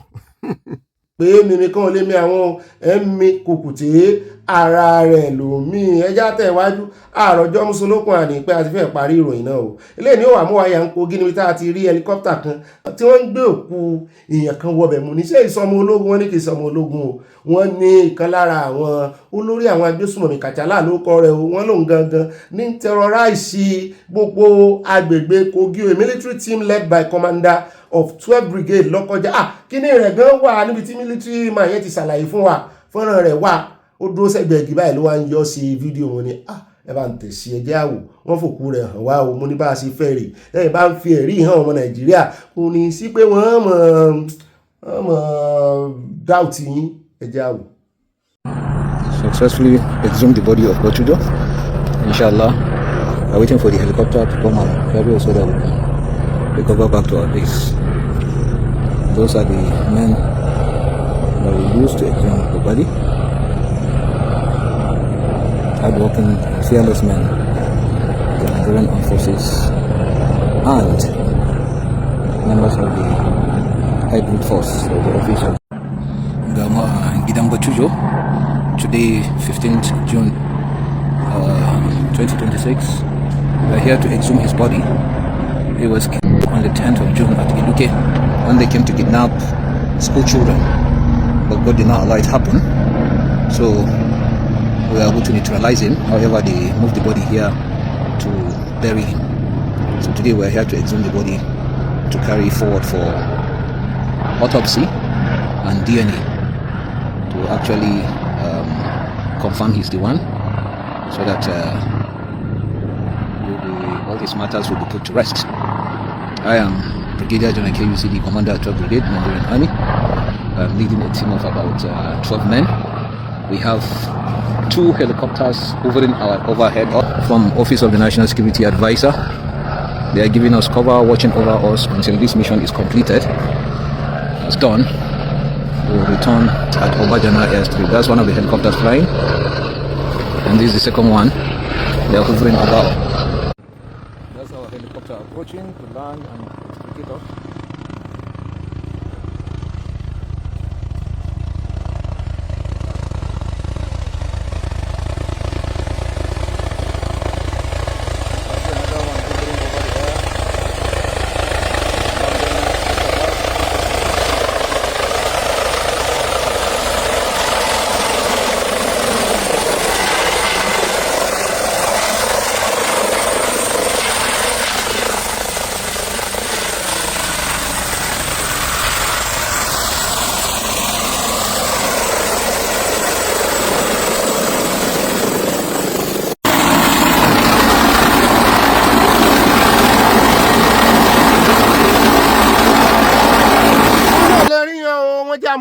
lọ ṣùgbọ́n kàkà kí àwọn ọmọ Nàìjíríà tún appreciate wọn wọ́n ní kí ló dé ta ló ròyìn fídíò ṣe kò yẹ ká máa ṣerú fídíò yìí ó wà security kíní kan mọ̀lẹ́ ẹ̀yin lẹ̀ mọ́ béèrè ẹ̀rí o ẹ̀ lè tán ọmọ Nàìjíríà lọ́rùn ẹ̀yin lẹ̀ mọ́ béèrè ẹ̀rí wọ́n ní ẹ̀ṣọ́ mọ àwọn tán mọ ẹni tán pa tẹ́lẹ̀ ni ṣọ́ṣẹ́ ní láti máa ṣe DNA ní kíní kan àbọ̀mọ èèyàn náà lọ́pọ̀ èèyàn kan àwọn kan ló ṣàlọ́ sí mo ní bóyá ńgbà tán wókú ẹ̀ náà títí tán rí wípé àwọn ò rí àwọn kan ti lọ sín náà fẹ́ mọ̀ bóyá padà wà gbé ni bóyá náà ò dúró gbé lọ́jọ́ sí náà padà wà gbé wípé kàn wá wò náà bá ń bẹ̀ mọ́ náà wá gbọ́ intelligence pé wọ́n ti lọ sín èmi sì rò pé ó yẹ kán mú àwọn tó lọ sín àbí wọ́n á ṣàgbé information náà nìkan tó wọn bí tán sín sí àwọn tó lọ sín yẹn gangan family rẹ̀ náà gbọ́dọ̀ jẹ́ gbogbo ọ̀nà jọ ń ṣiṣẹ́ pọ̀ ànítàn àbá tí ilé gbogbo wọn kò nù gbò lóòótọ́ èmi náà ń wò pé fọ́nrán tán ṣe yìí ó ní í ṣe pẹ̀lú security ó wà intelligence driven kò yẹ kán mọ́ sọ fún wa bí helicopter ṣe wá iye helicopter ti ń ṣe ṣùgbọ́n èmi ò rò pé àwọn ọmọ Nàìjíríà náà ṣe fídíò ìfún ọ ọ̀gá ológun tí mò ń wò yìí ó wà intelligent kó mọ̀ jẹ́ lára àwọn èèyàn wọn kan ló tún lù nígbà tó dọ́wọ́ ọ̀gá tán kò wọ́n yẹ ká lára wọn náà ló tún lù jáde torí n ò rojú ọ̀gá ìrí ní orí agbágbé débi pé yọ àmọ́ ṣe falafala ní ìsìn lórí kìnní mi ò rí rí lórí agbágbé so mo rò pé bóyá ó ṣe ránṣẹ́ sọ́gà ni kò wọ́n yẹ pé látọwọ́ ọ̀gá ló tún ti lù jáde gbogbo ẹ̀ sáà ń lu látẹ̀yìn kọ́ lọ́ọ́ sànú ọ̀gá mi ẹgbẹ́ orí òkè ẹ̀tẹ̀ wájú o. ó náà lẹ ti báyọ̀ oṣù gbọ́n lẹ́yìn ìgbà náà wọ́n ní láàrin ọ̀sẹ̀ kan kó tó di pé wọ́n pa á wọ́n ní wọ́n kàn jí àwọn èèyàn gbé bí ìgbà tí àṣà bá ń gbé ọmọ lẹ́yìn ẹdìyẹ ni pé wọ́n kàn jí àwọn èèyàn gbé àwọn míì kú kó tó di pé ransom ṣùgbọ́n àwọn èèyàn ló wá ń béèrè question báyìí ò ní gbogbo yàgbà àti gbogbo òfẹ́ lódùn gbogbo ibi tí àwọn èèyàn ti sá lọ tó fi mọ́ Kwara tó fi wọnú Kogi padà wípé ní ìsìn tẹ́ ti wá pa ṣé yóò dínkù àti pé lélẹ̀ tí ẹ wá mọ̀ọ́mọ̀ wá gbé òkú rẹ̀ yìí tẹ́lẹ̀ fẹ́ sí autopsy àwọn ò gbọ́ rí nínú tàn pé ẹ pa terrorist ẹ wá padà wà ń wá òkú wọn tẹ́ tún wá gbé sínú body bag àbí kí náà máa ń pe kìíní yẹn náà tẹ́ ẹ wá lẹ́ fẹ́ sọ autopsy kí lẹ fẹ́ kí ni ẹ fẹ́ sọ autopsy fún kí ni ẹ fẹ́ fi mú àwọn èèyàn sí ẹ fẹ́ fi mọ àwọn ẹbí ẹ fẹ́ fi mọ tó ti ṣẹ̀ wá pé lọ́tẹ̀ yìí wọ́n fẹ́ mọ̀ sí forensic mo ní yóò dùn mọ́ wa o tó bá lè mọ ẹbí ẹ̀ tán mọ bí tó ti ṣẹ̀ wá wọ́n lè ṣe DNA inú ọpọlọ ẹ̀ gan kán fi wo gbogbo àwọn tó jọ kó tó di 24 hours wọ́n náà mọ̀ ṣe kíní inú ọpọlọ náà tán fi mọ gbogbo n tó wà nú mẹ́mórì rẹ̀ ìgbà dáa ká ní àti advanced technology wise ni àbámọ́ mú àwọn wèrè yìí bí ìgbà tásà bá ń gbé ọmọdìyẹ òròmọdìyẹ tó rákìtàn rèé jẹ́ ni ọwọ́ sá ti bá o àmọ́ òwe ayé ó dínkù báyìí o ṣùgbọ́n mo ní ẹ mọ́ wàrà ro ẹ já wáyà lọ́dọ̀ bàbá yìí tó sọ wípé gbogbo ẹ̀yin tí ẹ ń wò pé bóyá ẹni ire wà ní àwọn olóṣèlú yìí pé ẹ lé Tinubu jáde wípé tí Òbí bá débẹ̀ yóò ṣẹnu re Òbí àti Pápá ń sọ pé rán ni o pé they are birds of the same feather pé fọ̀rẹ́ rẹ̀ hàn mí pé the same thing ni wọ́n yàtọ̀ síra àwọn ẹni bí gbogbo ọmọ nílẹ̀nu rẹ̀ ẹ bá ń tẹ̀ sí. You know, there's a big issue people usually get distracted by, which is this idea of chicken and egg, which comes first. You need a good man in power, right, to fix the country. But the system is such that good people can't even emerge in your political system because of the recruitment process. First and foremost, you have to have a lot of money, and you have to look at people spending 150 million. 60, not just the nomination form, just to become a candidate of the House of Reps and House and Senate. And then before, if you know their budget for INEC, if you know their budget for judiciary, if you know their budget for security, so you end up, so it's a pretty terrible even if thing, you were a good it? man at the beginning of the process, you will emerge as a candidate and whatever, a terrified evil. Hold on a second. Hold on. Is that what happened to you? Because I mean, you Charles, why don't you chill a little bit? You ran for office. Well, I mean, we've got to gallop ahead. I mean, know. You've contested elections. You've contested elections. You've changed political platforms. You've participated in partisan politics. I speak from experience. Okay, so you were turned into a monster yourself, were you, by the system? I'm curious to know. Remember, if you listen to me, you will know whether I am one or not. Okay, go ahead. I can't be preaching morality if I've become a monster. It takes a lot to go through the world without being affected by the world. And that's who I am today. So here's the point I'm making.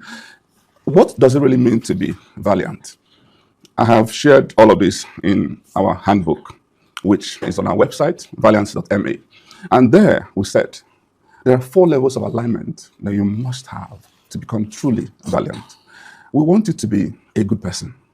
We want to promote goodness. Well, that's a value judgment, isn't it? But Not perform goodness. We want people to experience goodness when they engage you. We want to see humility, empathy in you. If you need to learn a bit more of it, please do so, because goodness is important. The heart must be aligned.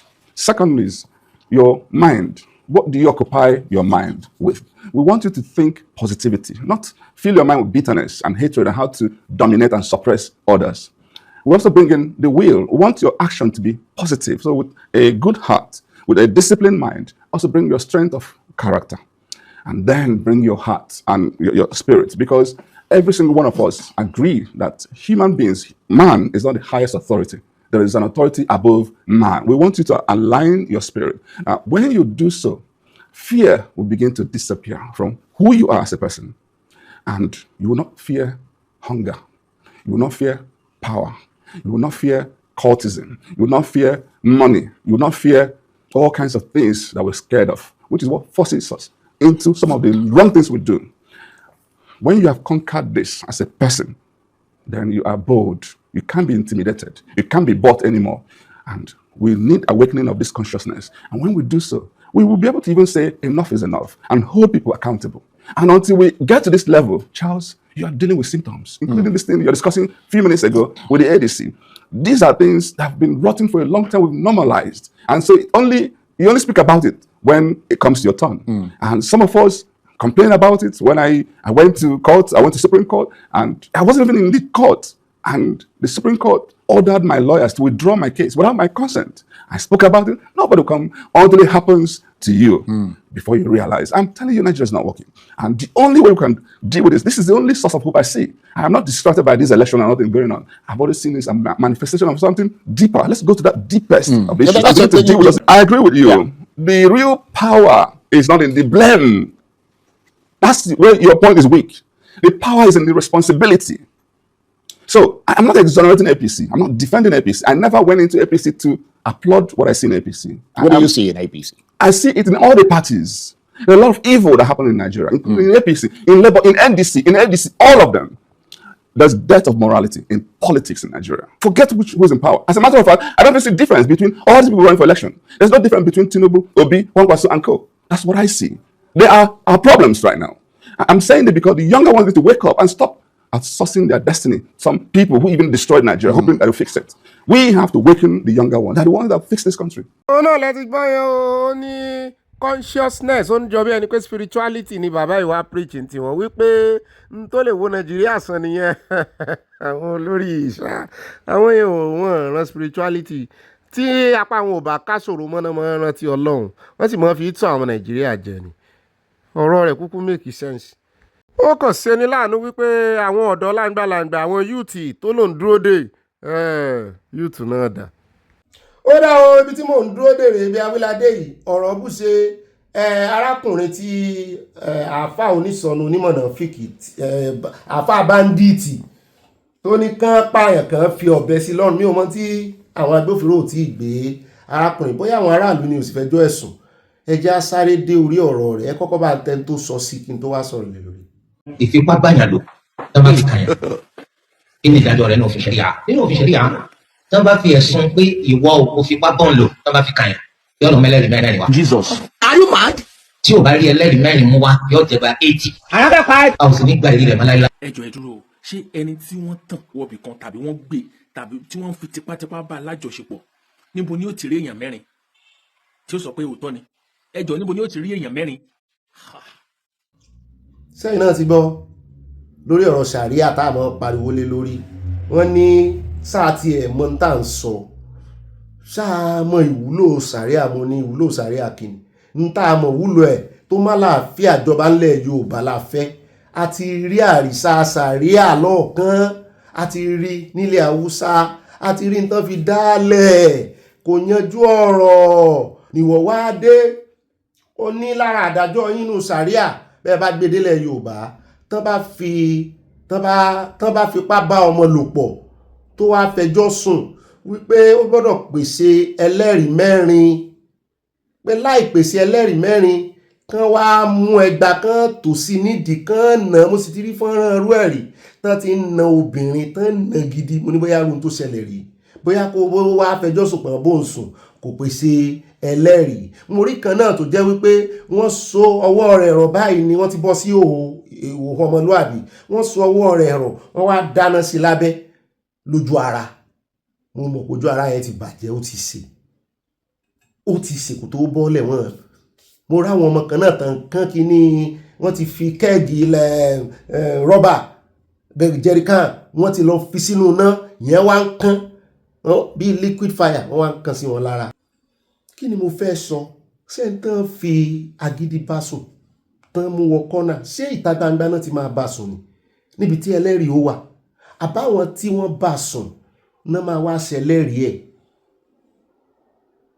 Àbí àwọn tí irú ọmọ tá a mú wá ní ìsìn tó ní gbogbo àwọn tán jí gbé náà ń fipá bá sùn náà tó wá padà dé tó wá sọ yẹn wá fi sàríà àjọjì ẹ̀ kó lọ mẹ́lẹ́rìí wá?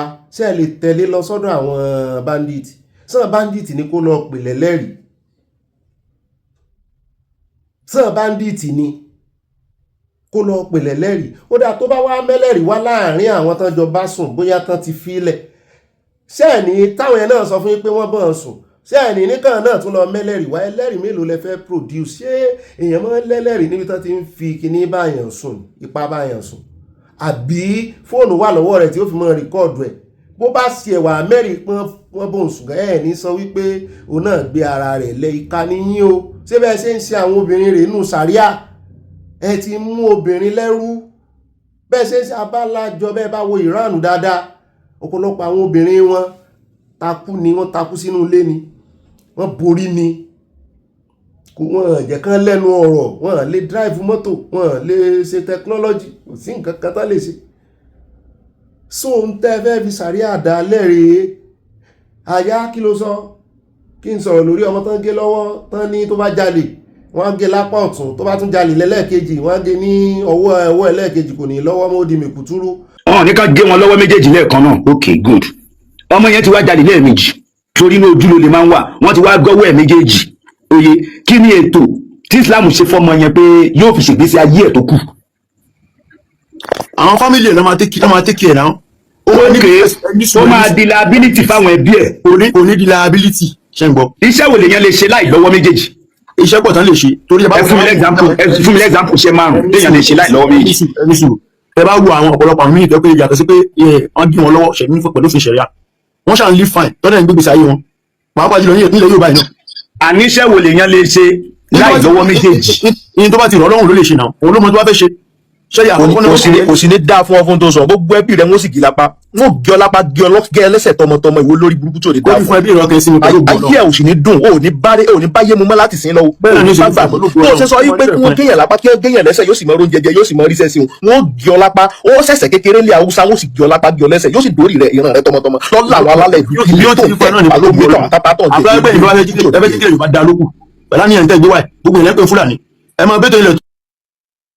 tí ẹ̀yin ò bá kí ń ṣe Fúlàní tó ẹ bá jọmọ Yorùbá tí dandan ni kẹ́ ẹ dìfẹ́ǹdì ntí ò bójúmu ni. Kí ni ntí ò bójúmu sàrà kan? Tẹ́ ẹ bá jọmọ Yorùbá, ẹ má bínú, ilẹ̀ Yorùbá rẹ̀ ti dàgbà lójú gbogbo ayé ń bì báyìí, torí tán bá lójú ayé dá ojú ayé la wà yìí, ǹjẹ́ ẹ lè búra lójú gbogbo ayé ń bì pé ẹ̀ jalè rí? Ètò láyé. Ìbéèrè tí mo béèrè, ẹ jọ ṣé rọrùn fún yín láti ṣe bẹ́ẹ̀? Kò sẹ́ni tí ò ṣe possible ní dèdè éèjì tí ọmọ yìí wà, ní dèdè éèjì tọmọ yìí wà, ó yẹ àti títọ̀hún yẹn tó tún kéré sílẹ̀, ǹjẹ́ lè búra pé èmi àti yóò jalè rí? Kò sẹ́mọ náà, torí pé éèjì yìí kódà lọ́dọ̀ àwọn ẹlẹ́kọ̀ọ́, ó yẹ wọn ní éèjì àwọn ọmọ kéékèèké, kí níyàn á ṣe sí wọn lára ṣáà ni. Ẹ̀yin wá búra lójú gbogbo ayé bíi pé ẹ̀ jalè rí brọ́dà mi. Ètò láyé, kódà ẹni tó ti darúgbó tó ti mọ̀ fún lórí, ó sì ń jalè dì sí. Ṣẹ́rí àkọ́kọ́. Ẹ wá ní sùúrù, ẹni nìkan kọ́ ní sùúrù. Tó bá wá jalè lẹ́lẹ́kẹta ńkọ́, wọ́n á bọ́ síbi ẹsẹ̀ rẹ̀, wọ́n á gé ní ẹsẹ̀ ọ̀tún. Ṣé wọ́n ka sàríà débẹ̀? Nígbà tó ti gé lápá ọ̀tún tán gé lápá òsì, nígbà tó jalè lẹ́ẹ̀mejì, tó wá jalè ẹ̀mẹ́ta, wọ́n gé lẹ́sẹ̀ náà nu. Mo ní mi ò sú ọ̀pẹ̀sẹ̀ wà lára àtọ́ máa gé. Ọ̀rọ̀ burúkú tó bá jalè ẹlẹ́ẹ̀kẹrin ńkọ́ wọ́n á gé lẹ́sẹ̀ èkejì náà kò wà ní lọ́wọ́ mọ́ kò ní lẹ́sẹ̀ tó bá wá jalè ẹlẹ́ẹ̀karùn ńkọ́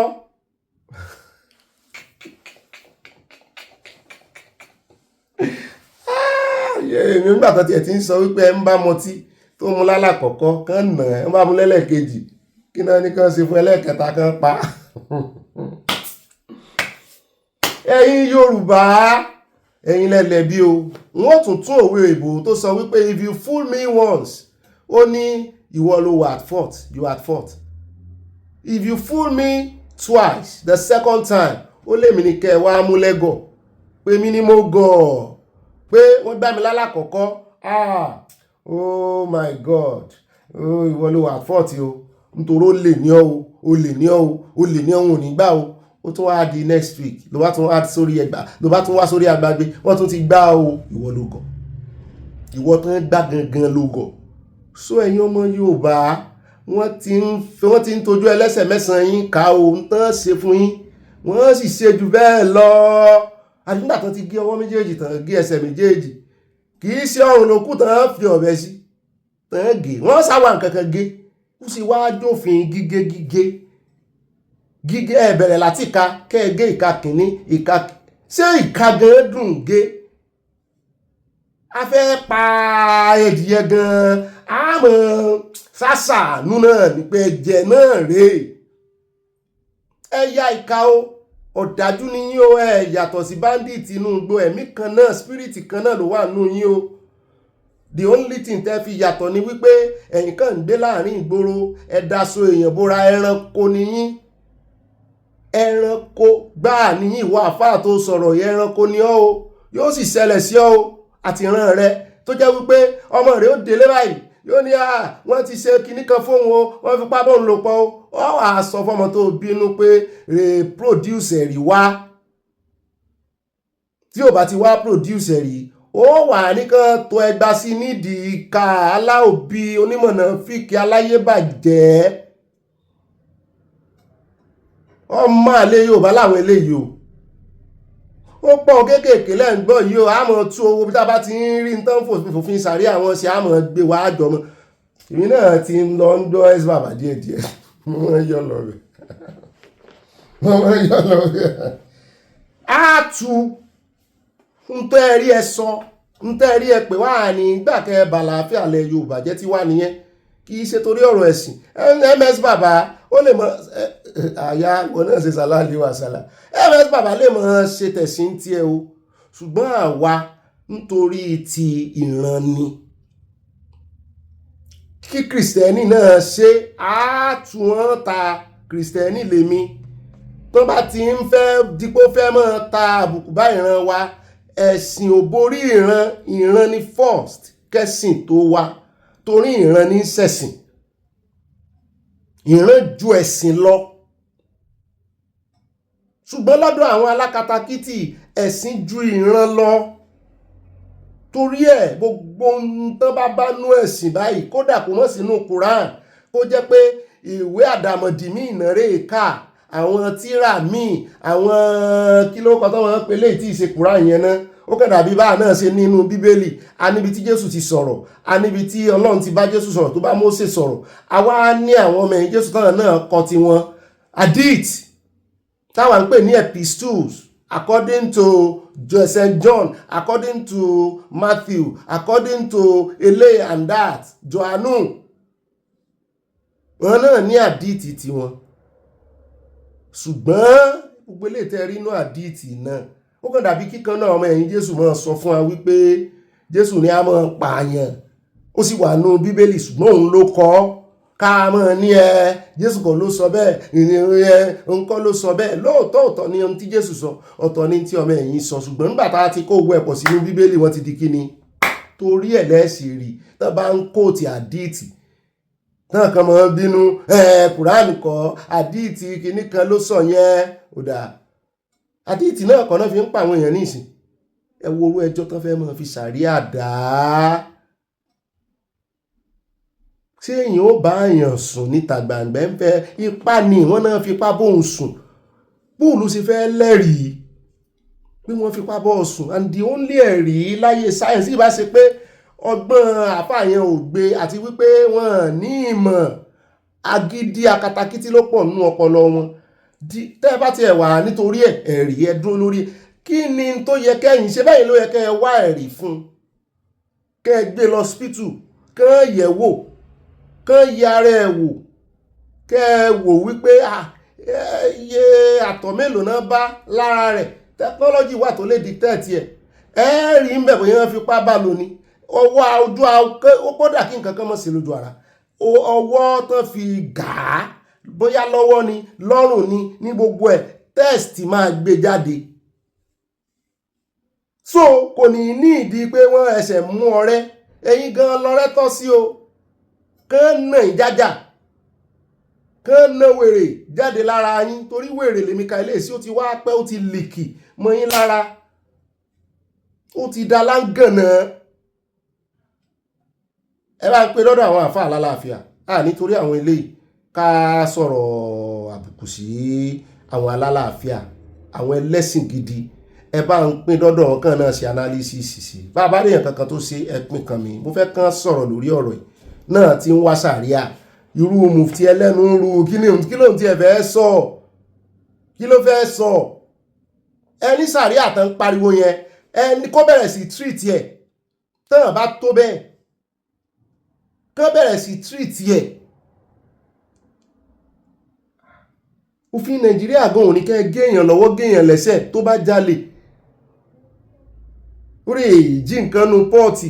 Ọ̀pọ̀lọpọ̀ yín sì jíjú bẹ́ẹ̀ lọ́nbẹ̀ wà kékeré láwọn àfáà burúkú yìí, ẹ sì ń jalè náà jù kì í sólè náà lẹ́ ń jà yìí. Tẹ́ ẹ fi fẹ́ fi sàrí àjàwà lólè, tẹ́ ẹ ní kọ́ mọ́ géèyàn lápá géèyàn lẹ́sẹ̀, ẹ ń jalè èèyàn, ẹ ń jalè ara ẹ̀mí ni, ẹ ń jalè ara èèyàn ni. Láìṣe kí náà wọ́n pè ẹ̀ náà àwọn human trafficking kọ́ leléyìí, human olórúkọ kan tó mọ̀jẹ̀ akọ́lé ìbò ẹ̀mọ́kànnù kọ́mẹ́sẹ̀ sùn. Mo fẹ́ jù ẹ̀yin Yorùbá ni ẹ̀mọ́jẹ̀ akọ́lé ìbò, ó ti yé mi. Àwọn irú ọmọ tá a gbé wá tí ń ta kíndìnrín yẹn, láìṣe irú ẹ̀ tó bá yá ẹnìkan máa yọ kíndìnrín ń tó mú yín yọ apá yọ àṣẹ. Tẹ́ bá wá ní ọmọ kan wá wà ní kílókọ rẹ̀ ní Ìlọrin lọ́jọ́sí tó pa girlfriend ẹ̀ Yìtúndé tó kún wẹ́lẹ́wẹ́lẹ́, kí wá bá bíbi àbí tí àdàmọ̀dì ẹ̀sìn ìmọ̀lílé ti máa wá nìyẹn, pé n tó lè mú kí sàríà ní téèyàn bá ja olè kan gé lọ́wọ́, bó náà bá torí nǹkan míì géèyàn bẹ́ẹ̀ kó kún wẹ́lẹ́wẹ́lẹ́ òun ó kún ni, kí náà yóò justify rẹ̀. Wọ́n sì ní tó ju bẹ́ẹ̀ lọ, tó le jù bẹ́ẹ̀ lọ wà nú àwọn àdìtì kan. Ebó bàbá yìí náà ló ní kán bá tán bá mú ẹlẹ́bọ kán má fi ọ̀bẹ yùn ní ọrùn o bí ìgbà tán kàn ń gé láwo, pé kán bẹ kán sa. Ibì kan ló sá ti rí,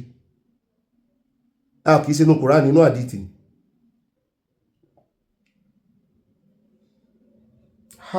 Mọ̀gá ìran Yorùbá, àsìkò ní gbogbo nǹkan o. Bá a bá wòra wá ràn tẹ́ ń wòran, pàápàá jùlọ sẹ́rẹ́yìn tẹ́ ẹ sọ̀rọ̀ ń pa ẹ̀, gbogbo ẹ̀sìn kó wù kẹ́ mọ́ ṣe tẹ́ ń wà indifferent, ẹ lè sọ̀rọ̀ ẹ̀ tún lè pín, kẹ́ ẹ sọ̀rọ̀ jákè. Èèyàn máa fi kọ́mẹ́ǹtì sọ̀rọ̀ náà kàkan nílẹ̀ Yorùbá, ìsọba ìṣèjòyè kò tí máa dé bẹ́yìn náà báyìí. Wọn ò ní rí jù báyìí lọ. Ibi láàfin àdàgbà ètò rọ̀ sí lónìí o, oníyanṣẹ́ ọlọ́bẹ̀ sí àtàfẹ́jẹ́ náà àkọ́ ìbìnà àwọn ọmọ palariwo no space for sharia in Yorùbá là ń kán gbé dúró nílẹ̀ Haúsá wọn, no space for blaspheming law in Yorùbá là wà máa ń búra wá nílẹ̀ Yorùbá, a sì máa ń parí ẹ̀. Tẹ̀gbọ́n tàbúrò àmọ́ búra, ọmọ ìyá méjì àmọ́ àwọn àtẹnu àtẹyìn àmọ́ jà, tí eyín ò gé ahọ́n jẹ, tí ó ṣẹ̀jẹ̀, tí ó sì tún jẹ ẹnu, yóò sì tún jẹ ata sí, yóò mọ̀ àwọn méjèèjì parí rẹ̀. Èmi ni mo house ẹ̀yin méjèèjì, inú àtàhán àtẹyìn ọ̀dọ̀ mi lẹ́wà. Wo ìwọ ahọ́n mọ́ bínú jẹ́ ń bọ́ ọjà tà sí, yóò dùn ahọ́n òkè ẹ̀ńlá ahọ́n gan yóò la mi lójú, yóò jata sí ibi tí eyín ti gé ahọ́n jẹ, tán sì ọjọ́ mẹ́ta síra wọn tí ò sí nǹkan mìíràn bẹ́ẹ̀ yóò ti san. Eyín ò sì lè dá sí láìsàhán, wọ́n ní ìdí ara wọn. so àwa a máa jà a máa búra wa ẹnìkan náà ti ń bú Jésù náà ti ń blasphemy rẹ̀ wọ́n ti ẹ̀mú dọ́tán náà ń gbéra wọn lọ ilé ẹjọ́ wọn ní Adépọ̀jù gbé kí ló kọ Jamiu wọ́n náà ń gbéra wọn lọ ilé ẹjọ́ mo ní kò dẹ̀ kó rí bẹ́ẹ̀ o wọ́n náà ń gbéra wọn lórúkọ oríṣiríṣi ẹ̀sùn tó fi ń kanra wọn ló ga o mo ti dágbére ọ̀rẹ́ díẹ̀ máa pín wá dínú yín I love you all ìmọ̀ràn yín náà sí kókó kó mọ̀ ju 5 lines lọ àmọ́ gbójú kó lórí ìmọ̀ràn tó bá ju 5 lines lọ ní ìsìn àwọn èèyàn mọ̀ ká fúnra wọn nínú comment section àyà wàbí adébẹ̀nù Abala Ìmbáráyé àròjọ mùsùlùkù.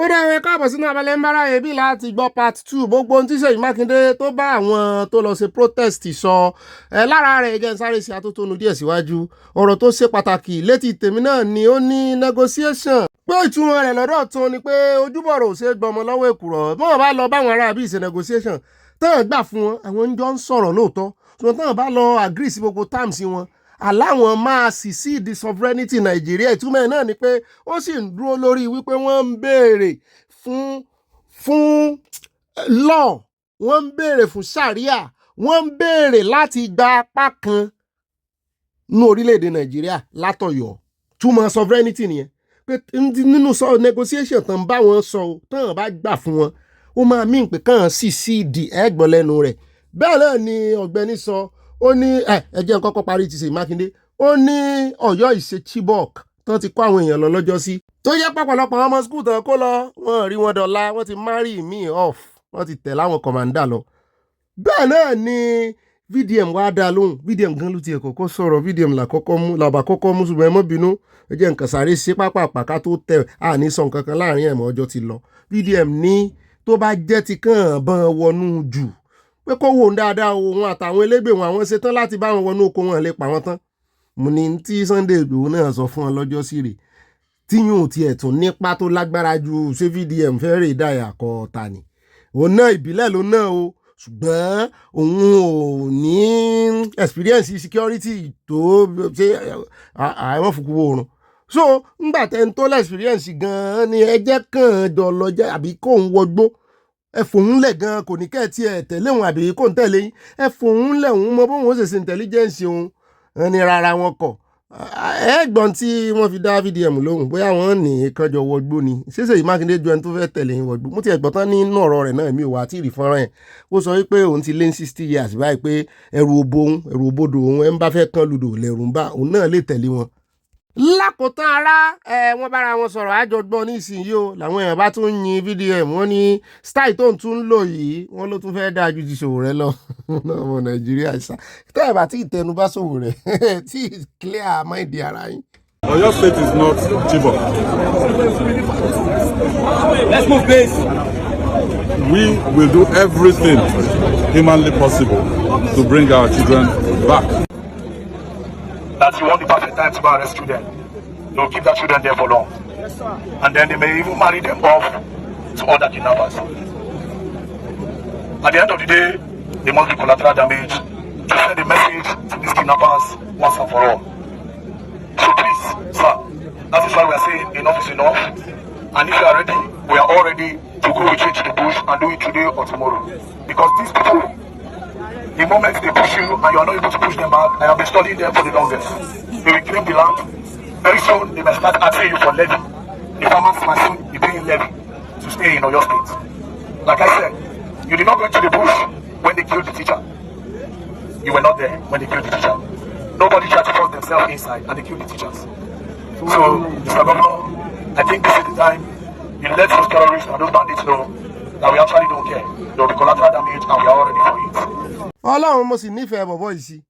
In fact, bàbá ń fún àwọn gọ́fúnà pàápàá jùlọ ní close marking. Ẹ rí bó ṣe ń sọ̀rọ̀ sí at close range. Nígbà tán ń pa àwọn ará bí òsì ń bẹ́ẹ̀, ó wá ń fi wá lọ́kàn balẹ̀, ọkàn wa ò balẹ̀, jẹ́ àjọ lọ. Tó wá jẹ́ collateral damage náà ni, àwa yìí ti ṣe tán, mú pépà wá kó jẹ́ àtọwọ́ bọ̀wé, approval náà ni. Go to XYZ, he will need to get approval from the Inspector General of Police. The same thing with the military. However, when I came in, security was one of the cardinal principles of the administration. That's why we set up Amatekun. Amatekun has not been had adequately. But that is our reality. However, let me give you the assurance that I am also distressed because I have children of my own. I'm also distressed with what has happened to our children, and it has been 1 month. It was 1 month yesterday, 1 month and 1 day already now.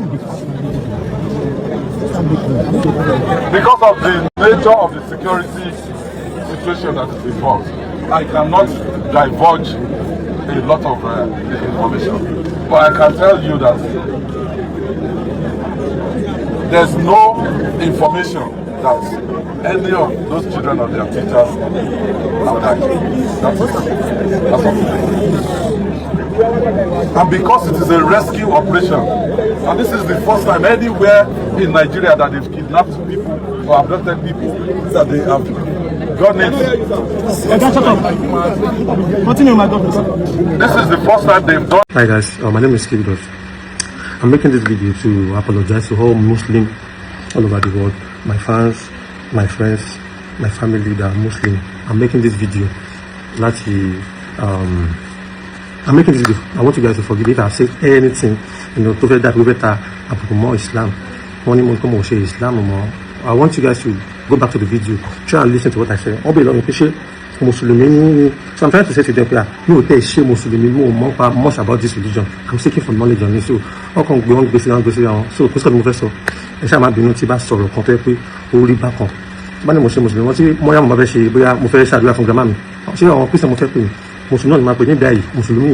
so just look for somewhere to forgive me. As a Yoruba, so I want you guys to forgive me if I say anything that is wrong. So remember being to me and to Christian community as well. If I say something, to prophet I feel like it's wrong, when I'm this will be done to your law. To my fans, I feel like this apology is not needed. Yeah, I want this apology. So I want more friends, I don't want more enemy. And this actually got over my emotion, which is very wrong. So I learned another lesson that I need to always control your emotion in this life. So Muslim, all my fans are Muslim, the Christian community, and I promise you guys I will never involve myself in this kind of religion contest because it's causing a lot it's causing a lot in Nigeria at the moment. We need to look for a way to sort it out. So Emma Benin me. Alhamdulillah. And a lot of people stream this song, be you Christian, be you Muslim. So I don't want to create hatred. I don't want to create enemy. You guys are my people. I don't do alone. I feel like and to the Fulani that is part of us in this country, I'm talking about the good one that don't have the intention of killing people, doing bad things. If you feel like my new song, the signal, only impact don't share in summer. It might be so I just want peace. We have to control ourselves these days. The internet is doing a lot. We have to be careful. So